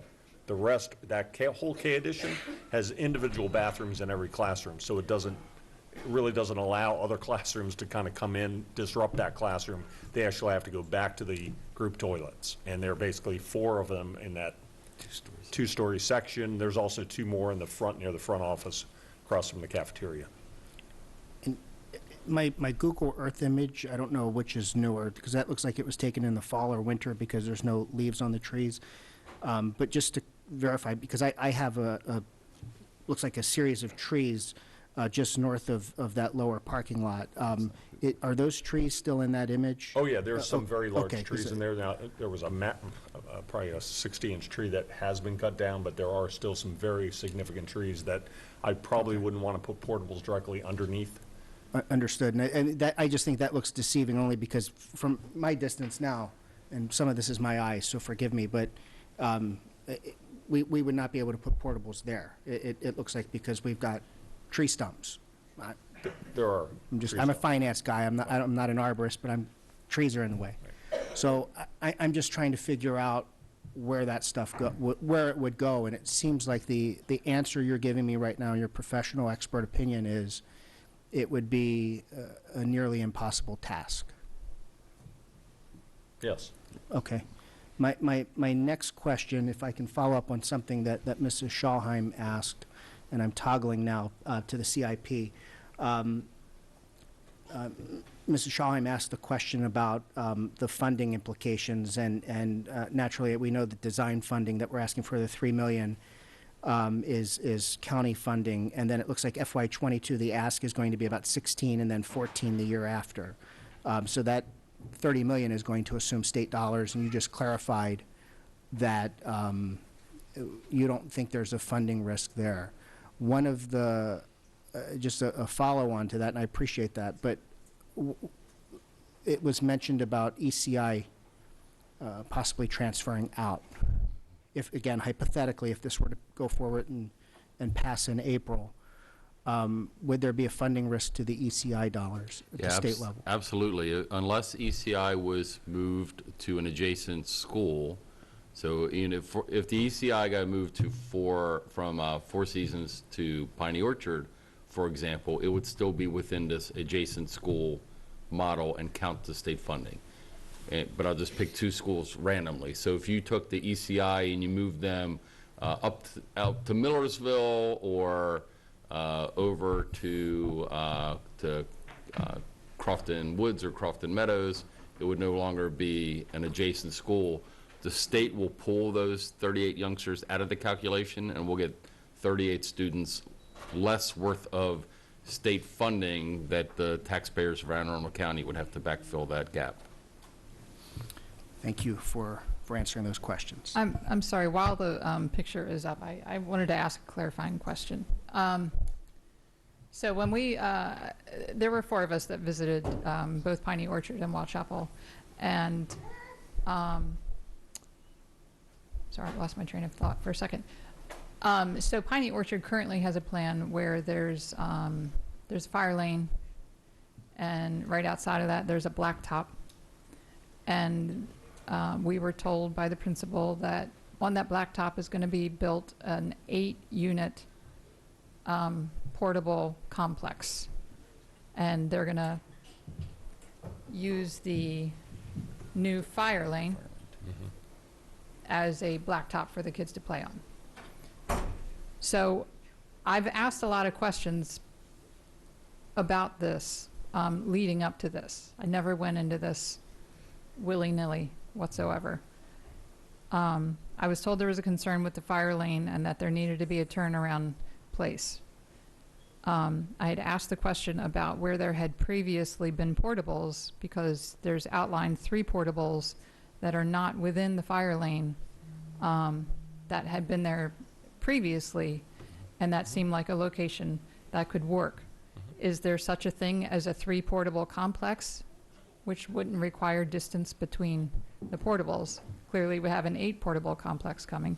Right, so, I mean, yes, you can get a contiguous 2 or 3 unit under one roof like a modular. It would have to be sprinklered in that case. That's one of the things, because it'll be over 800 square feet.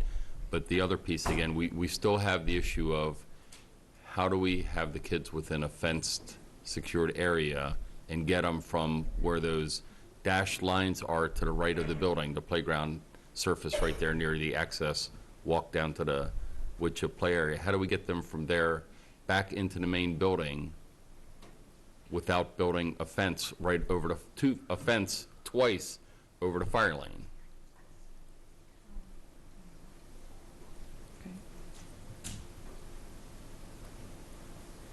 I have to get get a ladder truck all the way down to that 3-point turn zone in the end. And if I fence into portables on all 3 sides of the portable or the modular, whatever it is, and then continue that fence all the way and connect it to the back wall of that building, so the fence is going to go over the fire lane in 2 different locations. And how do I get a ladder truck then? Right, I hear your concern. Yeah. Currently there's a gate there. I guess they open the gate if a fire truck's coming? No, there is a special fire department. There's a vehicle gate, not a chain link fence that's Right. 10 foot high or 6 foot high. Yeah, it's a special gate that the fire department approves, and there's a special keying system. It's called a Knox box, K-N-O-X box, that has a key in it that only the fire department has. Right. And it's in that secured cabinet, so, and that key's issued to them, not even to us. We don't even have access to that key. So there is a fire department approved vehicular gate that's made specifically for fire lanes with a special keyed apparatus. But that, again, is not the, 8 or 10 foot high chain link fence that we're going to be putting around portables for security. It's sort of like a exaggerated, 30, 60, 90 triangle. Right. One more question. I'm sorry, I have to look at the map to know what how it'll form my question. So this picture is very indicative of the use of that parking lot.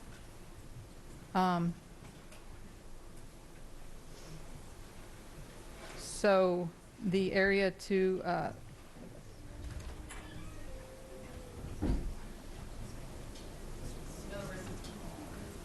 I've been there twice in the last week. Right. There's no one parking here. Yeah, that's not our parking lot. That's a parking lot that the county government put in. There's a Rec and Parks field back behind, so the county government entered into an agreement with the Board of Education about a decade ago now, a little bit more than that actually, for them to construct and maintain that back parking lot. So it was funded. You'll see actually 2 different shades of asphalt our old original sort of gray bleached out asphalt, and then a darker asphalt that everywhere from the darker asphalt to the right, going back to the county playfield that you'll see all the way back in the far right. You can actually see the field hockey goals all the way top right there. That was paid for and installed by the county government. There's an MOU that it's theirs, not ours, and they maintain it. It also serves as a parent drop-off that they can loop around. Stacking area. If they need it. Okay, so yeah, my question was if there were portables here, there could be a lane here accessing that. I mean, They'd be too close to the principal structure. They got to be 30 feet off that building. And you figure that lane width is only about 24 feet, so. 30 feet off the property line. So they're going to have to be 30 foot off the property line, 30 foot off the face of that structure, and 30 feet from each other. So you're really going to eat up a lot. And again, we're going to create this fence compound that's going to go from the portables back to the brick face of the building. So you're going to lose a lot of surface parking there.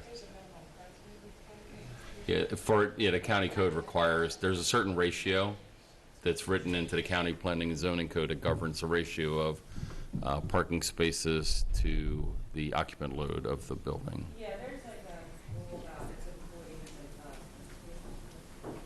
No, we're subject to the parking requirements. Well, technically, we're exempt from the zoning code, but we try to put about 100, 120 spaces at an elementary school. Just from experience, that's about what we need.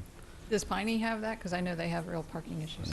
Piney, they have a lot of on-street parking. That is a fairly wide road, Strawberry Lake Way. They're not allowed to park there. There is signage on it. It does restrict certain areas, but it's not totally restricted. And most of that was dealing with site distance, things like that.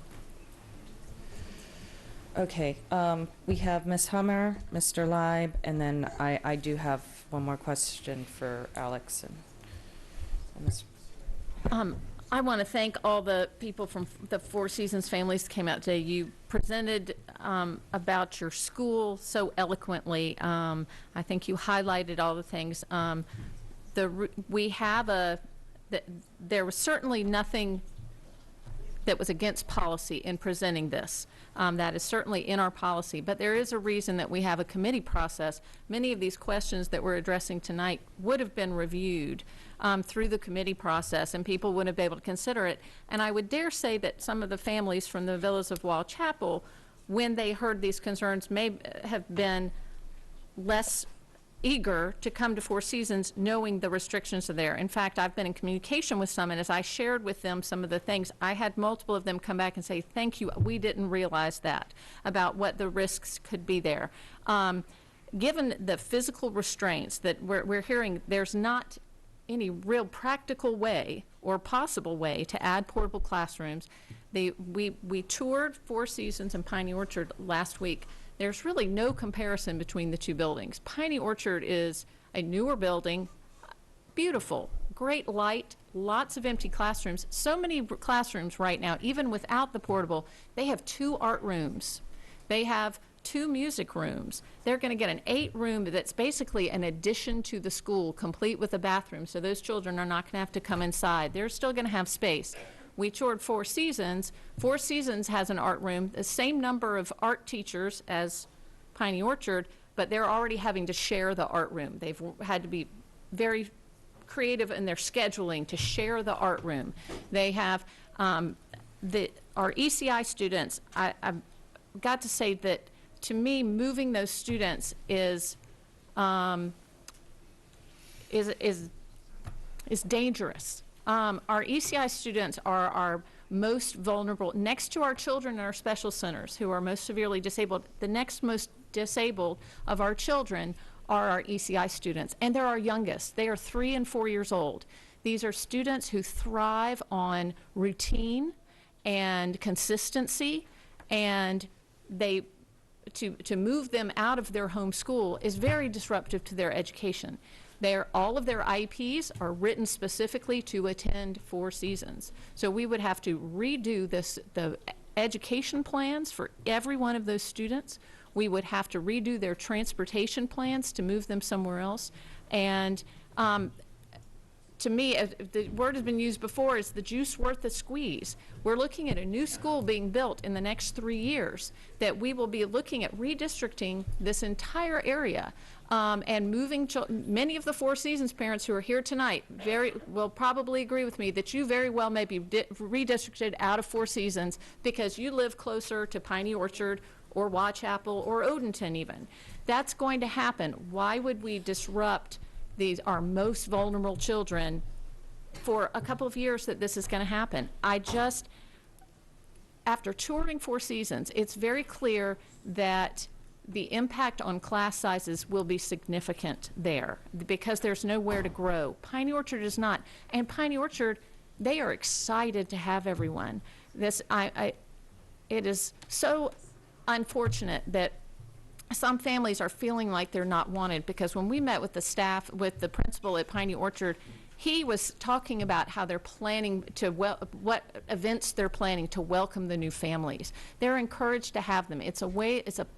They will be well served there, and it's not a matter whatsoever of not welcoming the children. I think Four Seasons family said that very well, but they are saying it's going to impact the education of their students and the education of these other families. If they came over, they will be facing this as well. I just think that there are so many barriers here that would come out that it just, it's, rather than disrupting so many potential families and coming out there and taking the risk of these large class sizes and nowhere to add more, whereas Piney Orchard is going to have plenty, let's put our energy toward advocating the county and the state, and we have one of our delegates here, making sure that we get the funding as quickly as possible and move this school, the new school, forward so that it does open quickly, so that the larger capacity, all of these schools, is just for a limited time, and then let's look at it comprehensively and do it all at one time. So again, thank you all so much for coming out and sharing all your concerns and sharing the love of your school. And I've got to say, from how eloquent some of the kids were and what great readers those little guys are, you must have amazing teachers and amazing kids, because that was some impressive reading skills. Thank you, Ms. Hummer. Mr. Leib, myself, and then I believe Ms. Ellis, closing up. Thank you, Madam President. Tonight, I really identify with Ms. Williams, Christine Williams, who spoke on behalf of Four Seasons. Last year, we went through a very extensive redistricting effort for Crofton High School. Many communities were involved. All communities were involved in the meetings and had their opportunity to hear the facts and hear the data and try and input into what was going to happen. Four Seasons was not part of that. And yet here we are spending hours tonight debating an issue that they were not consulted about before it was brought in front of this board. And as Delegate Bagnall said, when processes are there and processes are not followed, things get disrupted. And I believe the questions we've seen answered, questioned of our staff, and the answers provided shows that there's, the processes we have really ensure that we don't step into areas where there are more questions than there are all answers. So again, thank Four Seasons people for coming. I thank the folks from the community known as 1038C for all their comments as well. And I'm convinced that regardless of whether they end up in Four Seasons or in Piney Orchard, they're going to be in a great school, and we're going to do a great job educating them. But now is not the time to move something this unsure and this vague to public hearing. Thank you.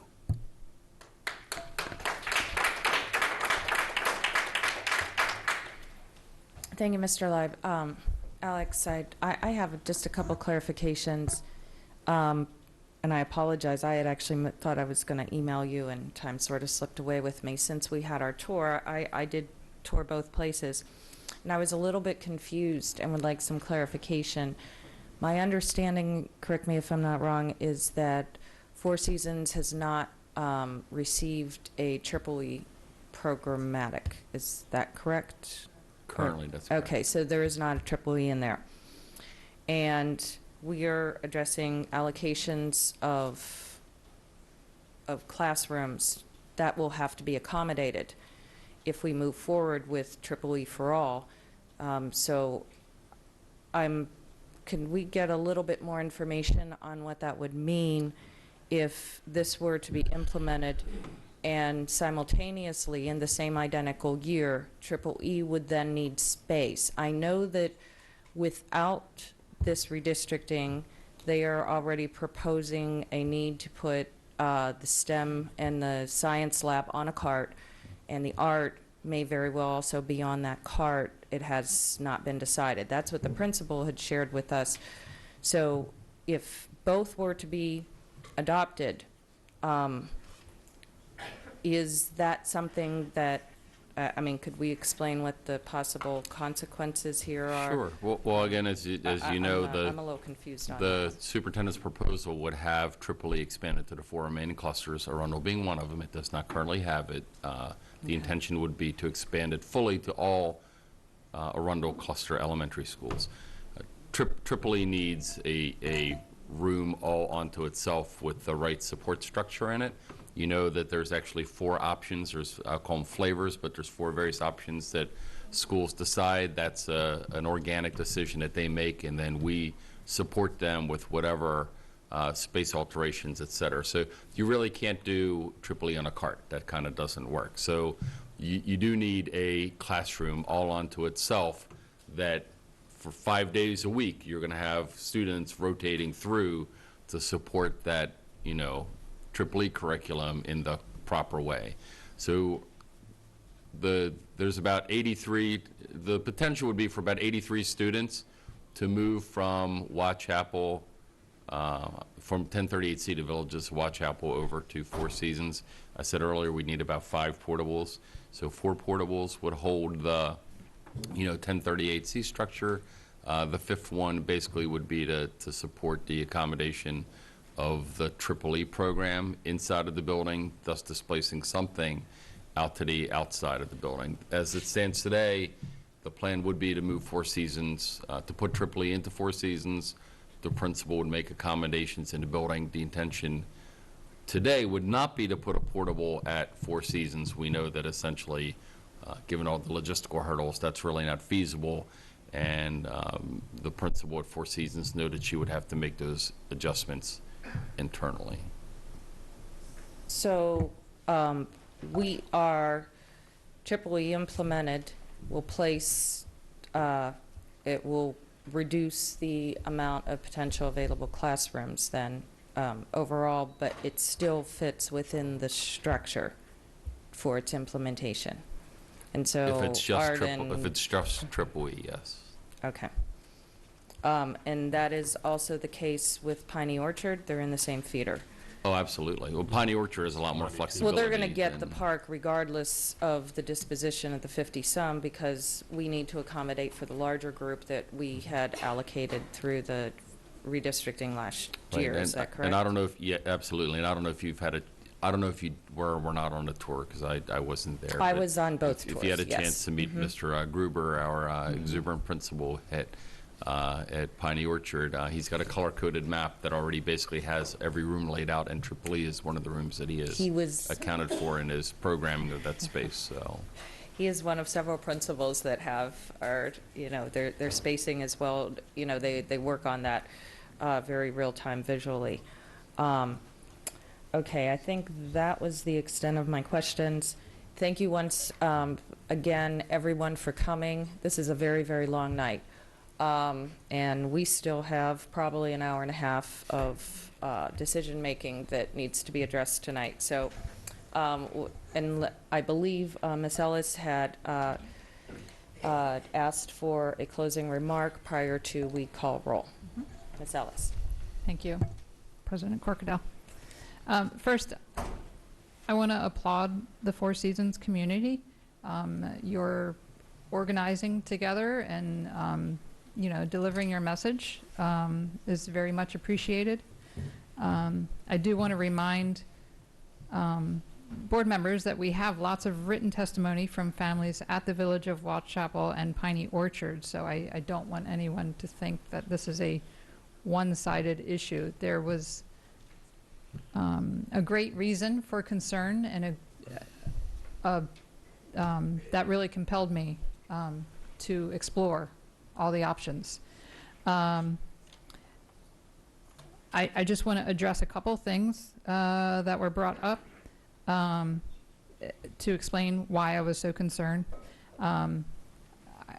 We heard testimony that Piney Orchard is only 6 minutes from Four Seasons, but that's 6 minutes more than the 6 minutes they travel to the elementary school that they would travel to Four Seasons. So it doubles their commute, and if anyone's driven down Whitechapel in the afternoon or evening, it would be a much longer commute for those families to go get their kids if they're in daycare or something. I really want to thank Delegate Bagnell for your testimony. It's really important to me though, that I don't want anyone to think that I made a decision to pursue something for the purpose of making change and shaking things up. I had constituents in my district come to me. They're very concerned. They have a real reason to be concerned. We heard about concerns about crowded classrooms. The board received an email today from a Piney Orchard family concerned because their child is in a class of 30. Across the county, parents have concerns about class sizes. So I do want to remind everyone, once again, like I said, I really applaud you for coming out, but there's a whole other side of it, of parents that have all the same fears. So I totally understand your concerns. As far as not giving this its due process and hearing from the public, I mean, obviously, we're hearing from the public, and we've been hearing from the public since December. We've been receiving emails consistently from both, three communities. And my proposal was not to implement this change. My proposal was to take it to public hearing. So I really would like to thank Mr. Gilliland for your comments, and that meant a lot to me. As far as we should have had, we shouldn't do this without a redistricting committee and bringing all the parties to the table in the planning process. I asked for that, and it was a recommendation from the Crofton Redistricting Committee. What we're doing right now with the current plan that has been, that came out of the Crofton Redistricting, we are taking a community and busing them past 2 schools all the way across the cluster, and I want everyone to understand that these are some of the lowest income families in the entire cluster, and it's a hardship for them to, if their child care is over there because that's where the businesses are that will pick them up from their school, like I said, they gotta make that trek after work down Whitechapel. So there's real, and on top of that, we have families that live closer to Piney Orchard Elementary School that are now attending Four Seasons. So things are all mixed up. So like I said, we could have had a redistricting, and maybe what would have come out of it was only to move some Piney Orchard families into Piney Orchard. It still creates a problem of a massive elementary school, but then we would have communities going to community schools. So I want everyone to understand I'm not representing one student, one community. I'm looking out for the entire cluster, and I'm looking for solutions. And I asked all the questions, and when I asked about portables, I was never told it's not possible. I was told it's problematic. I was told there's logistical concerns. I was never told it is impossible. I was never given those words to say, and I was looking for roadblocks. I was looking for the reason to say, no, we cannot do this. The question about funding, state funding for the elementary school, that's come up many times. And I was told, no, that's not an issue. And you did confirm that tonight. And finally, there was a comment made about moving ECI students out of their home school. It's a regional program. There may be some students there that are in their home school, but there's also students there that their home school may be Wall Chapel, it may be Piney Orchard, it may be Odenton. No, yeah. So, and this is a program that serves kids for 2 years. So many of those kids are going to eventually transition or have a disruption to where they're going to school. So I want to thank Ms. Schallheim for also thinking out of the box and trying to find solutions so that families, I mean, this one particular community, they're experiencing a real hardship that is a result of redistricting that happened last year. And in a few years, they're going to be redistricted again, probably to 4 seasons. So I hope everyone understands where I was coming from, how much I put into this process. I had 2 or 3 conversations with Dr. Arlotto. I sat down with Mr. Cheknovich and his team, and I appreciate the time. I reached out, I called my county councilman before I ever spoke to anyone else about it. And I just hope everyone understands my process and where I was coming from. I'm not just trying to shake things up. Thank you. Okay, seeing no more comments, this debate is now closed. We have received testimony. Ms. Howell, please call roll. Mr. Leib. Nay. Ms. Hummer. Nay. Ms. Ellis. For the sake of still exploring every possibility, I will say aye. Mr. Grannon. Nay. Ms. Schallheim. Gosh, I struggle with this so much, and even up until tonight. And although I'm very sympathetic to all of the hard work that Miss Ellis put in and all of the time, I am a nay. Ms. Antwine. Aye. Mr. Gilliland. I think for many of the same reasons, if I could just echo what Mrs. Schallheim said, I agree wholeheartedly with her words, but I have to say no. Ms. Corkadel. Abstain. That's 2 in the affirmative, 5 in the negative, 1 abstention. Motion fails.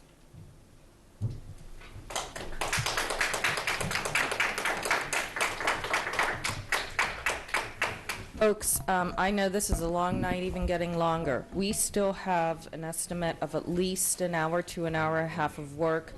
We are going to, if I could have Ms. Ellis or perhaps Mr. Grannon, we're going to step into a working break for approximately 10 minutes to allow our members. There's a couple matters of business that still need conducted before we close out the night in closed session.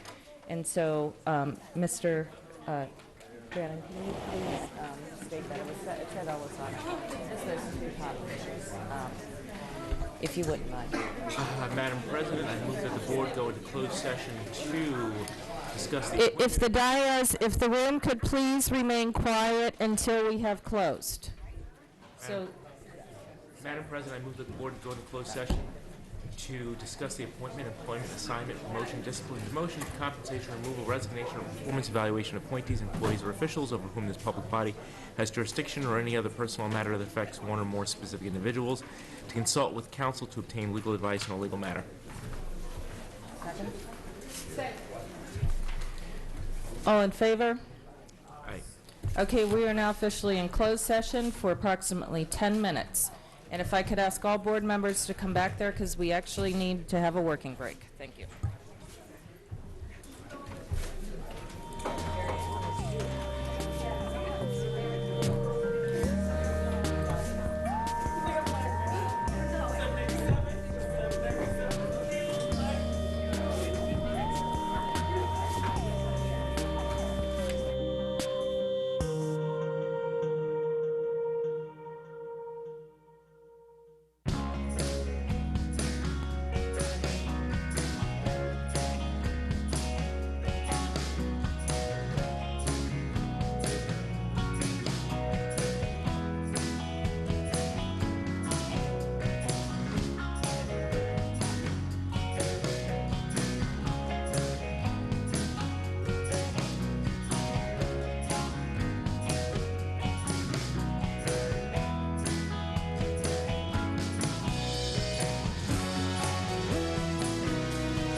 Okay, moving along here.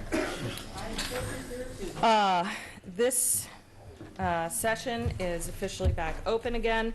Item 4.02, administrative personnel appointments. Dr. Arlotto. Thank you, Madam President. There is, we have one. It is not for, it is not, I don't have a recommendation as this is a lateral move, and this is for information purposes only to the board. Okay, thank you very much. So no action will be taken on this tonight unless there are any other questions. There should never be any on those. Okay, item 4.03, employee leave policy GC. We are on its third reading. Is that my recommendation? Dr. Arlotto, your recommendation, please. Now, Yes, ma'am. my I throat's recommend starting board approval of policy GC, subject to final correction for style and format. We have a motion and a second to adopt, barring any stylistics. And do we have any comments, questions, motions? Seeing none. Ms. Howe, please call roll.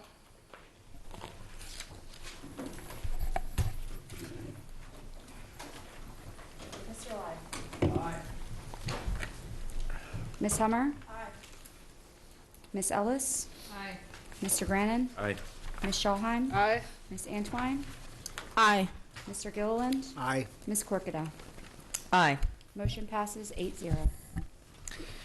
Thank you, Ms. Howell.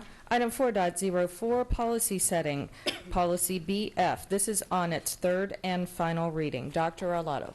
Yes, ma'am. I recommend board approval of policy BF, subject to final correction for style and format. So moved. Second. We have a motion and a second to adopt. We do have a couple here. Ms. Antwine and Mr. Leib. Ms. Antwine.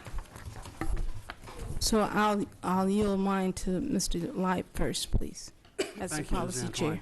chair. The policy committee worked on this afternoon, and we have some technical amendments to what we did last time. If you recall, we did some amendments, and we put it back out for public comment. If I refer everyone to page 2 at the bottom, 2A. Am I right? 2.2.A, sir? Yes. Uh-huh. Yes. Wait a minute. To read policy development or amendment, including recommendation for review by the policy committee. We're inserting that phrase. May be initiated by the board, a board member, the superintendent, or the superintendent's designee. Is that a motion? And then Yeah, it's an amendment coming in. we delete C1B. So we have to take these separately? There's just two. There's one from, I have one and Candace has one. So is there a motion? I'm sorry I said that. is- So moved. Second. Could you please, Mr. Leib, repeat? And if Yes. you do have it in Page writ, one. Ms. Howell could have it. That would Page be- 1. Okay, page. Motion to delete C.1.b So it's page 2.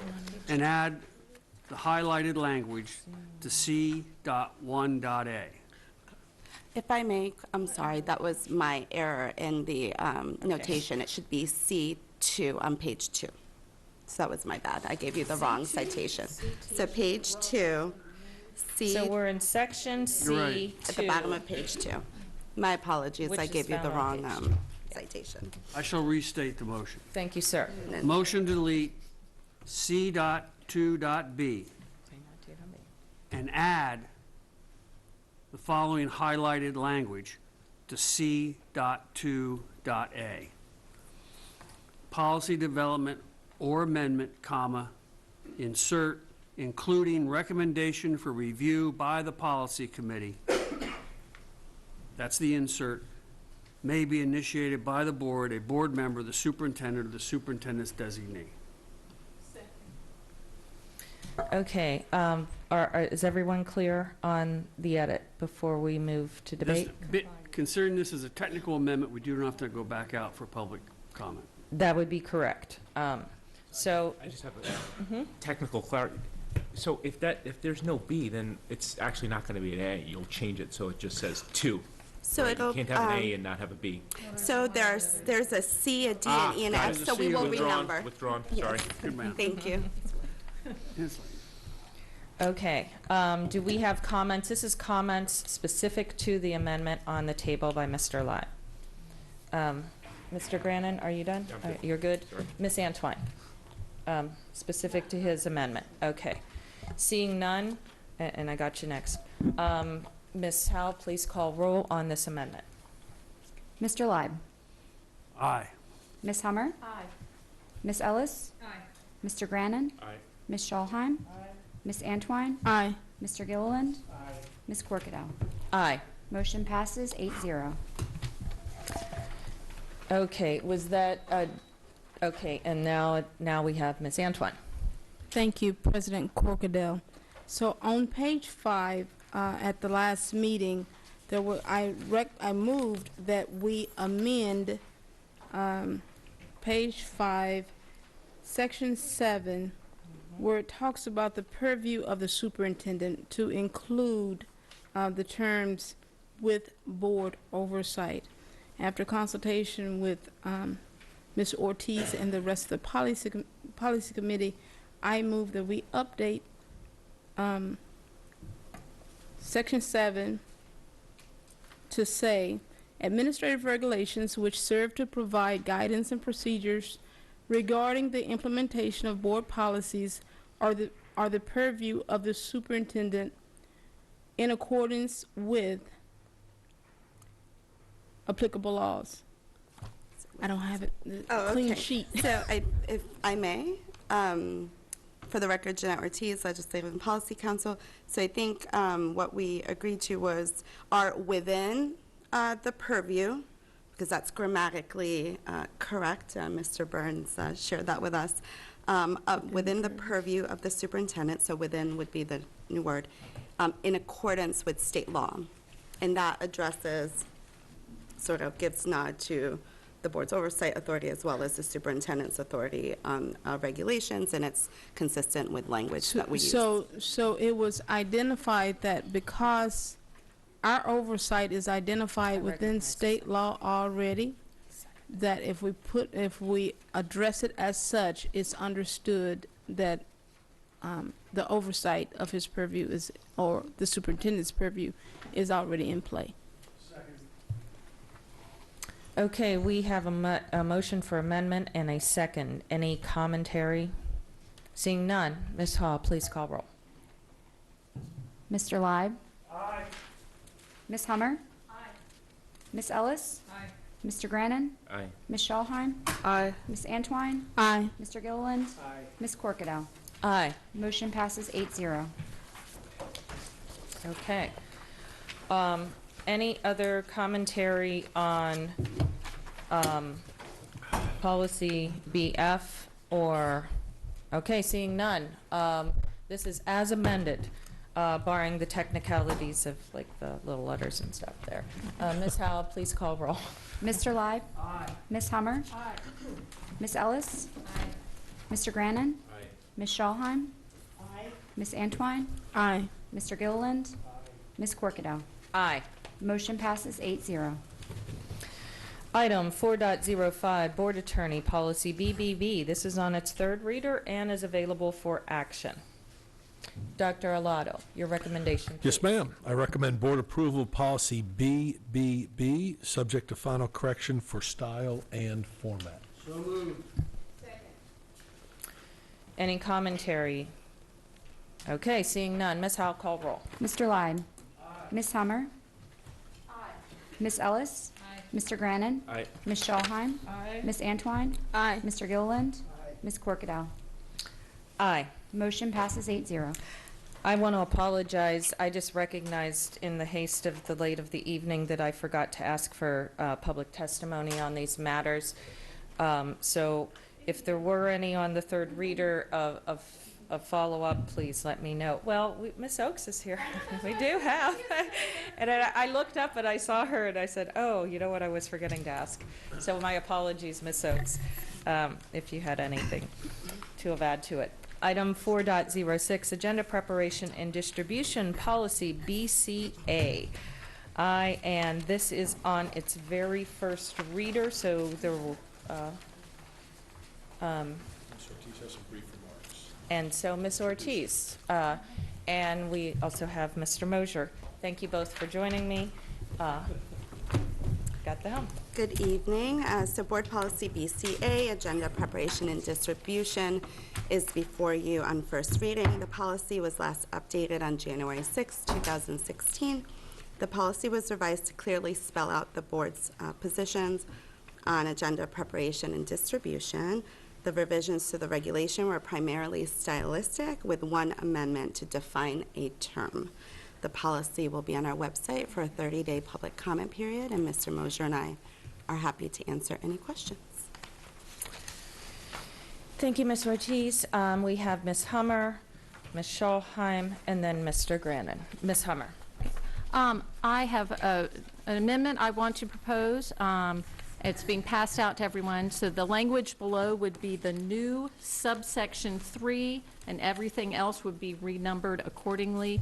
Subsection 4 referenced below is the current subsection 3, and it would be a request for an item to be placed on a future agenda must be submitted in writing by at least 2 board members. The date of the agenda item shall be determined in accordance with subsection 4 of this policy. And this just puts in place our current practice and what we have in the handbook and what we've been practicing up to now. Just codifies it into policy. Do we have a second? Do we have a second? I'll second it. I have a Okay. question. Okay, we have a first and a second, and I believe everybody has in their hand the proposed amendment. We are open to debate now. We had Ms. Schallheim, Mr. Grannon, then it'll be Ms. Antwine and Ms. Ellis. Ms. Schallheim? This is on the amendment. Yeah, I know. I'm not a fan, so I'm going to be a no. But I have another amendment to go after, so you can keep my light lit. Well, we're on this amendment right now for comment. I realize that. I would rather, this kind of messes up our camera guys because they go when it's shut off, and then we re-enter to it. So I'm going to close this out, and of course you can always hit your button after we're done with this amendment. We have Mr. Grannon, Ms. Antwine, and Ms. Ellis. Mr. Grannon. Well, yeah, so my light was on actually on this very issue to ask Ms. Ortiz where it was reflected, this very practice that we have, and then Ms. Hummer made this amendment. So, Ms. Hummer, I have a question. So this is in place of C3? Yeah. No, it's adding it in as the new 3, and then things will be renumbered. So it's not taking out anything. So this will now be number 3, and what's 3 on here now will move to 4. 4 will become 5. 5 will become, it will be renumbered after that. But this is just an addition to what's here. Doesn't take anything away from the policy as written. Okay, well, I guess my comment then is that since there's nothing in here that says this, yeah, we should have something that says this. I don't know that I am in favor of this precise wording of it. So let me ask you, why does it say a future agenda as opposed to just agenda? That seems a little vague. And then what is the date of the agenda item shall be determined in accordance with subsection 4 mean? That's number 3. So number 3 under the current number 3 under position says when developing the agenda for regularly scheduled public meetings of the board, consideration shall be given to different factors. These factors may include public transparency, public participation, research and preparation time, staff availability, items currently before the board, and future board agendas. So it's just saying it'll be placed on an agenda in consideration of these things. So just as we consider anything to add to the agenda. So it'll just fall under those same factors. I guess I'm happy to propose this separately if you're not willing to entertain this. I just think this should be restated simply as, any 2 members of the board may request an agenda item. Well, I think the reason behind that is, and we've run into this before, if we make it unlimited to put in there, we could have, for instance, tonight, we're already after midnight, and if others had been in here. So, for instance, if we had another big public issue that people wanted to handle, and they said, I want it tonight, it might not, looking at public participation and transparency, and we know there's other big things on the agenda that will take a long time, it might not be the best to schedule it tonight for the agenda to have another. So we consider those things. Same thing if something is asked for a presentation by the board or something like a presentation by staff and they're not available or haven't had time to do it. So it's not saying that it wouldn't be on the next agenda, but it's just saying we're going to take into consideration what else may be going on. Because truly, if we don't have a limit, 2 board members, I mean, we could put in for 15 things to be added to every agenda, and on top of what we already have, and that would become impractical. Yeah, I appreciate the concern. I guess I think that's already addressed in current C3, and so we kind of don't need to address it again. I guess that would be the new 4, and so I guess I would be, we certainly should have something in here that memorializes the practice, because this is what's happening, right. And for transparency, it should be in here. I just think a simpler statement would be better. The current subsection 3 already addresses things about, you know, considering different factors and all that stuff. And I just want to be frank. I don't want to put something in here that gives, I'm not talking about this president, but future presidents, and not talking about this superintendent, but future presidents and future superintendents, the ability, you know, textually to thwart, you know, what 2 other board members want to do. So I just think it should just be much simpler. And the new 3 should just say, you know, a request for an item to be placed on an agenda may be made by any 2 board members. Mm-hmm. And then the rest of it's addressed. So there, you can amend an amendment, and then we would go to that. Is that your proposal, or is Ms. Hummer, I want a clarification on that. I'm comfortable with my amendment as it's written.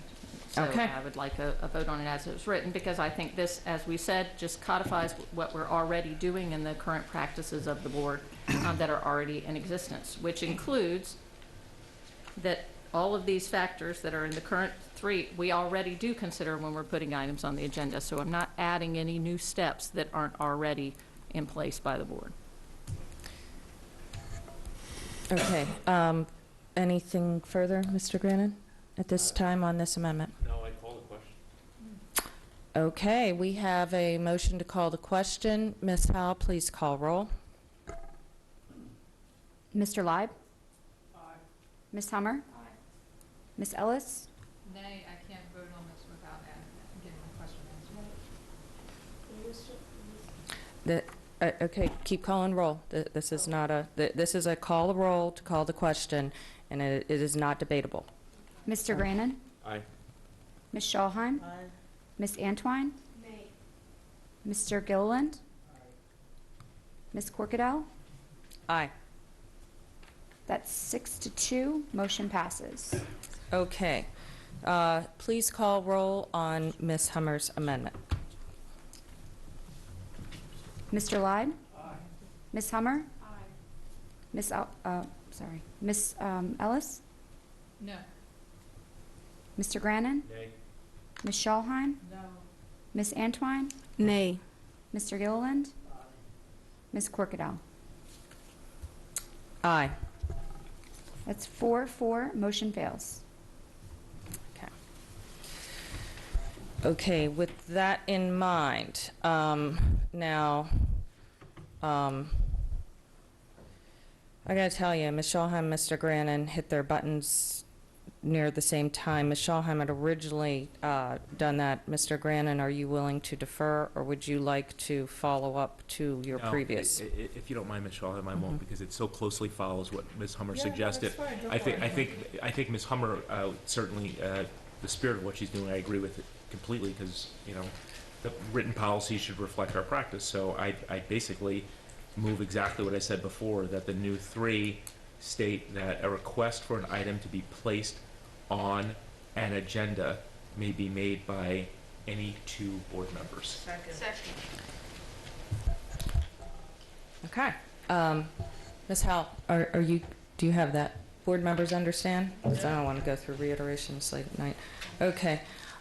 So it looks like we have Ms. Schallheim, Ms. Antwine, and Ms. Ellis. This is specific to Mr. Grannon's amendment. Ms. Antwine and Ms. Ellis. Ms. Antwine. So mine is definitely in accordance with what Ms. Hummer introduced and Mr. Grannon just motioned, but I would like to make an amendment that the current 3 has that in front of it, and then we go into when developing the agenda, so that we don't have a 3 and a 4. We just introduce it as an introduction. As the first sentence. Right, Of the current right. I accept that as a friendly amendment. Okay, could we reiterate that, please? Because I was not able to hear all of it to follow it. So rather, I accept Ms. Antwine's friendly amendment. Rather than making it a new 3, the numbering would not change, and this would be the new first sentence of the current 3. And it would state, as I said earlier, a request for an item to be placed on an agenda may be made by any 2 board members. Okay. So friendly amendment accepted. Thank you, Ms. Antwine. Ms. Ellis? So just to clarify, you no longer have in writing in the amendment? Correct.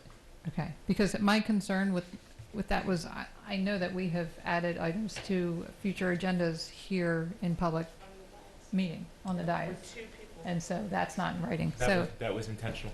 Yeah. Okay. Okay. Mr. Gilliland. Thank you, Madam President. Just in the interest of time, I will offer an apology to the board. I think when I became president, and we got to that agenda, established agenda order part of the meeting, I pretty much took verbatim what the county council did, and I offered the board at that time to add anything to the agenda. Would any member like to add anything to the agenda? This time it's not currently on the printed agenda. And if somebody had said, yes, I've got, I want to add 6.01, and somebody said second, that was our second member. And I think that process worked well over the last year. I don't think it was violated or abused in any way. And, if it gets its second, we vote it. So I think it worked well, and I do support what Mr. Grannon's trying to do. Okay, thank you, Mr. Gilliland. I'll just add that had we not called question, the in writing was the one that I had. The only thing that I had flagged as a challenge, recognizing our dais authority on the dais to do that, even if it were for a future and we were not in the agenda. To do so. That recognized, I believe it does hold up the spirit and intent. So I'm in concurrence with Mr. Gilliland on that support. Any further? Looks like Ms. Ellis. Yes. I don't know if this needs to be a separate question, but it involves the same statement in the policy. So the current number 3, we have an amendment proposed. The factors, one of the factors that I see as important is, I don't know what the wording is, it's time sensitivity. So like there might be something we need on the agenda before the budget is voted on, right? So, and I don't know if that's the wording, but I feel like that is a factor in other words, for example, tonight, we had start times on the agenda and we had redistricting. Obviously, they're 2 monster agenda items. However, the start times agenda item was asked for back in December because it was thought to have budget implications and needed to be addressed before that. And it was thought it should be an evening meeting because so many people had testified. So it does say research and preparation time, and it's not an exhaustive list. I'm also going to suggest that we're on the first reader, and there will be the second reader and then the third reader. I think that does that's a consideration we could take. My question is this a request to amend Mr. Grannon's current motion, Or is That's this what a request of information to the staff? I guess, can I ask, can the staff weigh in on because I don't know, I don't know if it should be separate from Mr. Grannon's. I support Mr. Grannon's amendment, so but substantively, my it is question a little has to do different. with the same section of the policy, so that's why. Sure. Yeah, so Mr. Grannon is exactly right. The list is not meant to be exhaustive. There was actually a lot of discussion on different items to include in policy committee, but obviously I don't think we could capture everything, which is why it states may include, just to kind of give the board an idea of things, you know, to consider and for the public to have knowledge of the kinds of things that the board And did you say considers. that research and preparation Research. time could encapsulate what Yes. Ms. Ellis was talking about? I agree with, And I would argue that items currently before the board could encapsulate it as well. yes. See, I read that as not putting it too soon because you need time to, people need time to research and prepare for it. Where I'm saying sometimes it's time sensitive. We've got to get it on the agenda for whatever reason. But I don't need to make an amendment tonight I'll if tell you what, everyone. if you do, I'll accept it. If it's important to you, I see what you're saying, and To me, it's a very, yeah, it's just, I think, 2 words, time so sensitive. I'll accept this as a friendly amendment. Right after time, where it says comma, just put the phrase time sensitivity, comma. And that is, I can't speak on behalf of our two priors sitting on the dais, but I can tell you that I always consider that, and that's a no-brainer. So I'm not seeing any reason why that would be a factor, because all of them play a role depending on it. It's so independently dependent. You're right. We could fill up several pages with that. So we have an amendment to Mr. Grannon's current amendment to contain the additional language of the time sensitivity. Do we have it sounds like we had a second by Mr. Grannon. So I'm not seeing any discussion on the amendment to the amendment. Ms. Howe, please call the roll. Mr. Leib? Aye. Ms. Hummer? Aye. Ms. Ellis? Aye. Mr. Grannon? Aye.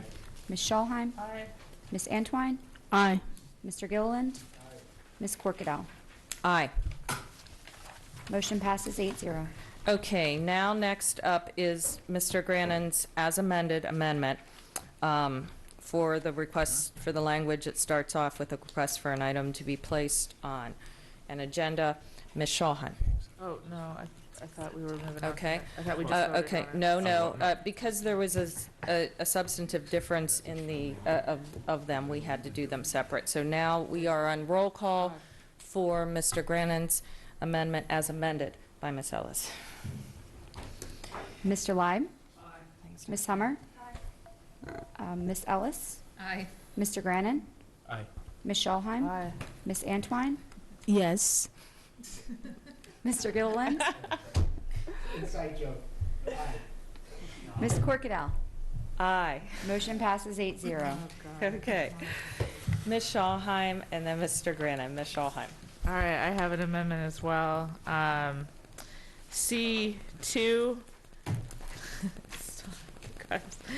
All right, I would love to insert a comma. Well, there's already a comma after superintendent, and then I want to insert reviewed by the vice president, comma, and approved by the board president, because I believe in checks and balances. Say that again? So the sentence would read, the agenda for each regularly scheduled public meeting of the board shall be developed in consultation with the board and the superintendent, comma, reviewed by the vice president, comma, and approved by the board president. Okay. Make it a Do we have a formality. second? Second. Okay, we have a motion and a second to add vice president review comments. Mr. Grannon and Ms. Antwine on the amendment proposed by Ms. Schallheim. Yeah, I was planning to speak to something else, but I just say, I agree with checks and balances. I mean, our country's kind of founded on that, but I just think this has been working in a way that has not been problematic, and I don't see a need to add like another layer of, like, that can always be done in the future if there's a problem. I don't think there's been any history of this not working well, so I guess I'm for not complicating it unnecessarily. Thank you. Ms. Antwine? I just had a question, please, about the amendment. Is the review, were the vice and the president would sign off on something, or how was that review supposed to? Can I answer her question? Yes. The final, it doesn't change the final approval. The final approval remains the same. You can't have two people approve something because if there's a stalemate, then, I mean, someone has to, so that's still the board president. However, I think that, I don't know what the current practice is, but I believe that the VP ought to have an integral role in reviewing the agendas to be able to communicate concerns or agreements or what have you with the president in advance of the president approving the policy. The agenda. That's how I see it. I'm going to jump in. Okay, any other questions, Ms. Antwine? Okay, let me just, as a point of information, I'm going to inject the privilege. I don't want to, I am supportive of what Ms. Schallheim is saying, of that potential, but just to be clear, our current practice, since I've taken in my understanding, as it was explained to me in my orientation, is that all the drafts of the agenda start by sending out to the vice president and the president. So it is already in practice, and I just want to make sure that, to the best of my knowledge, has never not occurred in a timely manner. And from what I've observed, and as the vice president, now the president, that is regularly occurring interaction between the two individuals. But I do appreciate the fact that perhaps we may get a president who may not want to do that, and appreciate the memorialization to go beyond what's, I believe, already in the handbook or alluded to. So I just wanted to clarify that as what the current practice is. We have next Mr. Leib, Ms. Hummer, and then followed by Ms. Schallheim. Mr. Leib. I just want to support Mr. Grannon's comments. Ms. Hummer? Yes, I want to support Mr. Grannon's comments too. I served as vice president, I served as president. I know that the agendas, draft agendas, they were always sent to the president and vice president together by the staff, and it was reviewed, and they're available for all of the board to review and consultation, and I just think it does add another layer that's not really necessary. Thank you, Ms. Hummer. Very good considerations. Ms. Schallheim and then Ms. Ellis, unless Ms. Schallheim would like to defer to be the last as the amendment. Oh, you made the amendment. No, I want to answer that. So I don't believe Ms. Hummer had asked a question. No, I was next, though. But yeah, so that's what I mean. That's yes, fine. I'd like to speak now as opposed to later. That guy. Yeah. I won't ask So anymore. So just like the other one where we amended in the two board members putting something on the agenda, memorializing a practice, this too is memorializing a practice, because there might not always be two people in those chairs that have followed the common practice. So I don't think it adds an extra layer personally. I think it solidifies what the current practice is.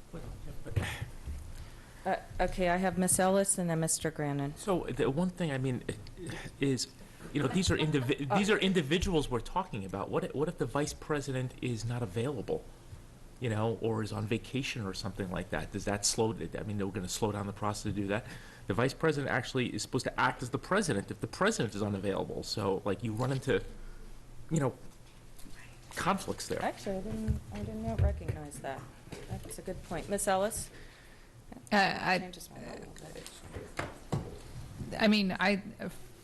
For the reason that Ms. Schallheim said, it's something we already do, so I don't think it's complicating it. I understand the issue you're bringing up, but it could be a problem in the future if it's not in writing. So for that reason, I support it, but I would also support any kind of amendment that addresses that issue. I don't know what that would be.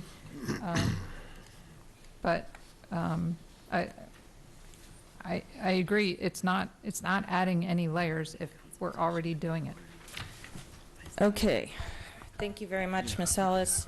Seeing no more comments, and Ms. Howell, please call roll. Mr. Leib? Ms. Hummer? Ms. Ellis? Mr. Grannon? Ms. Schallheim? Aye. Ms. Antwine? Aye. Mr. Gilliland? No. Ms. Corkadel? Nay. 5-3, motion fails. Thank you. Mr. Grannon? Yeah, if we could get Mr. Burns up here, can you come and earn your keep since it's now Thursday?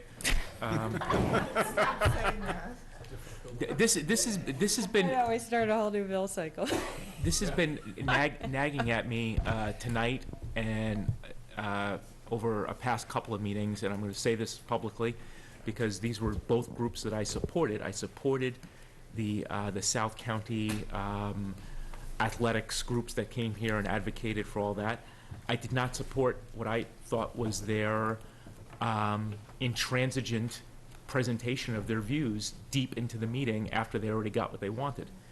I'm supportive of changing school start times to make later times for high school students, and I voted for that, as Ms. Hummer said earlier, in the past.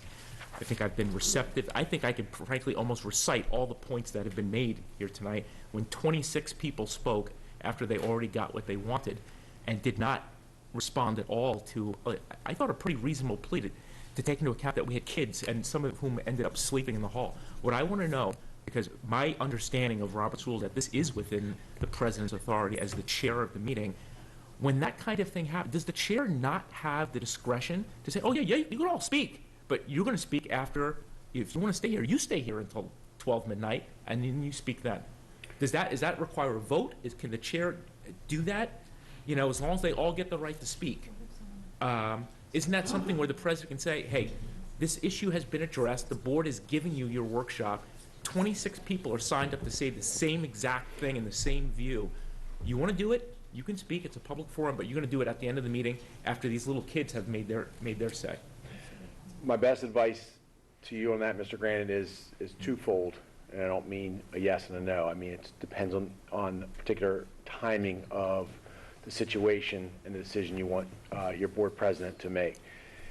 If ahead of a meeting you've published, which you have in various ways, rules and procedures by which the public expects to be permitted to have public participation, my best advice to you is to adhere to those in a particular meeting, because you would not have told anybody ahead of time that you're altering, changing, or suspending what you've published to be your rules. And I believe this board and boards before have gone through a lot of trouble to come up ways to have sign-ins, advanced sign-ins, modifications of the cards at the meeting, when you speak, when you don't speak, when an agenda item is there, or open participation.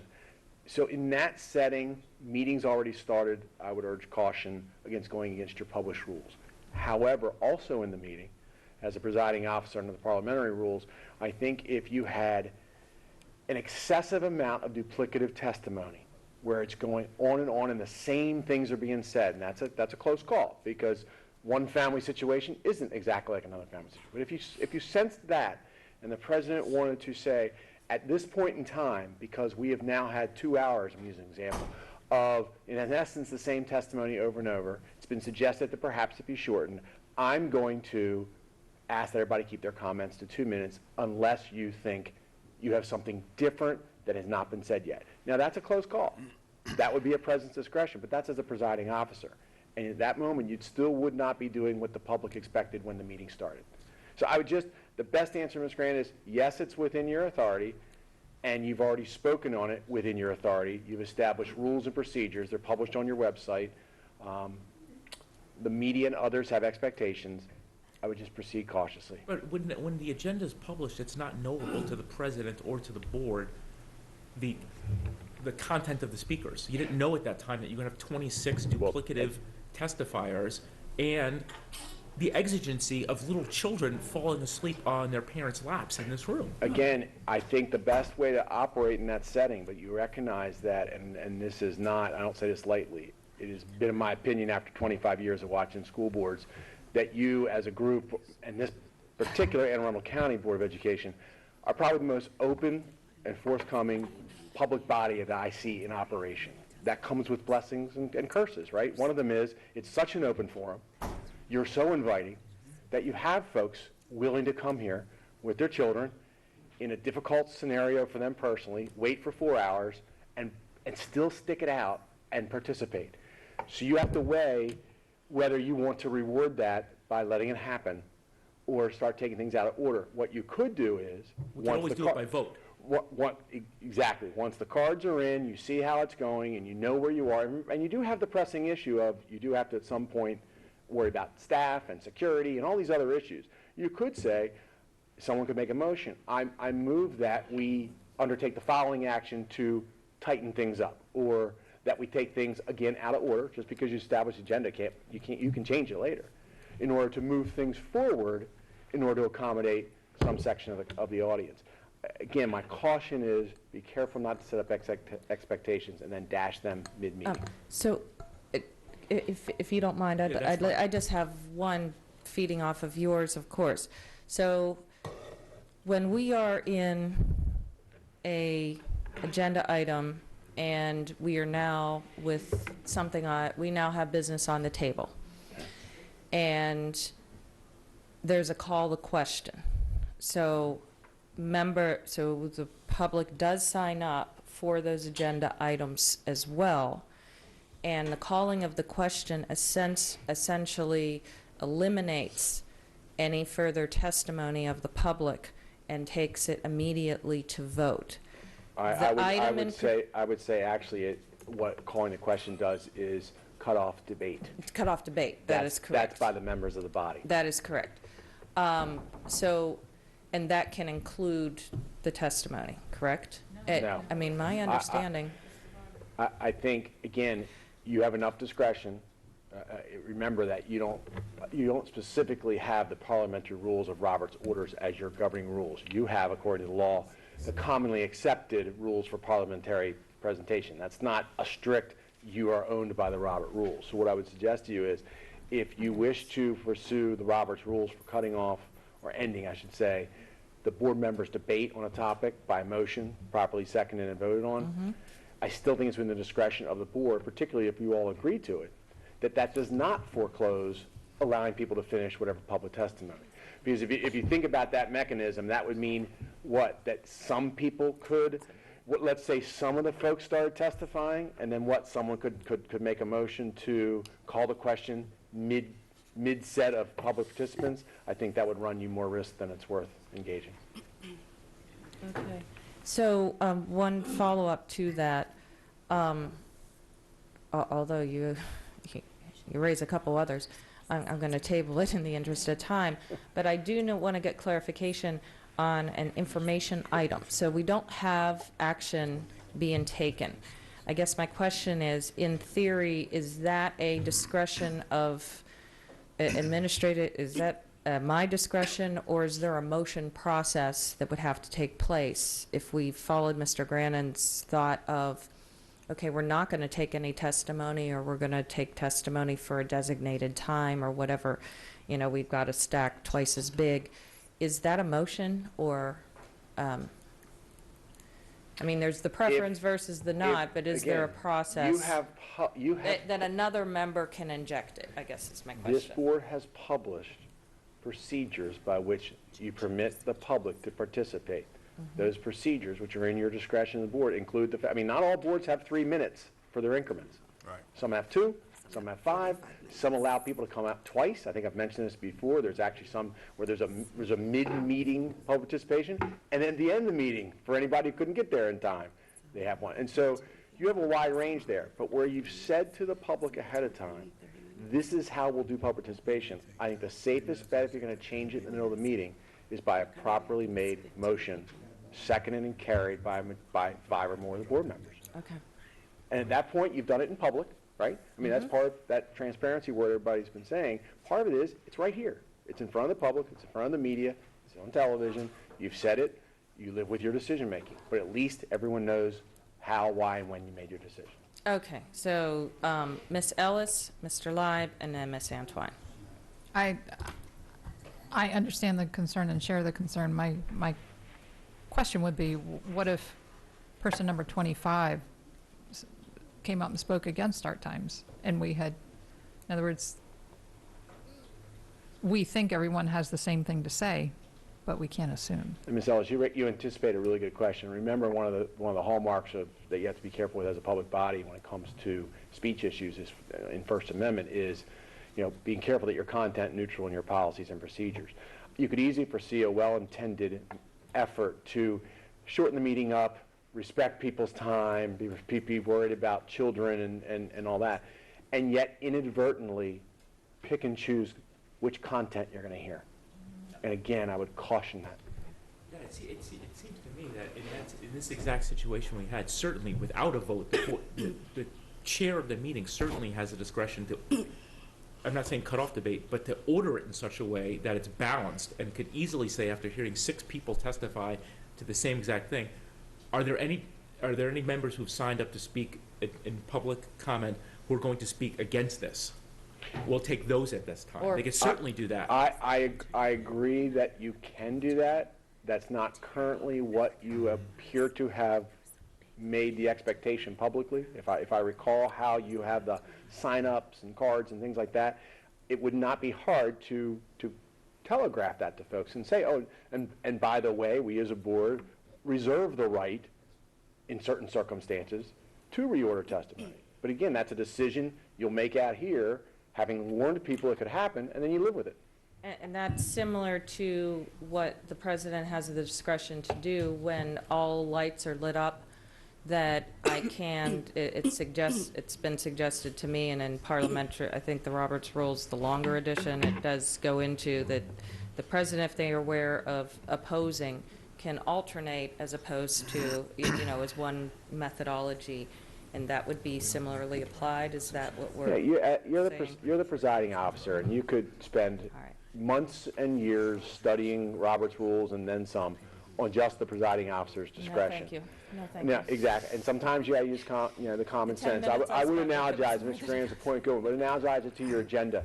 If you come into a meeting and things arise that cause you to think, and I think it's happened before, where you've learned about someone's schedule, or there's a required participant in some presentation, and you have entertained a motion to move 5.23 or 5.2 up to 3.2, right? At least you're doing it and you're saying it out in public, and you're not just, it's not a whim. You state your reason why, it's a motion, the board approves it by 5 or more, and you move on. Okay. Someone might be upset by that, but that doesn't mean you can't do it. Thank you very much. Mr. Leib and then Ms. Antwine. Thank you. Well, this is a discussion that perhaps we should be having. I don't know if we should be having it today at 1:45 in the morning. I recommend that we proceed with our agenda and finish our meeting. We have people here we're keeping here forever. Okay, Mr. Leib has made a point of privilege. Ms. Corkadel? Do we have consensus with that?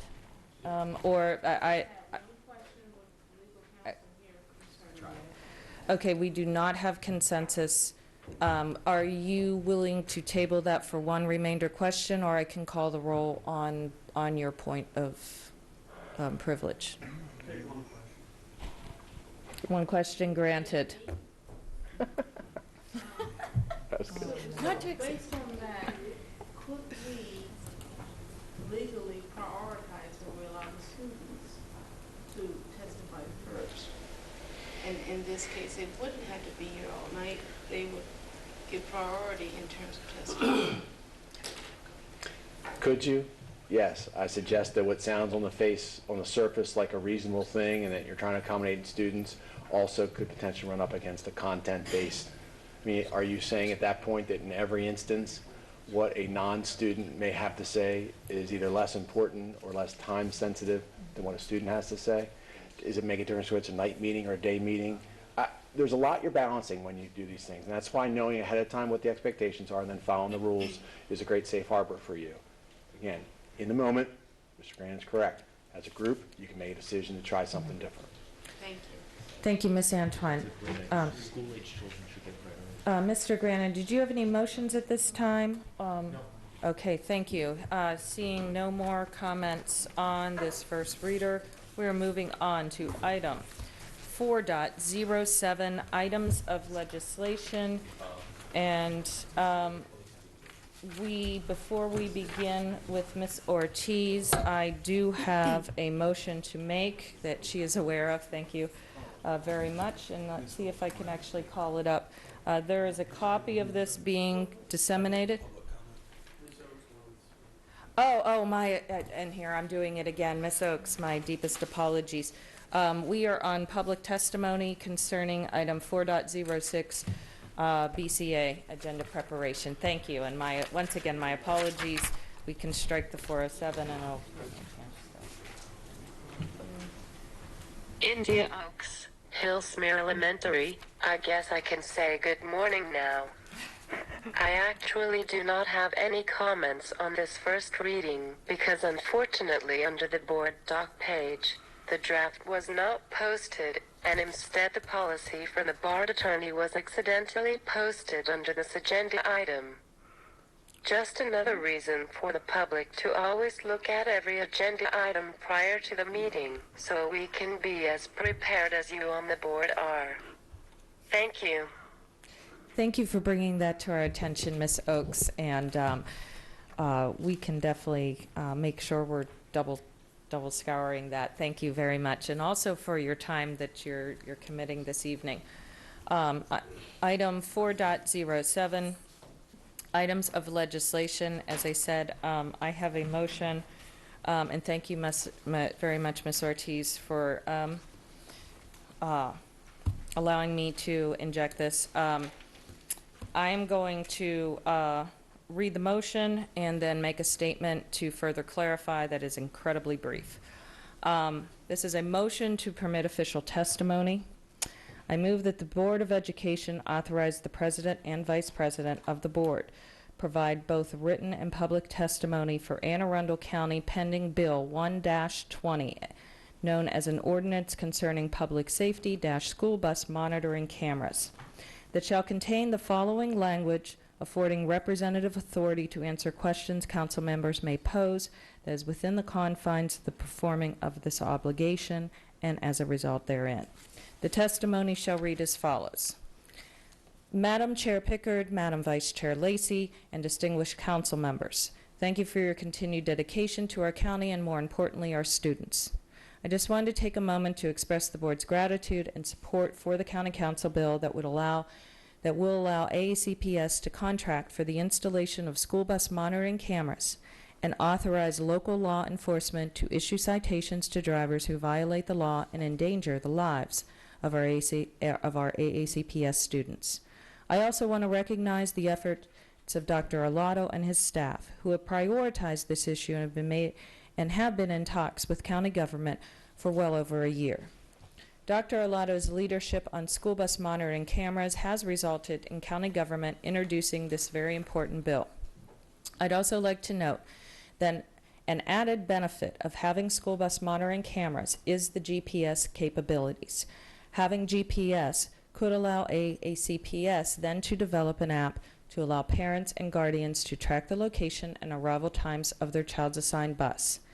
This team effort between the superintendent, his staff, and the county executive and the county council has resulted in common sense legislation that will help keep our AACPS students safer. I thank you for your consideration, time, and great efforts on this important issue for our county and most importantly for our students. End testimony. Thank you very much. Mr. Leib, we have a first and a second, and I'm going to exercise as the motion author. Just to note that this is coming before us, albeit in the late hour, in part because the council will be hearing public testimony on this in their first meeting of February, and that will occur prior to our meeting. And in consultation with the council and the superintendent, and the overwhelming support that I'm hearing coming from the body that it is under, as well as others, I thought it made sense for us to present, and that is typically the president and the vice president. And I also wanted to share the language with the intent of it here before you. So with that stated, this is open for debate. Do we have any questions? Okay, seeing none, Ms. Howell, please call the roll. Mr. Leib? Yes. Ms. Hummer? Yes. Ms. Ellis? Aye. Mr. Grannon? Aye. Ms. Schallheim? Yep. Ms. Antwine? Yes. Mr. Gilliland? Ms. Corkadel? Aye. Motion passes 8-0. And now, for the remainder of items of legislation, Ms. Ortiz. All righty, so we have some items of legislation, just a kind of friendly reminder of how we go through these. So we have Section 1 legislation that I will present to you at times are bills that don't fall under the legislative program, and so the board needs to take an official position on the legislation. I do have one bill there. Section 2 covers no position bills, just FYIs. And then Section 3 is legislation that falls under the legislative program, which was adopted by the board in the December 18th, I believe, meeting. And so the positions already encompassed there. So we have HB 5, it's crimes, hate crimes, use of an item or symbol to threaten or intimidate. You may recall this is a reintroduction from the last legislative session, and even though the board voted to support it last session, given that it's not covered under the legislative program, I wanted to bring it back before you for a vote. And essentially, it just addresses and makes a crime of use of an item or symbol to intimidate or threaten, dealing with hate crimes. And so, you know, the support testimony here is substantially similar to what we did last year, you know, kind of talking about our efforts. And while we typically do not take positions on criminal law legislation, this one's a little bit unique given what the county has experienced and in our school system what we've experienced with hate crimes and or biased behavior.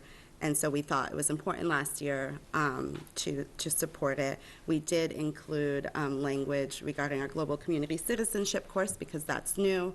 And so the recommendation is to support the legislation by our very own delegate, Mark Ching.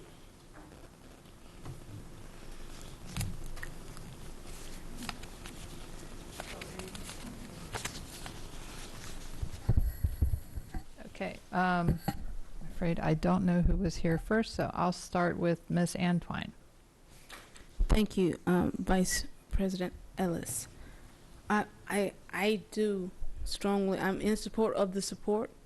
I would move that, I guess this is a technical amendment, so I guess it doesn't require a vote, but could we also add the fact that the board is briefed by our briefed on this every month, and efforts from within that briefing, the efforts within the school system is being shared and promulgated to include the summits that that you all have held, the work you've done with so it's almost one, so I'm stammering, but the work we've done with implicit bias and so on, some highlighting before the state that we're not only supporting it, but we're already on it.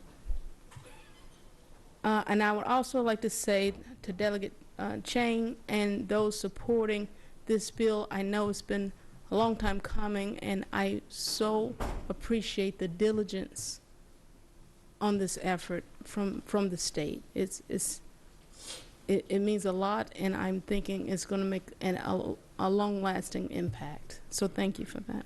So if I may, Ms. Antwine, so if there's consensus, I can definitely add in the second paragraph, the briefings before the board. The second paragraph talks about the professional development and meeting with community stakeholders by our Office of Equity and Accelerated Student Achievement. So it would be appropriate to stick some language there regarding yes, ma'am. board What I'm briefings saying and is updates. Yeah. it's definitely there. I was just identifying, since we identified specifics with the Global Community Citizens course, that some of the specified actions that we have taken as the board to include our departmental reports. Right, that's what I'm saying. I can add it there. Yes, Yes. ma'am. And Dr. Arlotto, good morning.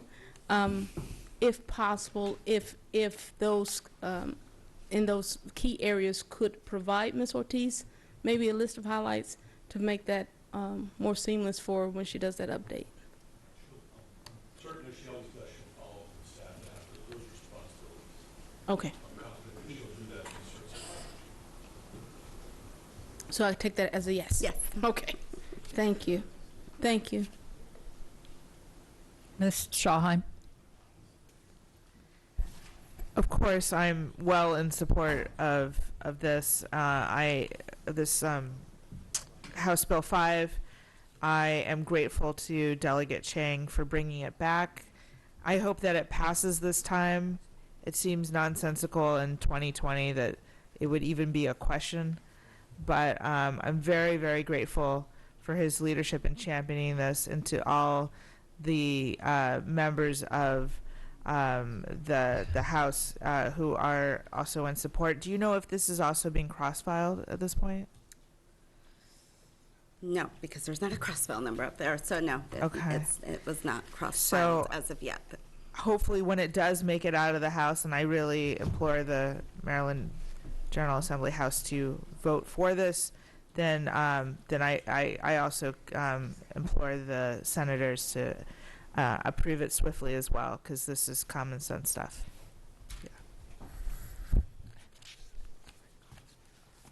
Anything else, Ms. Schallheim? Okay. All right. Ms. Hummer.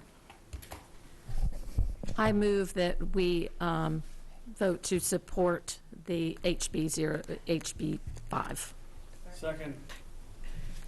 Okay, we have a motion and a second. Conversation? Seeing none. Ms. Howell, please call roll. Mr. Leib? Ms. Hummer? Ms. Ellis? Aye. Mr. Grannon? Ms. Schallheim? Aye. Ms. Antwine? Yes. Mr. Gilliland? Ms. Corkadel? Aye. Motion passes 8-0. I don't have my glasses. I left them in the back. Oh my God. Next item is 5.01. Awards of contracts.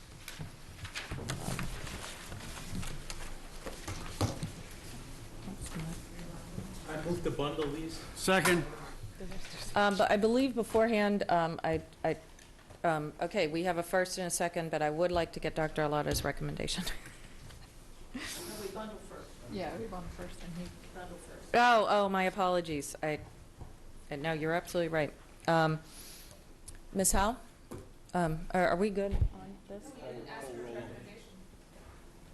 Well, Call roll on bundle. bundle first, because otherwise he would do individual versus the other. So we are now to bundle. We have a second. We have, Ms. Antwine has a comment on the bundling motion. Okay. Oh, do we have consensus on this? Yes. Any opposing? No opposing. We are now bundled. Dr. Arlato, your recommendation, please. Let's see if Yes, ma'am. I recommend board approval of the contracts as listed on today's agenda, 5.01 through 5.05. Okay, we have a motion and a second to adopt bundled as is. Ms. Antwine. So my question is for 5.05. I wanted to understand the need for, one, having the portables so early in the school year rather than maybe in the summertime when there's not as many students, and why the number of portables. It's 16 portables. Okay with Alex? Is there some, I'm thinking there may be some emergency that they have to be moved right now, but wanted to clarification.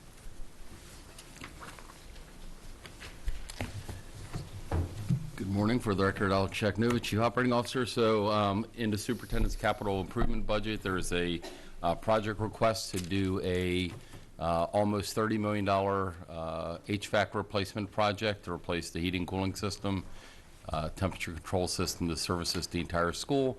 The school is at capacity. As you all know, it doesn't have space to move students around in. So we have to create capacity through these some modulars so that we can move students 8, 12 rooms at a time out of the building to go into the modular. We'll go into those 8, 12, whatever odd rooms are, replace the HVAC systems. The students will come into those rooms. We'll go down the hall and empty out the next series of 8, 10, 12, 14 rooms and replace it. It's a very big school. We need to start that project here this summer, July 1, the funding and everything, the permits have already been approved, everything's ready to go. July 1, we need to have the portable there no later than the end of May, so that in June, the first cohort of teachers can move their belongings as they're exiting the building before the school year ends. They can move their belongings out into those portables, so that come July 1, we can swoop into those rooms and begin phase 1 of, as I said, almost a $30 million capital investment there. And the portables will stay there during the duration. It's going to be about a 3-year project. Okay, then that was my question. So then the security, the request for this goes, it addresses the security that I talked about earlier with the fencing and other items that will go to secure the. Right, we're not compromising any of our code requirements or any of our SOPs with respect to communications, public address systems, security features, et cetera. Thank you. Any other questions? Any testimony? Seeing none. Oh, even Ms. Oaks left. God bless. Okay, Ms. Howell, please call roll. Mr. Leib? Aye. Ms. Hummer? Aye. Ms. Ellis? Aye. Mr. Grannon? Aye. Ms. Schallheim? Aye. Ms. Antwine? Aye. Mr. Gilliland? Ms. Corkadel? Aye. Motion passes 8-0. Okay, we have next item 6.01. This is a review item on the construction status report. I don't see any. Okay, we do not have a staff presentation, so are there any board questions? I'm not seeing any. Oh, seeing none. This item is closed. Thank you. All right, thank you. Wait, what? Oh, no. I'd just like to, due to the way we conduct our meetings and what we do, we rarely have an opportunity to look at this. I just urge board members to take the time, because this is a great report that Lisa puts together, a lot of great information in it. So I just urge members to really pay attention to it. Thank you. Mr. Leib. Ms. Ellis does have a question, and no, we do. We're not closing this out yet. Ms. Antwine after. I wholeheartedly agree. I did look through it. I'm always excited to see the progress of our construction, and I just want to thank you for being here to answer our questions. Thank you so much. So I can close this out. Okay. Lisa, we do have a couple more questions in addition to Ms. Ellis. I have Ms. Antwine and Ms. Schallheim. Ms. Antwine? Thank you. I agree totally. I specifically appreciate that you guys, the hybrid of everything that's going on, from modernizations to the design and for Meade and other schools, you've made this very comprehensive. A lot of work has gone into this. My question was specifically on the Meade update. In the future, could we get like even a, I know that it doesn't align with our capital interests, but if we could get some updated information in terms of that status when we get these reports, since we do discuss the Meade design in here.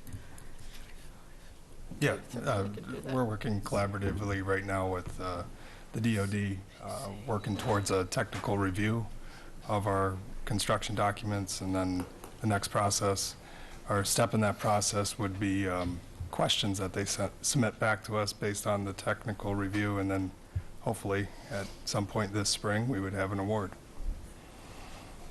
Okay, so I guess what I'm saying is there's some dollars that we are receiving that won't necessarily be in this particular construction update because of the I guess, like a better phrase, the color of money, right? So could we just get, for next time we do this kind of briefing, get some information on those dollars? Yes. Okay, thank you. Thank you, Ms. Antwine. Ms. Schallheim. I just wanted to express my appreciation for the report. I also read it every single time. I think you all know that. Every word. Thank you. Okay. Seeing no more items, I'm willing to entertain a motion. Okay, just a brief reminder of our announcements. Our next We will be having our last public hearing for the budget on January 27th. That's this coming Monday at 6:30 p.m. at Old Mill High School. On February 5th, we have our regularly scheduled board meeting starting at 10 a.m. with the Budget Committee immediately following. February 19th, we have our evening meeting, which is predicated by the Policy Committee, starting at 3:30, and the Budget Committee following thereafter.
Así que, y pues gracias a todo eso usted está hoy donde está. Otra cosa que le iba a